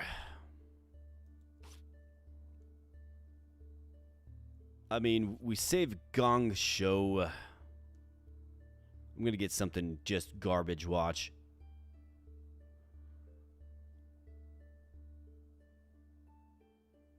Jason Creed. Let's do this. Let's do this instead. So just real quick. File Poda. Give me Snooze. Thank you. Let's throw that on you, Lexus. And then let's trade File Poda. Windigal. Okay, so 3 HP, 9 speed, fast predator. For each speed stack this has, it also has a strength. Peck and then Windgust gives 3 speed to the ally to its right. Not to itself, but to the ally to its right. Okay. Well, cannon fodder, but it doesn't have a curse on it. So really what we have to do is we have to really cherish our non-cursed creatures. Here's Nap. Man, that's even better. It's even better than... Well, it's about as good as Snooze.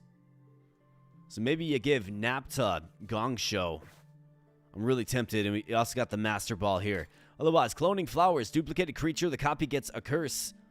And then you got Pillar Pole with Fortress. After using his status move, it gains protection. And Snooze is a status move. Man. If you're going to have any luck at all. Sedation, the target falls asleep. You can use it 3 times. All enemies have slowness, Polro. And that's a good one as well, man. I mean, we got 3 fish. Pillar Pole seems to be the answer. This guy right here, though, with the evolution. This is really fun with the Tusk Gecko. Get this guy with the Tusk Gecko. Give the Tusk Gecko, excuse me, evolution and mutated strike, and you got a really, really powerful build. Naked Worm Newt. Huge fan of the Naked Worm Newt. It's really, really good. Depends what curse it gets to see if it's future-proof. This guy on battle number 3 has crushing weight. A very, very strong attack that hits for 4. Hollow Ape likes berries. We got a berry. I mean, Hollow Ape and Naked Worm Newt I like on that lane. We could duplicate a creature here. I mean, I could duplicate a creature.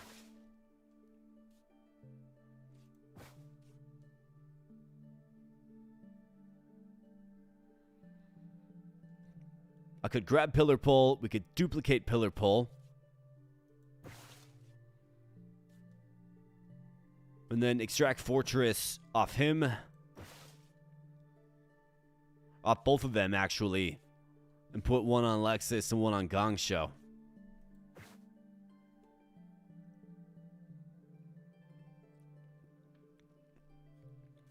Or get the Fortress, right. Do that and then clone. Yeah. That's also another option. I think you certainly have to go with the clone. But what does scare me is this guy. Like, this guy's terrifying. He's going to nerf the speed of all my units too, man. Oh, Fortress is fantastic.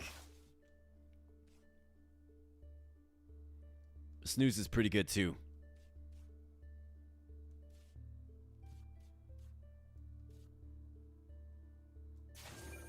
Got to get him healed up. Can guarantee that. Let's go. Okay, so they got all 3 of them. We might even just get clapped here, to be honest, dude. Like, Deadly Bite for 4 is insane.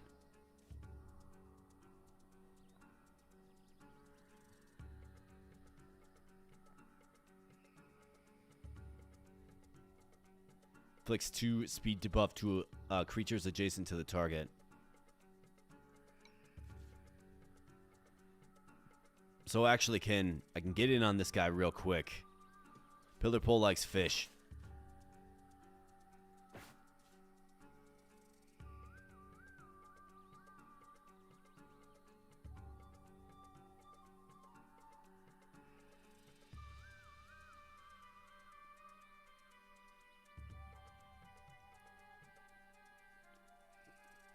Yeah, this, I don't know what's going on with this one, but yeah, this one has certainly ramped up quick, man.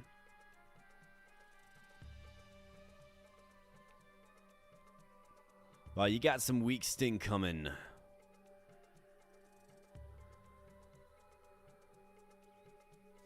We don't really outspeed it. Well, I guess this guy. You got to get the pillar pole. Got to lock him in.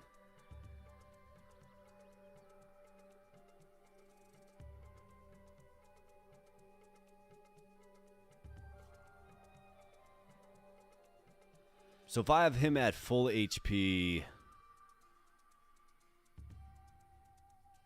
Okay, so this actually works. Ambush. Throw you the fish. Full HP. Hit him for 4. You bet.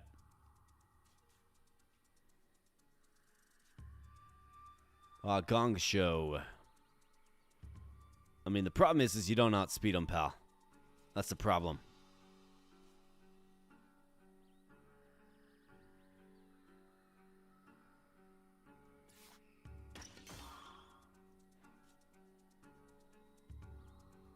So Belgong will effectively hit for 1 because he doesn't outspeed him, right?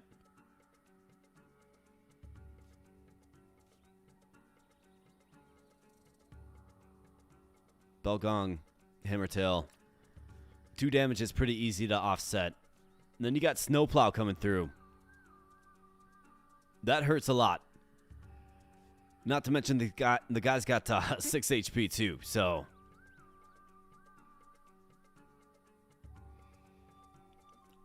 I mean, Fortress is going to be like... It's going to be vital. It really is. And then we're going to have to get the speed tweaked. Find a way to make that happen. Usually it's the evolution because he gets really fast.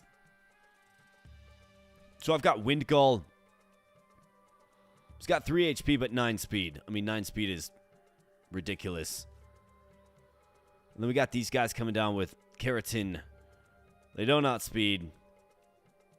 So we're looking at a sack.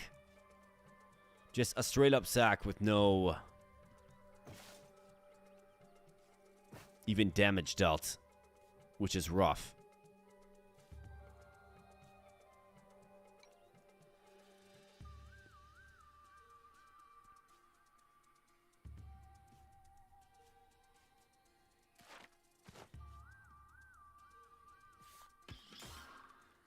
I mean, I don't know what else you really do. You kind of have to.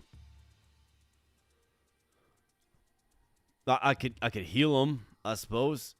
I could heal him. We could get 2 damage on him. Is that the expedient thing to do, though? Probably not.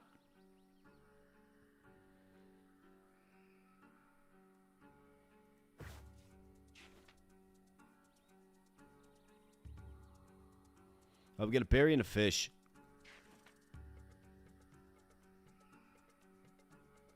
Bird mid lane to speed boost the Bell Rat.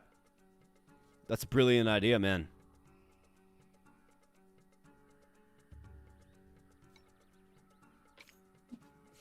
I like your idea, Kelly.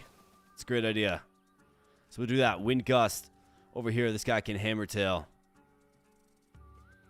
And then he'll be faster, right?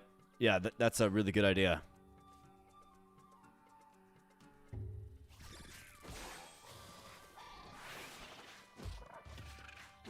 I'm glad my my tactician decided to stop in.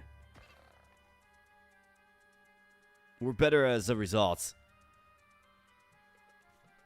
This guy thinks he's gonna put me to sleep. He thinks.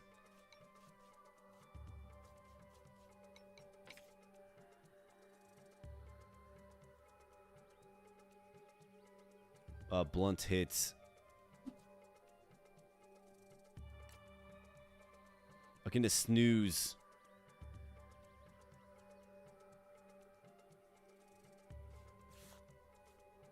Could also just, so we could, so he outspeeds me, he's gonna hit me.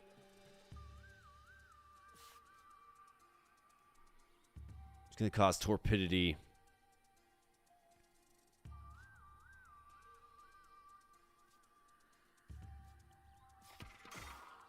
Let's use the keratin of the bell rat, I suppose.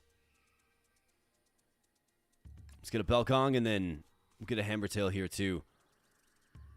For snooze, I think you probably do it. Actually, no, let's do glow lick first, and then we'll snooze up. We're at full HP. So bam, glow lick. It's a good hit. Weak sting comes down. Bell gong goes up. Hammer tail takes out the just intimidating pole row. So now we're gonna snooze up. Well, actually, no. Let's take him out first. For you, we can hammer tail.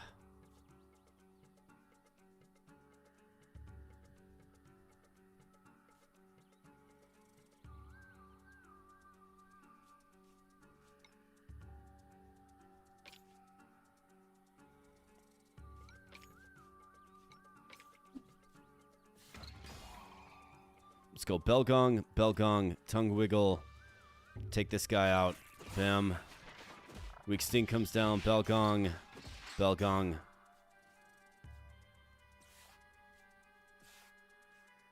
Let's snooze up as well. Let's go ahead and use the fish on pillar pull. He's disfigured, so he's going to debuff my attack. Duplicated creature. Well, first and foremost, just slow your roll there. Let me get Fortress off of you. Let's throw this on you. And then let's duplicate you. Yes.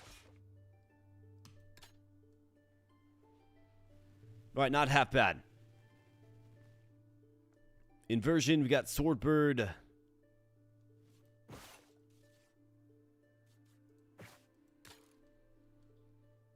Pole Blizzard. Ugh. Nest is a heal all. We got Pachi with 8 HP and regeneration.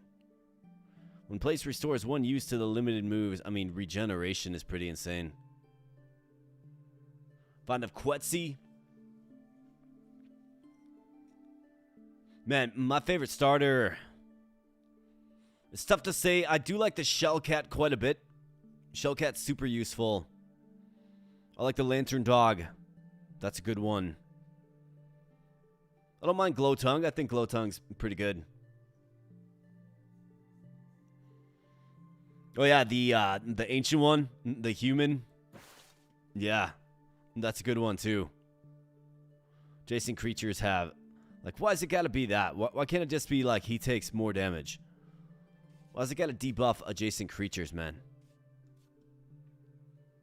Like, that's just, it's just rough.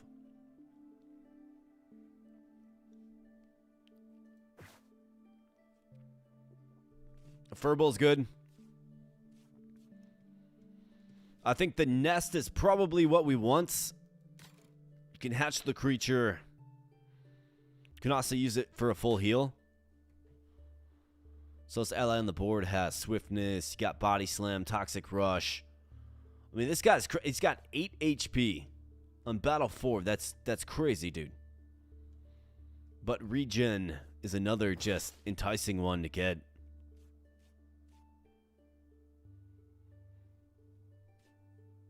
If you think about determination and the importance of it.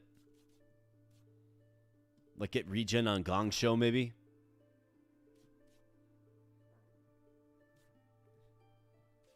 Do I have a berry? I've got a couple of them. I mean, Pachi's 8 HP would be welcomed. This guy, again, is just going to be a challenge with Blizzard.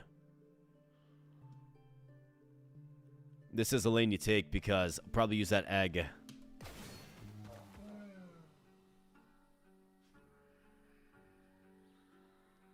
Alright, Pachi. Oh yeah, that eel, yeah, I got him in my last run, man. Absolutely insane. It really is a crazy creature, dude.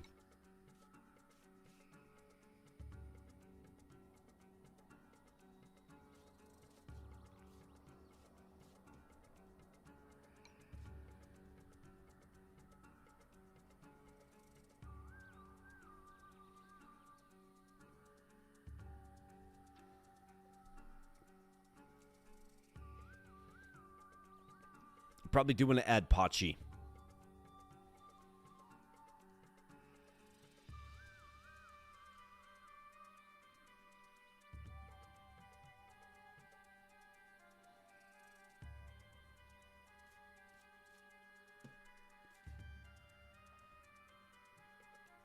I mean, one thing I certainly want to do is we got to get the snooze effect on Lexus here to heal him up. Gain protection.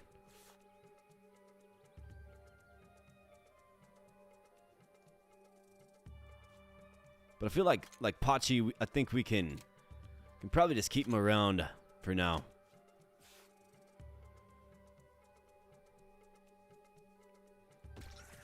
So let's throw you right there. You do outspeed, which is great. Let's do the snooze.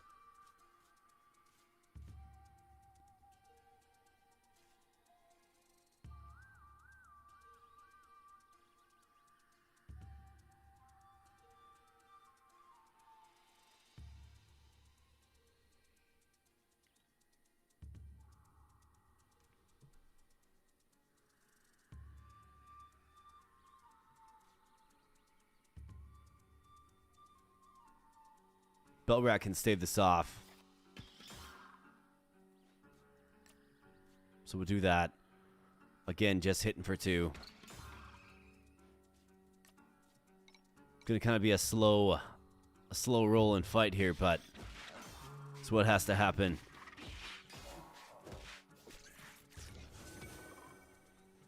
Alright, good. Got Fortress applied.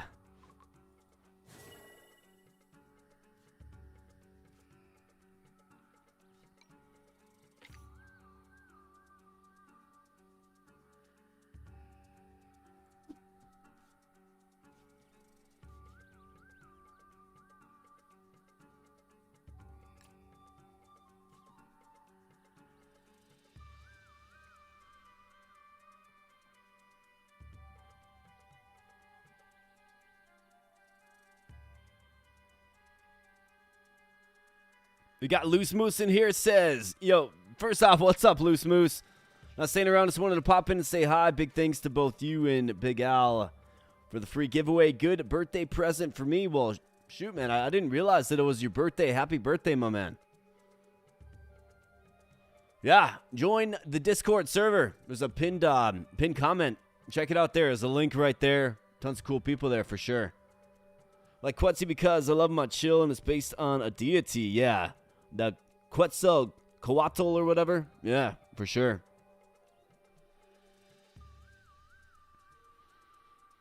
Yeah, this cursed run is tough. It really is. This guy's body slamming for 3. This guy just gets wrecked by it for sure. Got Lazy Strike coming down. I mean, this guy like debuffs attack.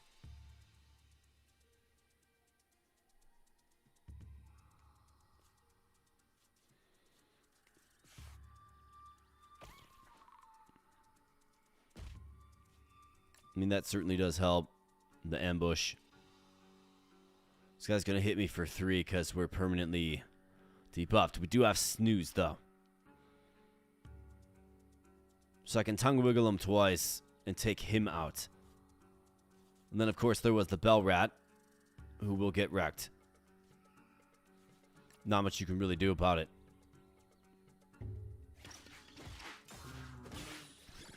Bam. Big hit there. But we do have snooze we can fall back on. So let's fall back on the snooze.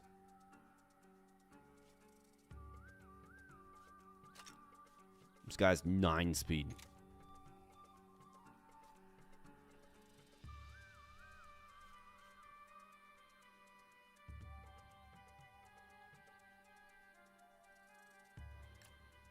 Let's tongue wiggle you. Let's go with a snooze here.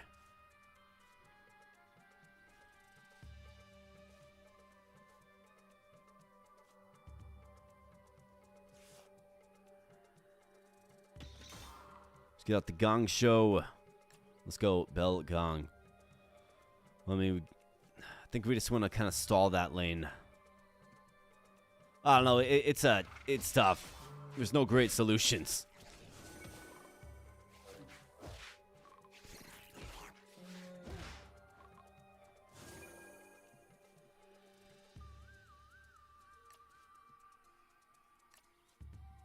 Outspeed them both. Good.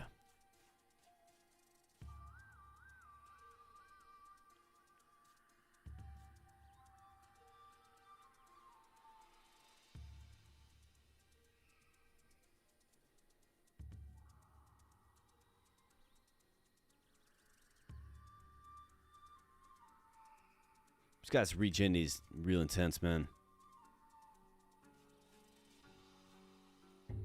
Let's do something like this, I suppose. Alright, that guy gets wrecked. That guy gets wrecked. Now we have the speed of the wind gull and the pole row alike. No, this guy has swiftness now. Right.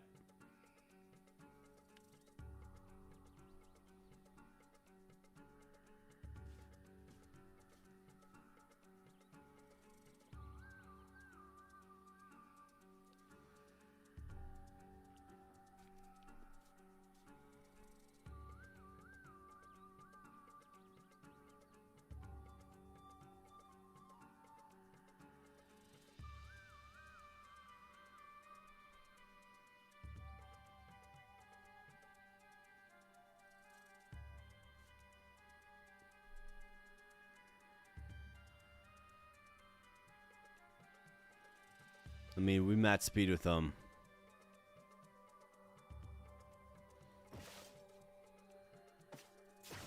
And this is the only thing I can really think to do.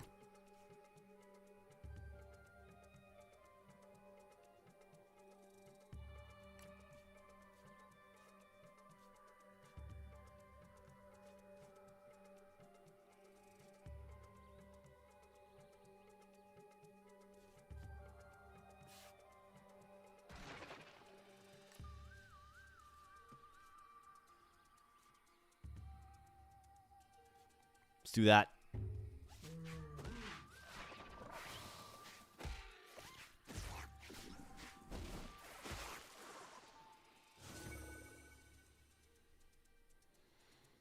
All right, so wind gull, bell rats. I mean, pillar pole. He's cannon fodder. Like, the cover skill is good. It is. But he's cannon fodder at the end of the day. Not to mention he debuffs attack, which is not good at all.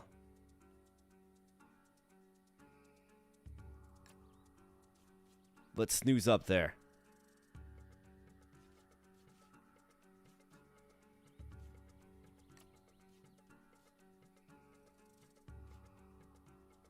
Well, the slowest ally on the board always has it. Got it.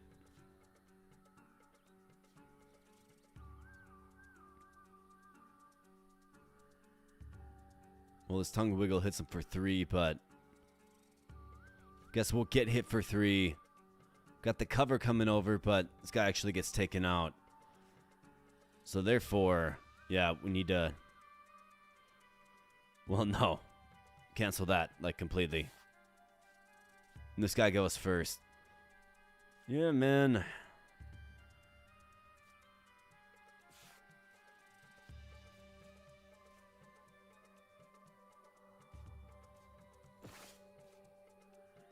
I mean, I think you have to do...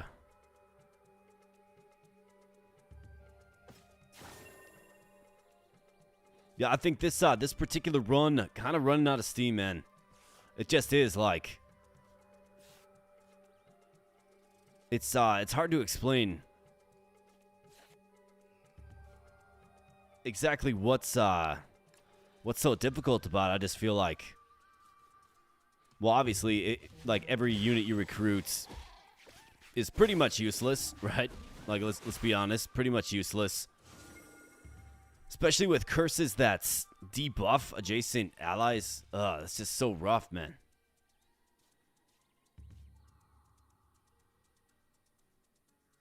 Alright, so you're fresh out of snooze. You have it, though. Do we have anything that outspeeds this guy? Yeah, we got this guy that does. Well, let's peck him down. Let's pull you out.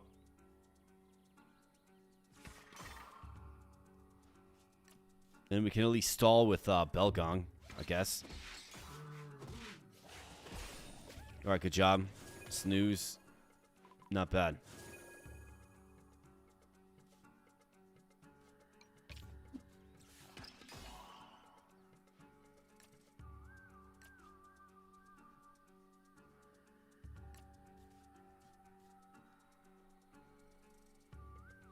Least favorite creature. Oh, man. I mean, I like the evolved form. The evolved form of Lumi is great. It really is.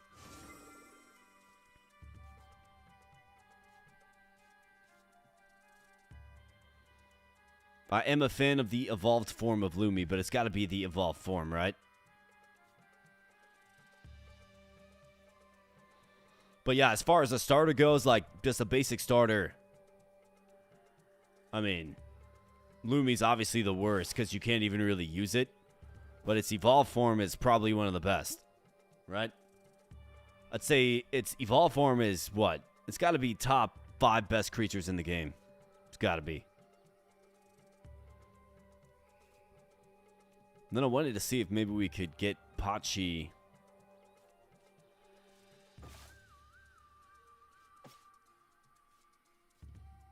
But if I Belgong him, then he what?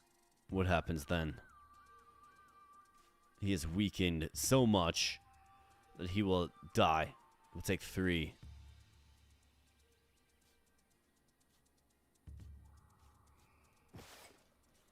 I mean, you could YOLO it at 51%. Or you simply move on. I think you just gotta move on, man.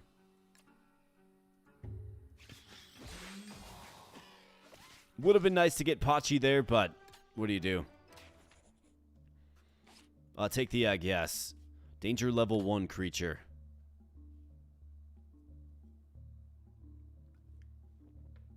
The Twin Needle Wolf thing.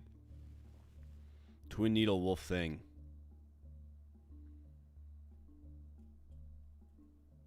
Why is that not coming to mind?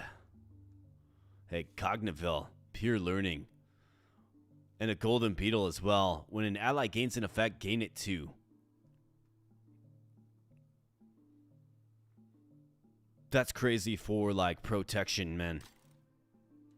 The Infinite Syringe. We don't have the test subject, but we got the Infinite Syringe. But, my goodness, man. Look at the opposition on these lanes. Cogniville would be a really good one. Like, that's what that Lost Explorer boss uses, right? On kill gains 3 armor. Scale Surge is pretty crazy.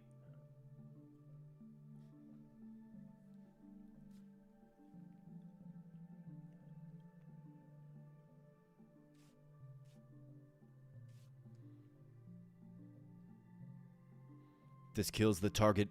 Gain its talents forever. Absorb. I mean, that's a fun one too, man.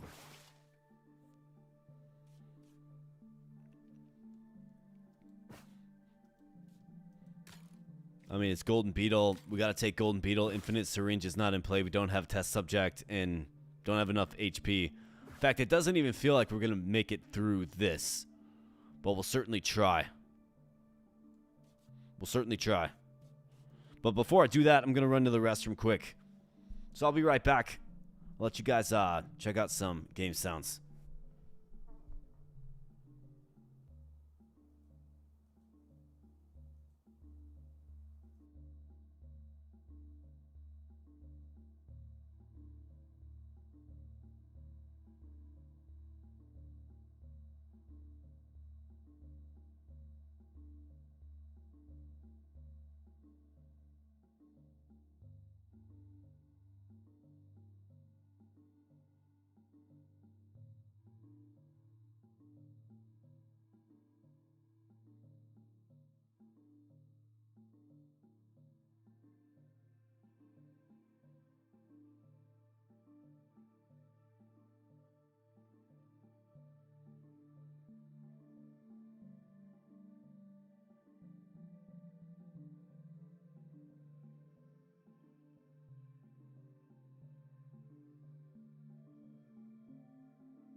All right, back up, B. Thanks for waiting for me.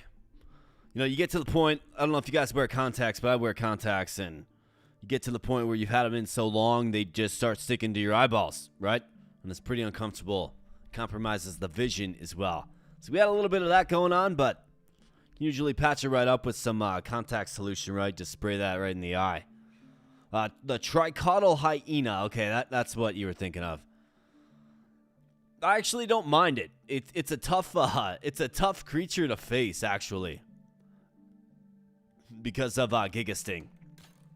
And yeah, Rex, Grimjaw right there, man.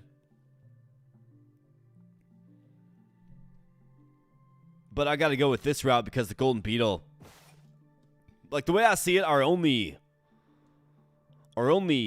chance at success here, friends, is to evolve Lexus, right? The one that isn't cursed. To evolve them.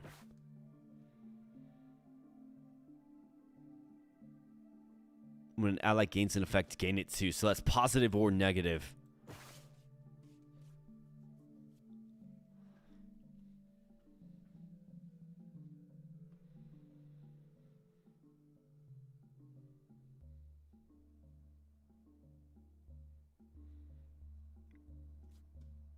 I mean, you don't often see this Cogniville thing.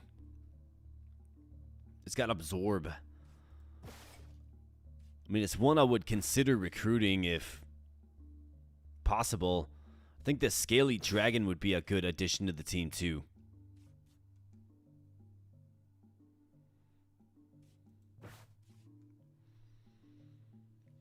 On kill gains 3 armor. I mean, that's pretty incredible. Talk about staying power, right?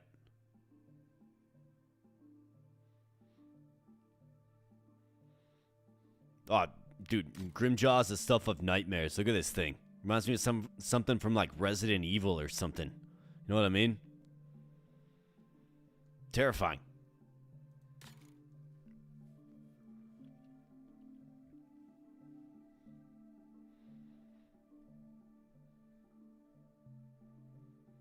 Imagine, like, waking up from a deep slumber and Grimjaw staring in your face, man. That is the stuff of nightmares. That is absolutely terrifying. A liquor with personality. That's a good way to put it. That's a great analogy, man. Yeah, you know, he's a licker, right? He's a licker, right? A terrifying beast that crawls on the ceiling. But he's got a good personality, right? He can listen. He's got listening skills. I mean, this is the path we take right here. I wouldn't mind that scaly dragon, but of course it's all about what debuff does he get. A hardening +3 armor and face is nice. It's also a limited use skill. I think we probably get hardening. And maybe scale surge. And we throw it on Lexus and we try our best. It's going to help us bail out this run or fall victim to it. That's the way I see it. That is the way I see it.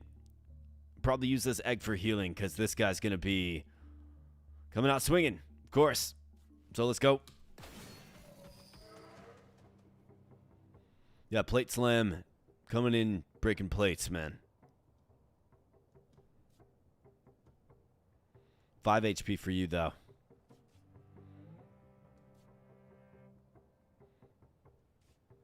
We do outspeed him.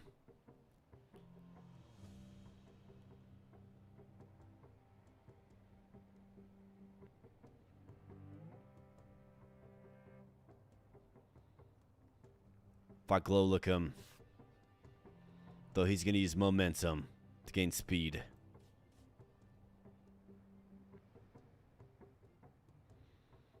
So you are full. So what can we do with you?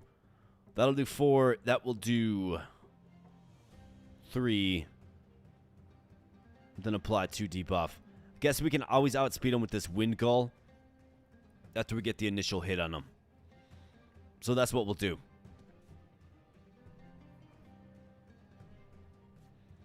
So let's get you out there. Well, actually, no, never mind. So his ambusher trait. Yeah, we can just clap him. Bam, get clapped, bro. And then if you're at full health, you're outsped grossly by this guy.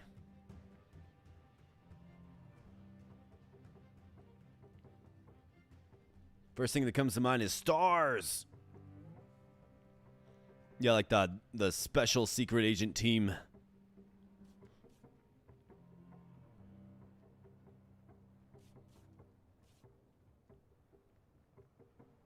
Led by a Wesker, I think, if I'm correct. If I remember right. Could certainly be wrong. I mean, this is a pretty obvious solution here. Let's go. Boom. View. Bell gong. Stave off that damage completely. No, the Nemesis shouting that before mowing them down. Okay, got it. I played most of the Resident Evils. I haven't played them all. But it's a good series. Say my favorite probably has to be Resi 4.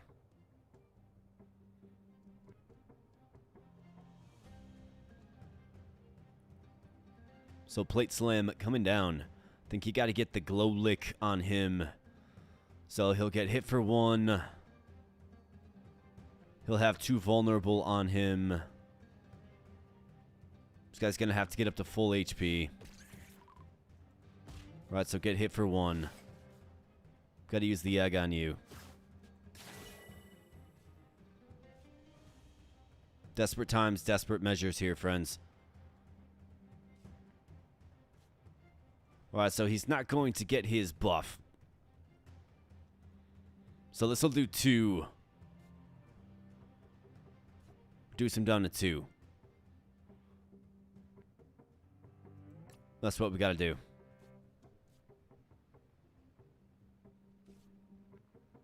Either that or you go snooze. Take the hit, you go snooze. To heal back up. And then get protect. I think that's what you do. So let's begin with this.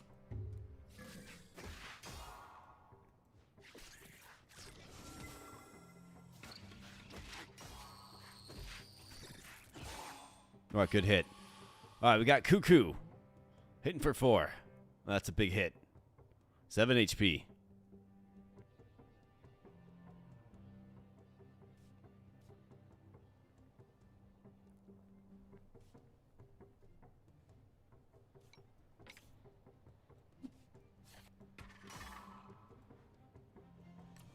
Just keep cycling that.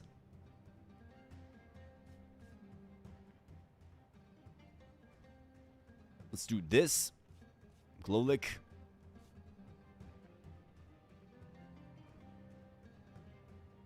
Awaken punch is gonna really, really hurt, man. It's gonna really hurt.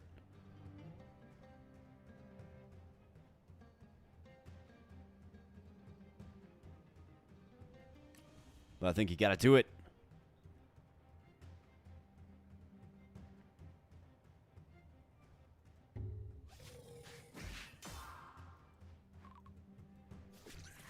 Alright, since you like copying allies' effects, how about you get vulnerable?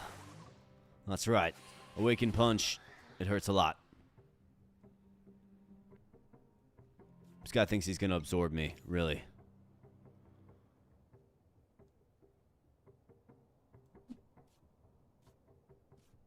This guy's gonna harden up.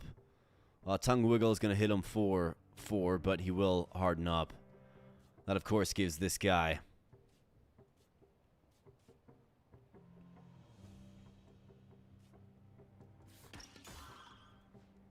all the armor in the world to work with.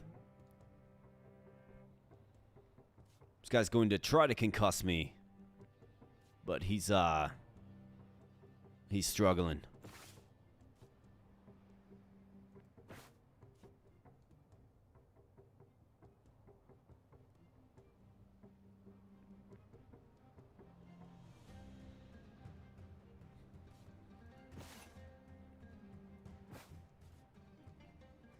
Do we like this scaly... Well, I like the scaly dragon. Do we like Cuckoo? Do I like this thing? I mean, pure learning's interesting. I don't really have a ton of buffs. I think you gotta go with the scaly dragon if we're gonna turn this thing around. And then for you, you gotta get wrecked. You're gonna take 4 damage from the tongue wiggle. So let's do that.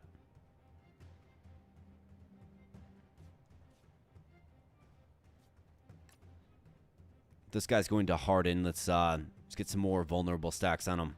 Let's go.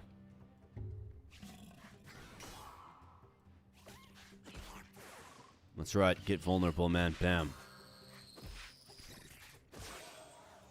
Alright, that away. Take out Cuckoo. And this guy has 6 speed and hits twice for 2 damage. Yikes. Terrifying.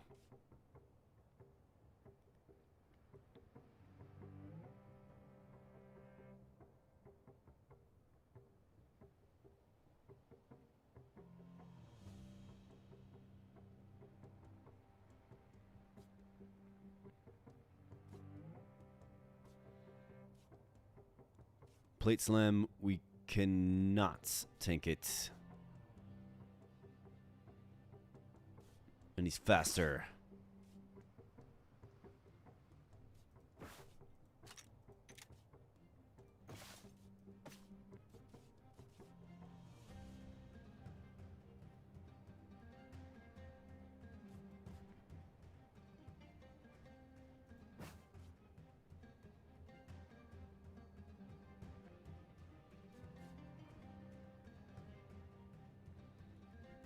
Could use the bird to increase the speed. That's what we're gonna have to do. So let's pull you. Bird has to get sacked, unfortunately. Sorry, bird. But you gotta increase the speed, and then you gotta use snooze. And then you're gonna get plate slam for 3. Could use snooze. That's what we do.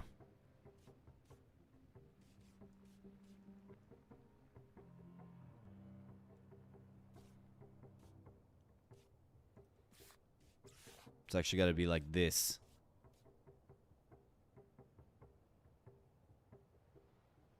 No, he outspeeds.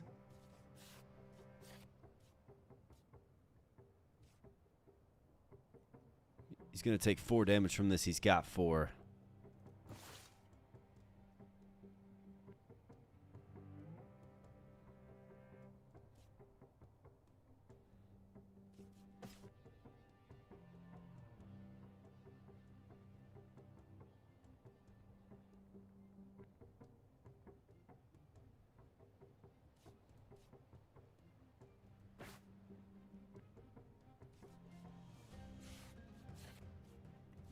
He hits 2 times, gonna hit him for 3.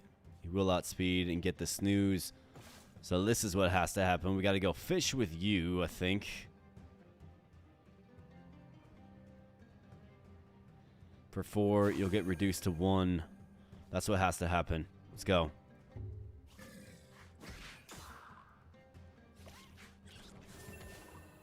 Alright, got protection.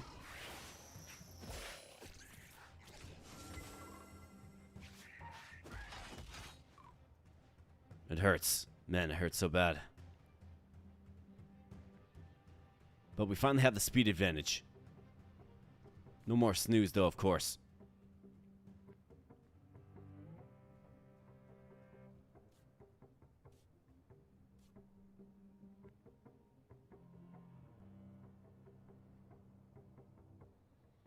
Alright, Plate Slam is going to hit me for exactly 1. He'll have 7 armor. Well, 7 hit points, more like. He's got 4 stacks of vulnerability. This hits for 2. So that'll be 6. That'll allow us to get the recruitment. So that's 1 problem unit finally addressed. This guy has to go down. Although he's not going to. He's going to get... Never mind. He's got 6 stacks of vulnerability on him.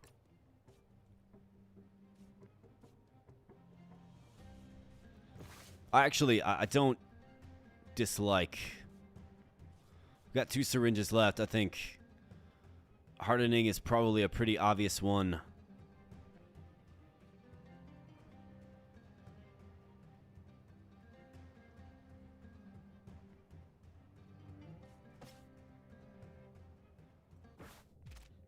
Let's grab him for the sake of pure learning.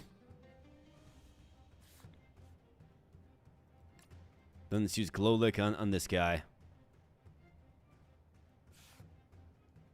And then Bellrat has to get sacked. So boom. He's got protection. Gonna stave that off. He'll take this hit.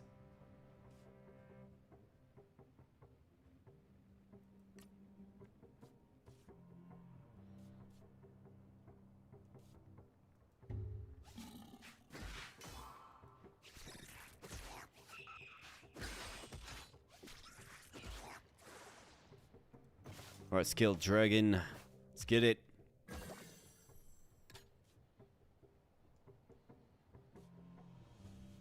Alright, so you with your superior speed, can you get a hit on him that's strong enough? You can. Fantastic. Let's snooze up with you.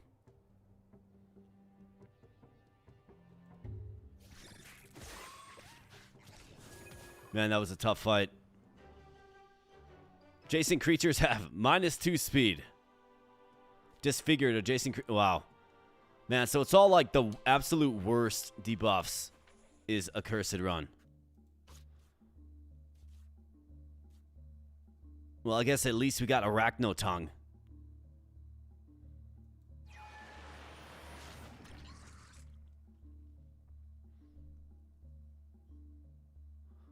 Hey, Brooke, Brooke's in the house. Says hello. Hey, what's up, Brooke? Good to see ya. Good to see ya again. Hope all is well for both you and Alex. Assailant when placed inflicts 1 damage and vulnerable to the opposing enemy. Determination Fortress. A critical strike hits 2 times that the target has. I mean, this is where you get the money right here, man. Not to mention 5 speed, snooze, tongue fury, and we got some other skills that can help buff them up too. We're gonna need it, man, Because, my goodness, adjacent creatures have +4 speed. Are you serious, dude? That's crazy. Hey, we got Faduka, the Deep Weeper.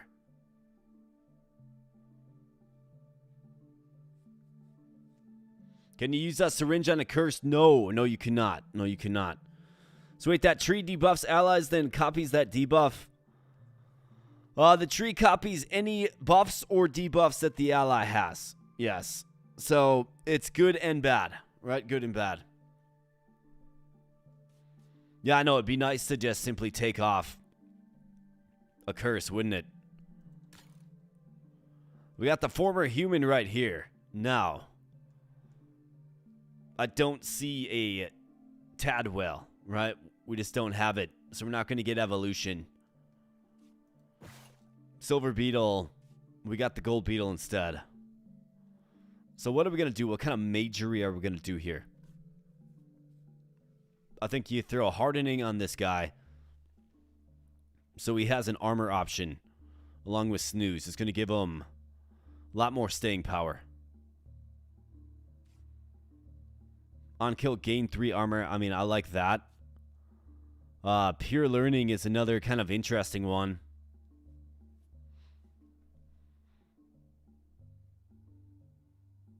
If we're going to be gaining armor, right?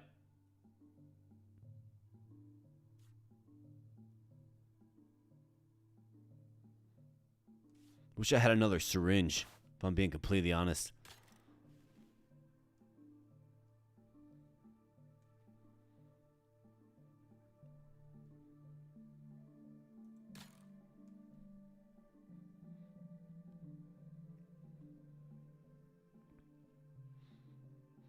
I mean, the former human's not going to do me too much good if we can't evolve him. I guess is a damage tank at 12 HP, but would need a skill set. He has no skill set.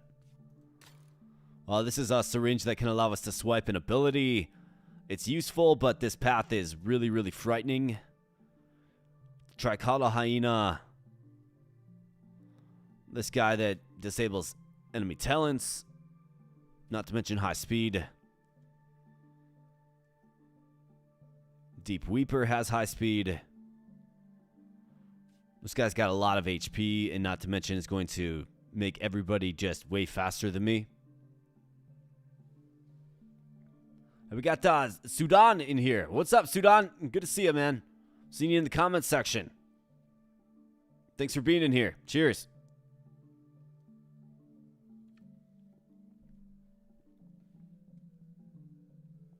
Oh, you never seen the Deep Weeper? Yeah, so the Deep Weeper is cool, man. It's essentially immortal, okay?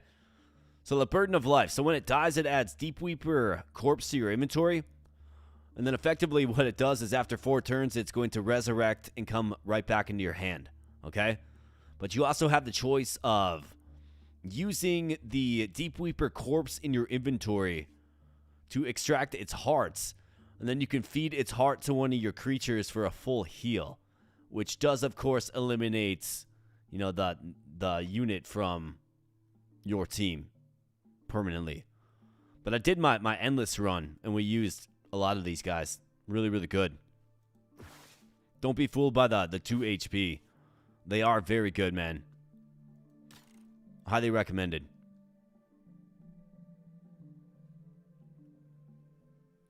I mean, I think if we're going to have a chance to survive, it's this path here.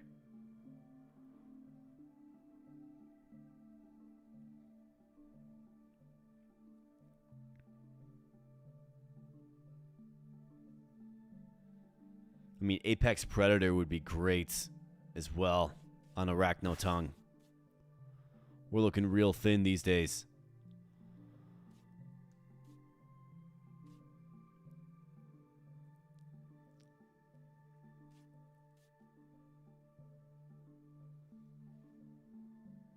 Oh, this is the cursed challenge, and man, it's tough. Because all of the curses, based on what I've seen, are like really impactful ones. Adjacent creatures have weakness, right? Adjacent creatures have -2 speed. Like, you can't even really use this guy. You know what I mean?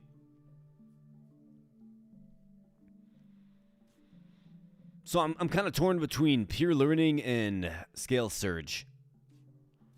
I know I want hardening, so let's take hardening. I know I want that one for sure. Throw that on Arachnotongue. It's going to go well with Fortress.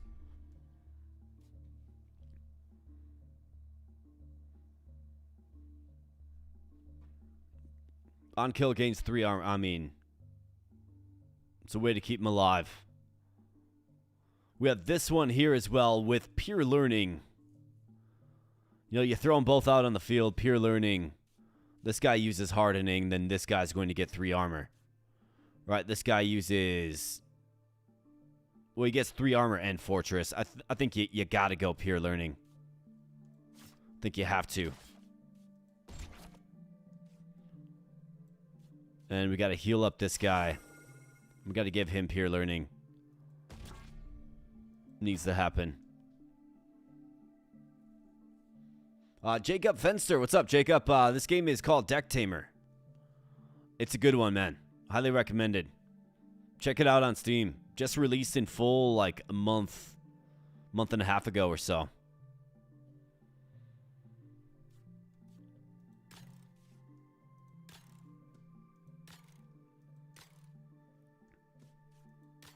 I mean, the event reward here is far superior. But can I take out this? Doesn't feel like it, man. It really doesn't.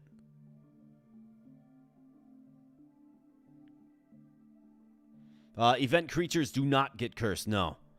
So that's obviously the strategy. And your starting creature doesn't either. Former human would not be cursed, no.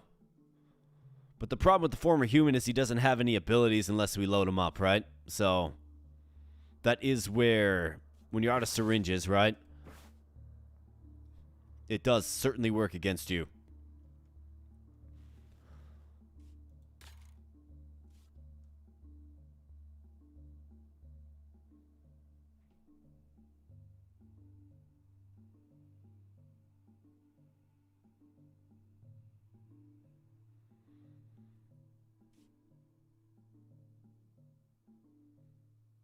Receive slowness, gain that much armor, and is anybody causing slowness inherently?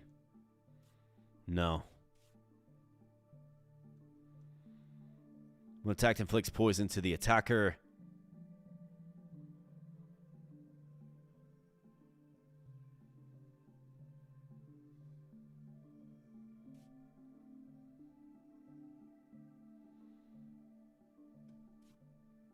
Like the endless challenge where you play it again?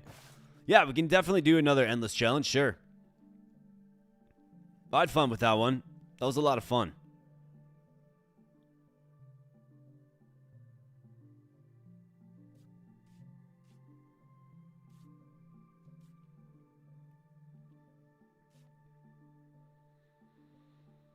I mean, do I feel like I can... I think we have to err on the side of just playing it safe. Unfortunately, I think the experimental syringe is better on this lane. Well, I mean, I think we have to take this lane because you need that syringe. We got to get one more like super impactful skill. We got a couple of battles to do it. Like, that's what we have to do. Unfortunately. I don't love it, but this is what we have to do, man. Alright, so Giga Sting coming out. Body Slam and Maneuver. Alright, so this is where you simply sack this useless Cognivel.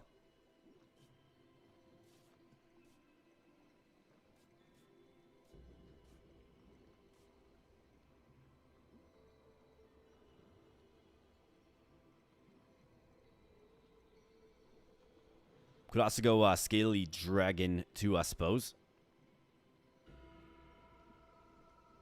I guess he at least has some use, but... I mean, Giga Sting will simply just take him out. But let's get a hit on him.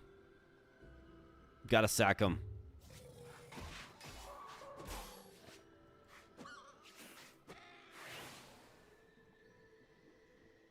Well, this guy's 9 speed now. Okay, so... we match speed with this guy. But if I do this, so if we do this,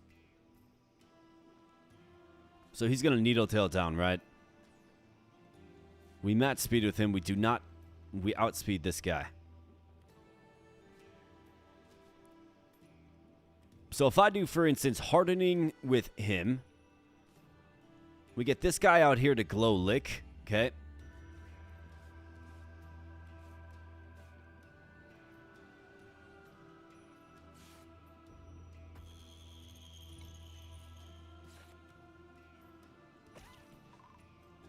Bam. All right, nice. Let's glow lick here. And then for you... All right, nice job. Let's go ahead and let's use hardening. And this guy with pure learning is going to get 3 armor and protect as well. So it does work pretty good for what we're trying to do. At least in the mind's eye it does. Let's go. There you go.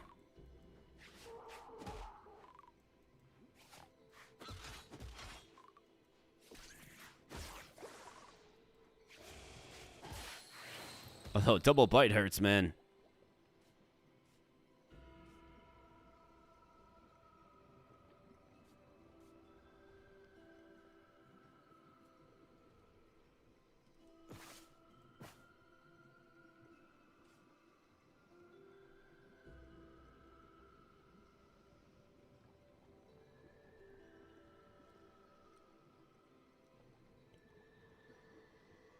Yeah, so I heard tonight in chat that if you use Evolution or Ascension is what it's called, that's a skill you get from the Tadwell.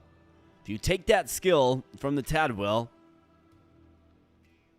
and you use it on, or you give it to an Abomination and then you use it. So an Abomination is the evolved form.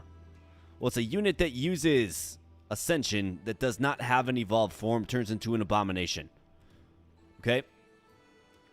So you get the Abomination, then you put the Ascension on the Abomination, and then you use it again.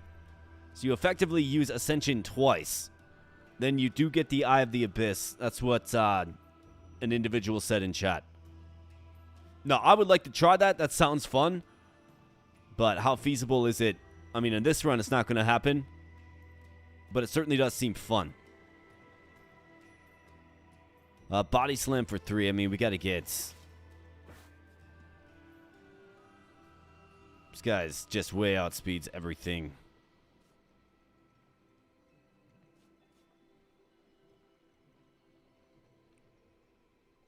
I mean, it's only a body slam, so we can go hardening.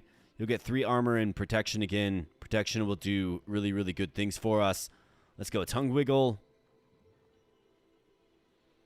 For you to take this guy out. And then Gong Show... Unfortunately, my man, it's the end of the road.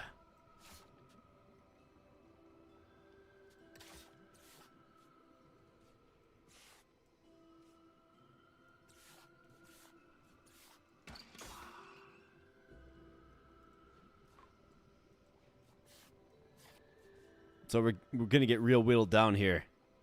So it's all about keeping protection and armor on my units. So I'm kind of glad we went with pure learning, but it might be too little too late. I guess we'll find out. This guy's just a menace. With 11 freaking speed, dude.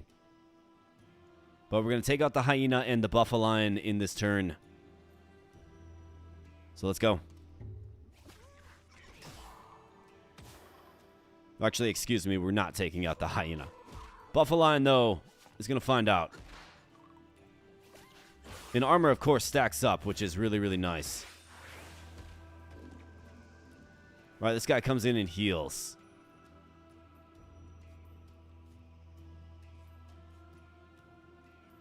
Needle tail for 6. I'm going to hit you for 7. You got maneuver coming in for 3. It's going to hit you for 4.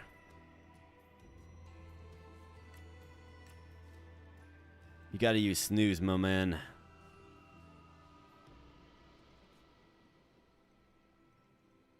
Which boss is the most scary? Definitely the Lost Explorer. But if we look beyond the Lost Explorer,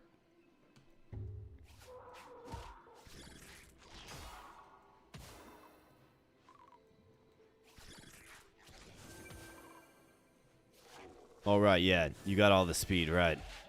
How could I forget? 19 speed on this guy. That's ridiculous, dude.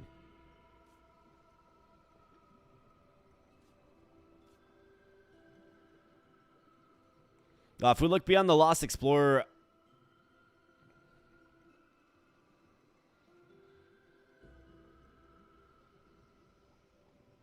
I think the Perfect Sun is quite challenging. I think the Abyssal Colossus is pretty hard too, unless you have a team that is really, really... What I found works on him really well is if you can stack vulnerability, like a ton of vulnerability stacks, and then you hit him hard and fast. That's what I found works the best. You can also spam sleep on him too. That's another way to do it.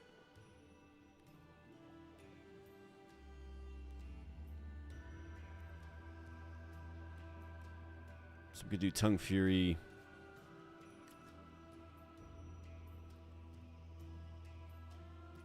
Blood Surge, and then this.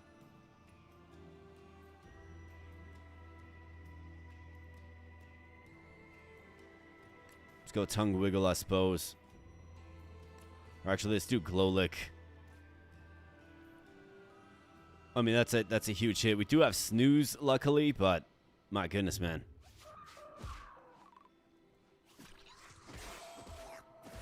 All right, nice. All right, good job. All right, so these guys work together pretty well. If I can get a Deep Weeper, I would consider it.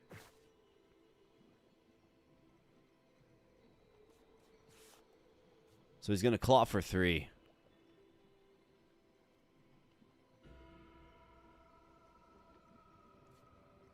He's got 2 strength because he is...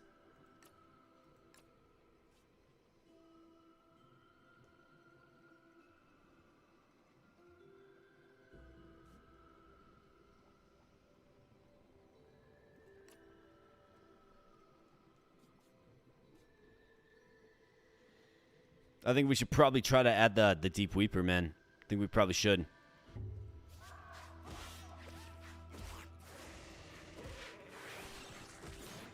Might actually bail out this run.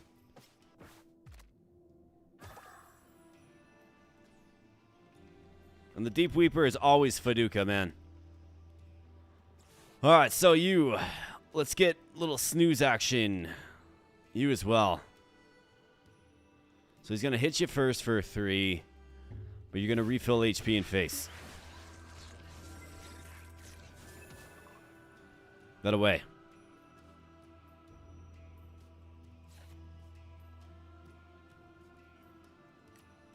Snooze again. You go for the tongue wiggle and the kill.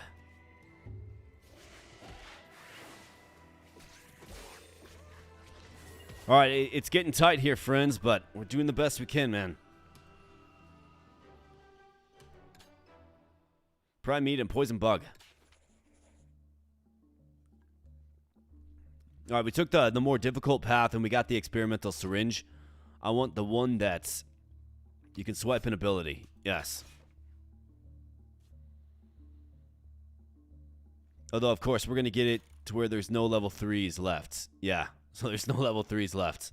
Ah, man. 4 speed at the cost of 1 max HP. I probably should do this. So we're always going first. Choose a talent or move essence that can be infused into one of your creatures. What do you have? What's your easy prey? The opposing enemy has +2 strength. I guess that doesn't really matter for the Deep Weeper. So not a completely crippling one for once. Okay, I mean, that's completely fine. Be nice if there was a danger level 3 unit showing up, but there isn't.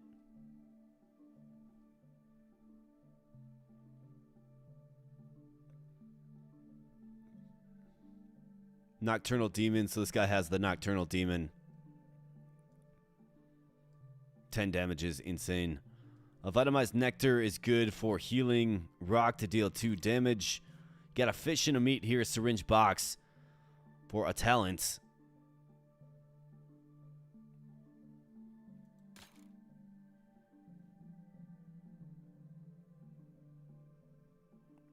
HP at the cost of 3 speed or 4 speed at the cost of 1 max HP. I'm going to make him a 7. I think you want this guy being all speedy, so let's take this route. Let's go. Right, concussion, we got claw and bone freeze. Alright, so the target and itself fall asleep.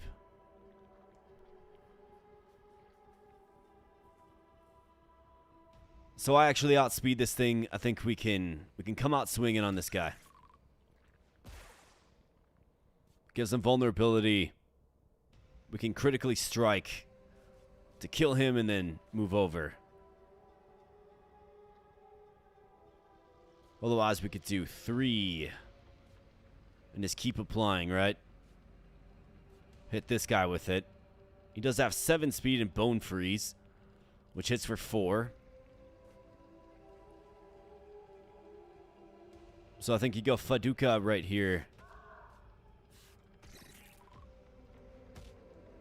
Alright, nice little ambush attack. So hitting for... Well, actually, no, sorry. He's not going to.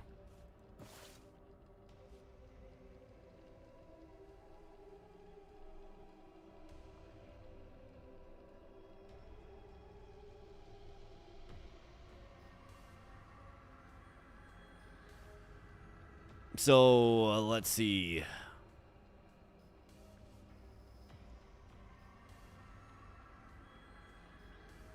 I mean, I could use hardening, but then he's going to get put to sleep.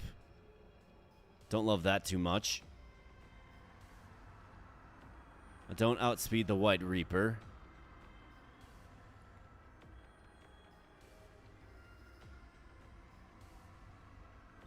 You know, this guy's cursed, right? So he's going to actually take... He'll actually take 4 damage from this and fall. And I can't have that. Just can't have it.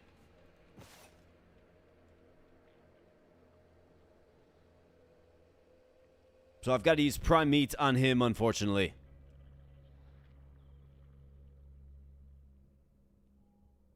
It's the only way around it that I can see. It's really unfortunate, but that's what I have to do. Critical strike. Hit 2 times that the target has. Vulnerable, he does. Or we can go 3. So 2 hits here. And then it'll be a hit for 3 and vulnerable on you. So you actually do outspeed, so let's do this.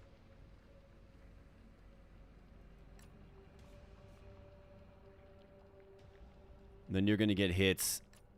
So let's snooze up. More level per run because some 1 or 2 star have very useful talents, but not... Yeah, I agree with that. I agree with that. Yeah, once you get like deep enough into the abyss, you don't see certain creatures anymore. You know what I mean? Bam, bam, and bam. All right, good job, Faduka, with the kill. Big kill. Snoozing up on the job. That's right. All right, crushing weights. So 4 damage. We do outspeed him though. So this is good.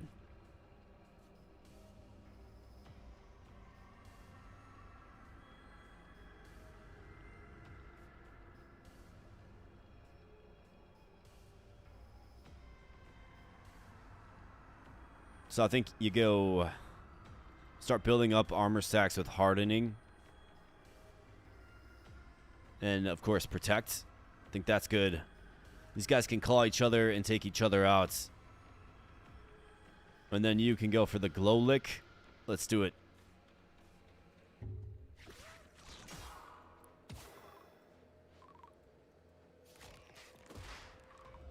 Not a big deal at all. Alright, the Fadukas battle it out. And the burden of life is applied. Alright, crushing weight. He's using it again. At the end of each turn, gain 1 strength.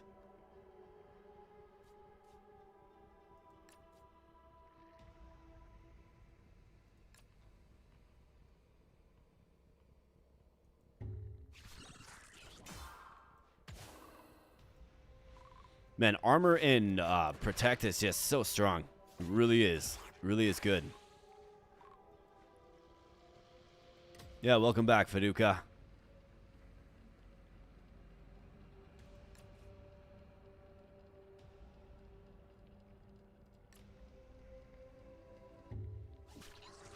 Hey, we got Pookie Bear in the house. What's up, Pookie Bear? Quinn Hughes is the man. Quinn Hughes has been fun to watch. Didn't realize how good he was until, you know, he joined the wild. But yeah, Quinn Hughes is awesome. Good to see you, Pookie Bear. Favorite character design? Oh, man. That's a tough one, brother. That's a tough one. It's a tough question. I've always been enamored by the charming Hippopotamus. I must admit, the Hippopotamus, it just does it for me. 4 speed, 1 less max HP. I'm okay with this. The charming Hippopotamus does it for me. I do like that design. I actually like that great shell that we just saw quite a bit. Obviously, Grimjaw is like just a terrifying design. Very well done. Many other good things, absolutely. Like, I really do enjoy the art in this game, for sure. I think the Lantern Hound's awesome. I like the Shell Panther, that's a good one. The Loomy Swarm is super cool because it, like, creates a face of, like, all the Loomies. That's cool, man. The Sky Whale is awesome. Oh, your favorite's the evolved version of the Bell Rat. Yeah, man. It's like the something devil or something. We'll take a look after this. But, my friends, we have a boss fight before us. The Abyssal, not the Abyss. The Abyssal Colossus. Wish me luck. It's going to be a real tight one. I don't even know if we can do it, to be honest. But, we're going to give it our best shot. Let's do it.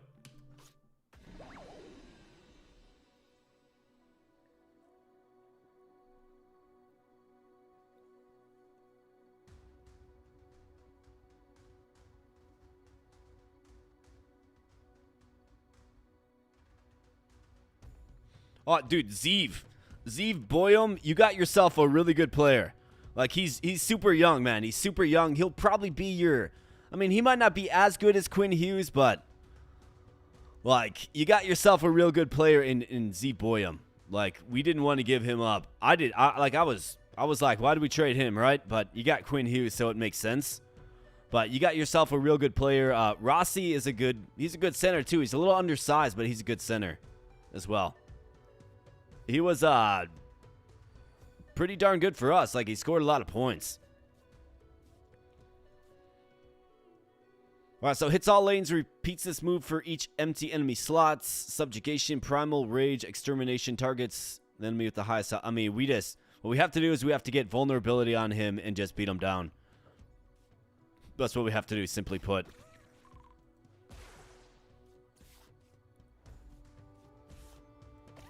Well, I mean, easier said than done, more like. So here's what we got to do. We got to just start building up these armor stacks with protection. Well, I suppose we can do that.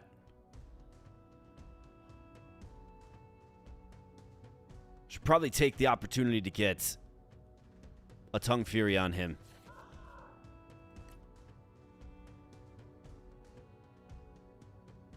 Get a claw. We can always shift him over and use Traumatizing Sight, depending on what skill he's using.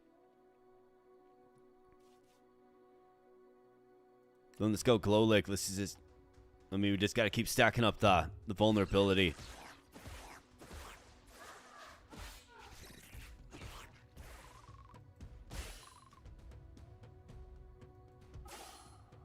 Oh, wait. What was that all about? 6 damage to all enemies, increases each time. Okay, starts the battle asleep. Well, that's most unfortunate. Anything special for Christmas? Just hanging with the fam. Just hanging with the fam. I'm sure you know how it is, right? Hang out with the fam. Have some fun. Chill out a little bit, right? Eat some food. Do all that good stuff. So I can actually get out of this by way of the snooze. We can throw a rock at him eventually. I can go Poison Bug. We do have Faduka coming back. Can be our our heal. Let's throw poison on him. If we use snooze, we're going to get fortress. It's going to help stave off this giant hit for 20. Okay.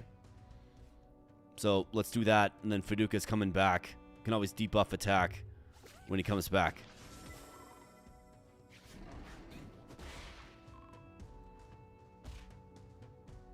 Subjugation, okay. So he's not going to allow me to leave, which is fine.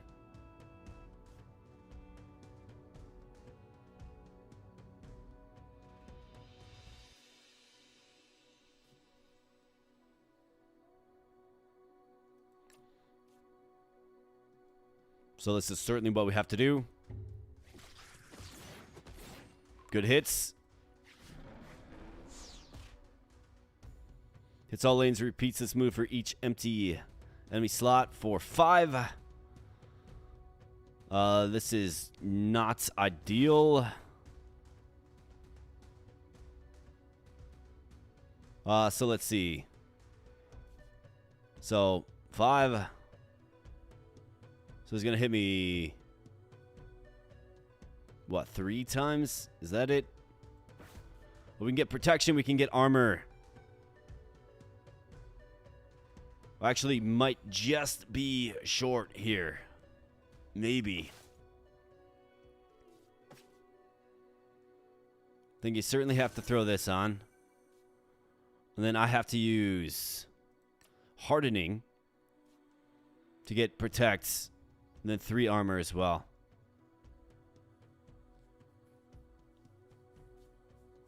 Yeah, I think he kills me here. I think so. He's gonna do 1. Then I'll have 9 hit points left, 5, and then 5. Now, if only Faduka would come back, man.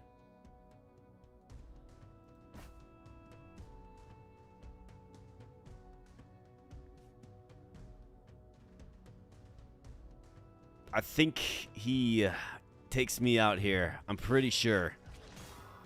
I guess we'll see. Yep, that's it. Faduka's back, though. Here we go. Faduka. Coming back. If only you came back 1 turn sooner, man, we would have been just fine.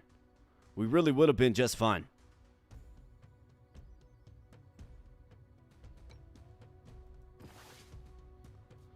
Yeah, this one was tough, man. It was tight.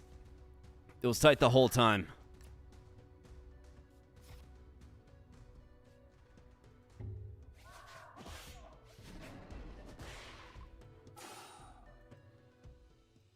Well, that too, and if we could have used Traumatizing Sight, that would have been another just really, really good one.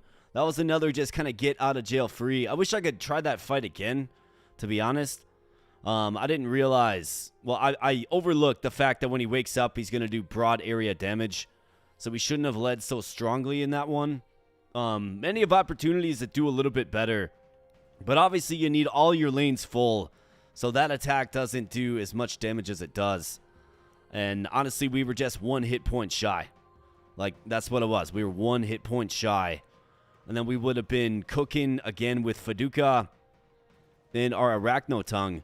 And I think the Arachno Tongue, if he was just given a little bit more time to apply these vulnerable stacks, we actually might have stood a chance there. But it was a tight run throughout. Like, you saw it, right? Like, we had some great challenges. Getting that Scaly Dragon was big because it allowed us to use armor, which can really help stave off HP damage when you have Protect, right? Because you just take armor damage and you only take 1 armor damage, especially for a skill that gives you multiple armor per use. So that was good. Finally kind of cooking, but at the end of the day, we just got whittled down, man. And that's what this game does. It whittles you down. Tough stuff, but always fun. I always tend to learn something new when I do a run of this game. When I play it, I always tend to do something or learn something new, more like. And I definitely learned something new in this one, right? I learned how to summon the Eye of the Abyss onto your team. Like, that's something new. We'll see if we can maybe put together an Eye of the Abyss run in the future. It seems like it's complicated to do because you need First off, you need the tad whale to show up. Like, you need that. And then you need test subjects. But if you have those two elements, you should be able to pretty easily do it. Just evolve a creature that can't evolve. And do it twice, effectively.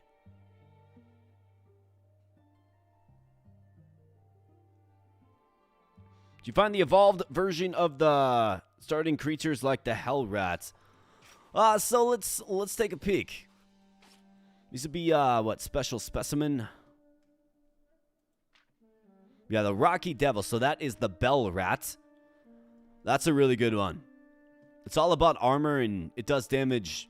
Well, it can expel all of its armor stacks to do damage to all enemies. So that's a really good one, the Rocky Devil. Huge fan.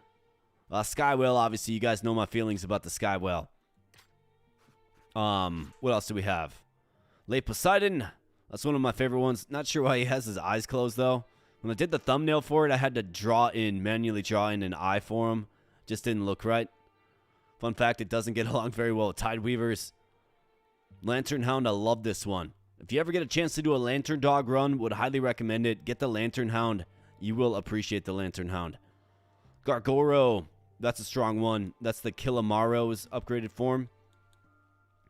I think as far as like the starting creatures evolved form, though, Gargoro feels a little more underwhelming than some of the other options. False Yeti, here's the False Yeti. That is Furbal's upgraded form. Can be trained to recognize and track almost any sense. And then this is what I was saying earlier. Should the creature manage to escape, the beast will memorize its scent and pursue it relentlessly. What's truly unsettling, though, is that if it fails to kill its prey, it will instead hunt down the creature's descendants or closest relatives. So driven by a deep-seated desire for vengeance. The False Yeti, a terrifying creature indeed, man. But a really strong creature. Absolutely. Obviously, the Ancient One's great. The Blood Angel is fantastic, man. An absolutely fantastic unit is the Blood Angel. Led us to victory in our first run. Arachnotongue, I'm a huge fan, dude. Vulnerability is very, very good, especially when you have multiple attacks. If you can stack up some strength on him, get him some staying power. He does need a little bit of speed support. If you can shore up those things, one of the best units for sure. And then, of course, the Lumi Swarm, right? I do like that artwork. It's good stuff. What would you rank Quetzi's Evo? Man, I haven't seen Quetzi's Evo since the demo, so I'm not sure what has changed. Does the creature have story or their behavior? I mean, there's a pretty deep journal. Well, not deep, but there's a couple of paragraphs about the creature in the bestiary. I think Quetzi's got a pretty good form. I forget exactly what it's called. But what I don't like about Poison... What I don't like about Poison is it applies after the battle sequence, right? So you take damage, and then whatever poison stacks you have on them are applied, right? So it's hard to stay healthy when you rely upon Poison as your main mode of damage, or at least like your big damage, right? So that is tough. I'd rather just put them to sleep and then, you know, whittle them down that way, or gain armor and face, or, you know, something to help stave off the damage, because as you go throughout an entire run, you just get whittled down, man. Like, that's what happens. That's what happened in this one, and that's what happens. That's absolutely what happens. So it's like survivability, armor, and protection, and things like that need to be a top priority. And then this guy, the Ouroboros Eel, this guy's absolutely insane. Like, crazy, crazy good. Probably better than some of the evolved starters. Maybe even is just straight up better. This one's crazy. You guys should definitely try to add this in the runs you're doing, if you find them. That's great. And then we had some great success. In fact, let's take a look at the Chomp Pillar. What does it got to say about this guy?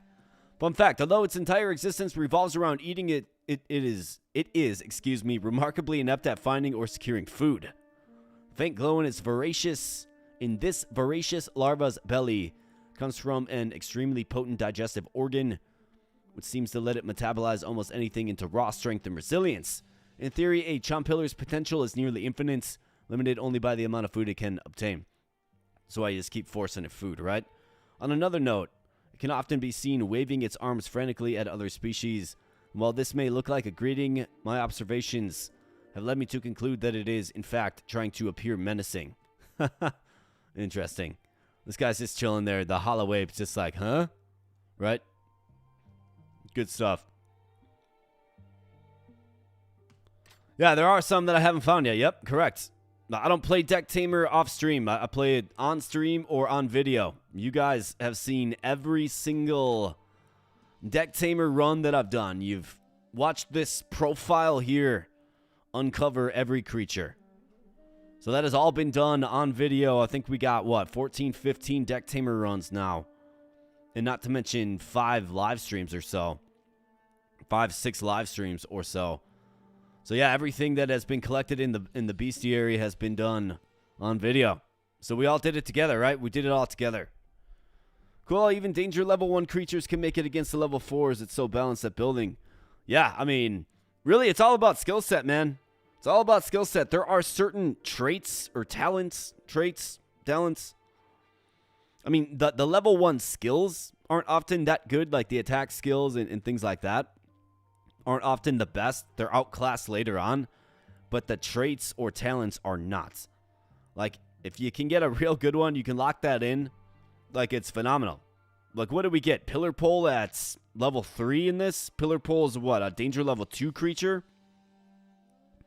And, you know, with Pillar Pole, you get the skill that gives you Protect when you use a status move. Right? It's one of the best talents in the game. It's insane. Especially when you get a talent or a status move that gives you armor, right? So it's like, boom, here's 3 points of armor and Protect. So you can save off any hit, even like a giant hit for 20, and it just does 1 damage to you, but it does it to your armor, so you don't even take HP damage. Like, it's crazy, right? And it does seem to me like each creature has a few different talents that it can have, and then, of course, there's different mutations that come about as well. Sometimes a creature might not have a talent at all either. It's all about, like, the RNG of the game. But this game does a pretty good job at kind of, I guess, minimizing the RNG as it relates to what you're finding and what creatures you're finding and what skills they have.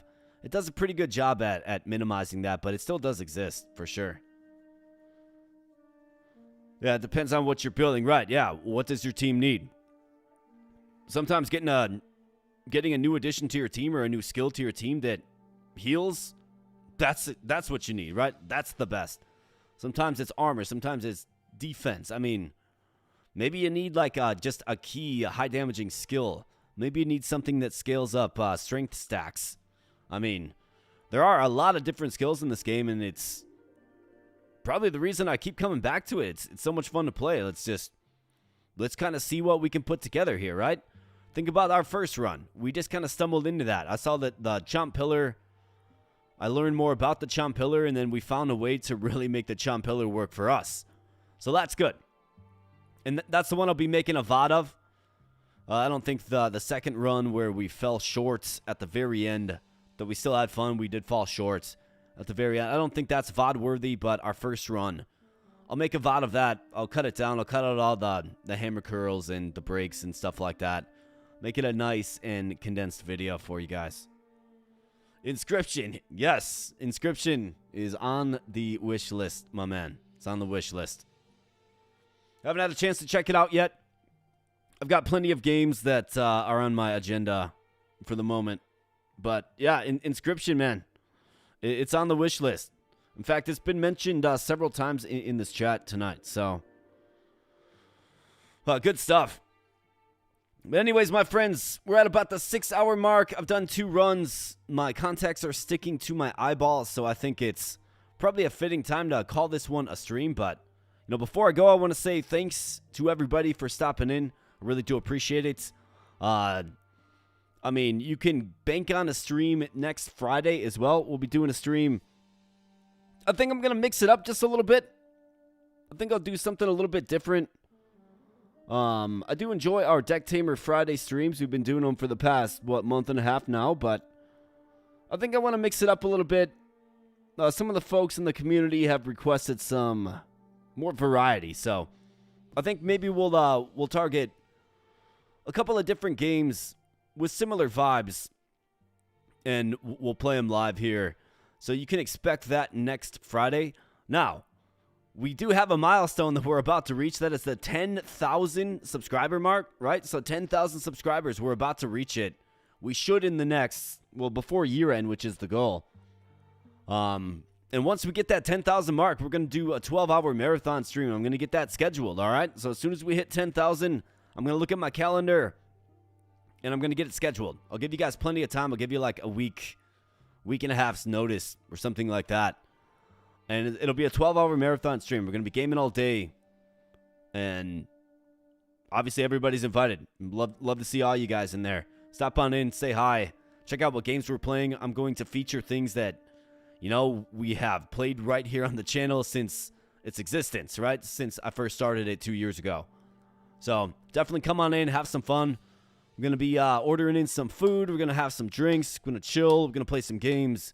We're going to nice wide variety of games. And we'll have 12 hours together to fill.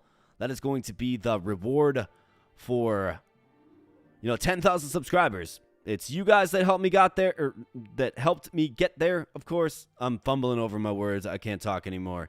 You can tell I've been streaming for 6 hours. But it's you guys that helped me get there. And, it's my way of saying thank you. I'll probably figure out some fun ways to do some like giveaways and stuff. I'll see what keys I have on hand that I can give away. And maybe I'll give away some like Steam gift cards or something as well. We'll definitely see, but it's very much a celebration of all you guys, and a thank you from the bottom of my heart for making this just a fun experience being a content creator. Previous to this, didn't even dream about it, didn't even really think about it. And then one weekend I just started doing it, and fast forward 2 years, and here we are sitting on the precipice of 10,000. So it's awesome. I'm really proud of it. I'm really happy about it. And it's obviously, you guys that make it happen, you guys that make it feasible, you guys that make it work. So it's my way of saying thank you to you. I'm going to give you a full 12 hours of, stuff that hopefully you like. So we'll see. We'll see. I'm at the 6-hour mark here. We've had some 9.5-hour streams, right? 9.5-hour long streams. Which is probably my longest. I think 10 hours is my longest stream. So I think I can give you 12. Absolutely. I think so. But we'll definitely see. So look forward to that. That'll be the next big event here on the channel. And then, of course, stay tuned to the channel for our stream next Friday. Daily regular videos as well. Got all kinds of fun stuff coming up. Join our Discord server. It's linked in the pinned comments, if you like, as well. That is where I notify everybody first when I'm going live, what I'm playing. I mean, you can pretty much rely upon me going live on Fridays. If I'm going to go live, Fridays works for me really, really well. So that's why I pretty much carve out Fridays to do so.